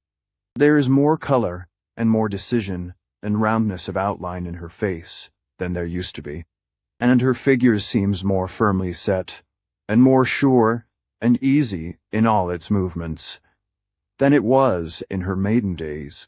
But I miss something when I look at her, something that once belonged to the happy, innocent life of Laura Fairley, and that I cannot find in Lady Glyde. There was in the old times a freshness, a softness, an ever-varying, and yet ever-remaining tenderness of beauty in her face, the charm of which it is not possible to express in words, or, as poor Hartright used often to say, in painting either. This is gone. I thought I saw the faint reflection of it for a moment, when she turned pale under the agitation of our sudden meeting on the evening of her return, but it has never reappeared since. None of her letters had prepared me for a personal change in her. On the contrary, they had led me to expect that her marriage had left her, in appearance at least, quite unaltered. Perhaps I read her letters wrongly in the past, and am now reading her face wrongly in the present. No matter whether her beauty is gained or whether it is lost in the last 6 months, the separation either way has made her own dear self more precious to me than ever, and that is one good result of her marriage, at any rate. The second change, the change that I have observed in her character, has not surprised me, because I was prepared for it in this case by the tone of her letters. Now that she is at home again, I find her just as unwilling to enter into any details on the subject of her married life, as I had previously found her all through the time of our separation, when we could only communicate with each other by writing. At the first approach I made to the forbidden topic, she put her hand on my lips, with a look and gesture which touchingly, almost painfully, recalled to my memory the days of her girlhood and the happy bygone time when there were no secrets between us. "Whenever you and I are together, Marian," she said, "we shall both be happier and easier with one another, if we accept my married life for what it is, and say and think as little about it as possible. I would tell you everything, darling, about myself," she went on, nervously buckling and unbuckling the ribbon round my waist, "if my confidences could only end there. But they could not. They would lead me into confidences about my husband too. And now I am married. I think I had better avoid them, for his sake, and for your sake, and for mine. I don't say that they would distress you, or distress me, wouldn't have you think that for the world. Booty want to be so happy now I have got you back again, and I want you to be so happy too. She broke off abruptly and looked round the room, my own sitting room, in which we were talking. "No," she cried, clapping her hands with a bright smile of recognition. "Another old friend found already? Your bookcase, Marianne, your dear little sabby old satinwood bookcase. How glad I am. You brought it with you from Limmeridge. And the horrid heavy man's umbrella that you always would walk out with when it rained. And first and foremost of all, your own dear, dark, clever gypsy face, looking at me just as usual. It is so like home again to be here. How can we make it more like home still? I will put my father's portrait in your room, instead of in mine, and I will keep all my little treasures. From Limmeridge here, and we will pass hours and hours every day with these 4 friendly walls round us." "Oh, Marian," she said, suddenly seating herself on a footstool at my knees and looking up earnestly in my face. "Promise you will never marry, and leave me. It is selfish to say so, but you are so much better off as a single woman and less. You are very fond of your husband, but you won't be very fond of anybody but me, will you?" She stopped again, crossed my hands on my lap, and laid her face on them. "Have you been writing many letters, and receiving many letters lately?" she asked, in low, suddenly altered tones. I understood what the question meant, but I thought it my duty not to encourage her by meeting her halfway. "Have you heard from him?" she went on, coaxing me to forgive the more direct appeal on which she now ventured, by kissing my hands, upon which her face still rested. "Is he well and happy, and getting on in his profession? Has he recovered himself and forgotten me?" She should not have asked those questions. She should have remembered her own resolution on the morning when Sir Percival held her to her marriage engagement, and when she resigned the book of Hartright's drawings into my hands forever. But ah me, where is the faultless human creature who can persevere in a good resolution, without sometimes failing and falling back? Where's the woman who has ever really torn from her heart the image that has been once fixed in it by a true love? Books tell us that such unearthly creatures have existed, but what does our own experience say in answer to books? I made no attempt to remonstrate with her, perhaps, because I sincerely appreciated the fearless candor which let me see what other women in her position might have had reasons for concealing even from their dearest friends, perhaps, because I felt in my own heart and conscience that in her place I should have asked the same questions and had the same thoughts. All I could honestly do was to reply that I had not written to him or heard from him lately, and then to turn the conversation to less dangerous topics. There's been much to sadden me in our first confidential interview with her since her return. The change which her marriage has produced in our relations towards each other, by placing a forbidden subject between us.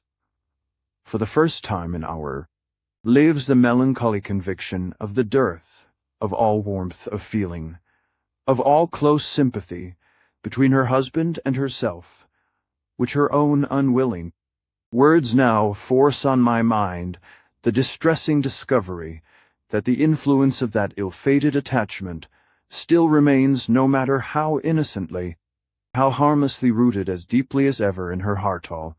These are disclosures to sadden any woman who loves her as dearly, and feels for her as acutely, as I do. There is only one consolation to set against thema consolation that ought to comfort me, and that does comfort me. All the graces and gentleness of her character, the frank affection of her nature, the sweet, simple womanly charms which used to make her the darling and delight of everyone who approached her, have come back to me with herself. Of my other impressions I am sometimes a little inclined to doubt. Of this last, best, happiest of all impressions, I grow more and more certain every hour in the day.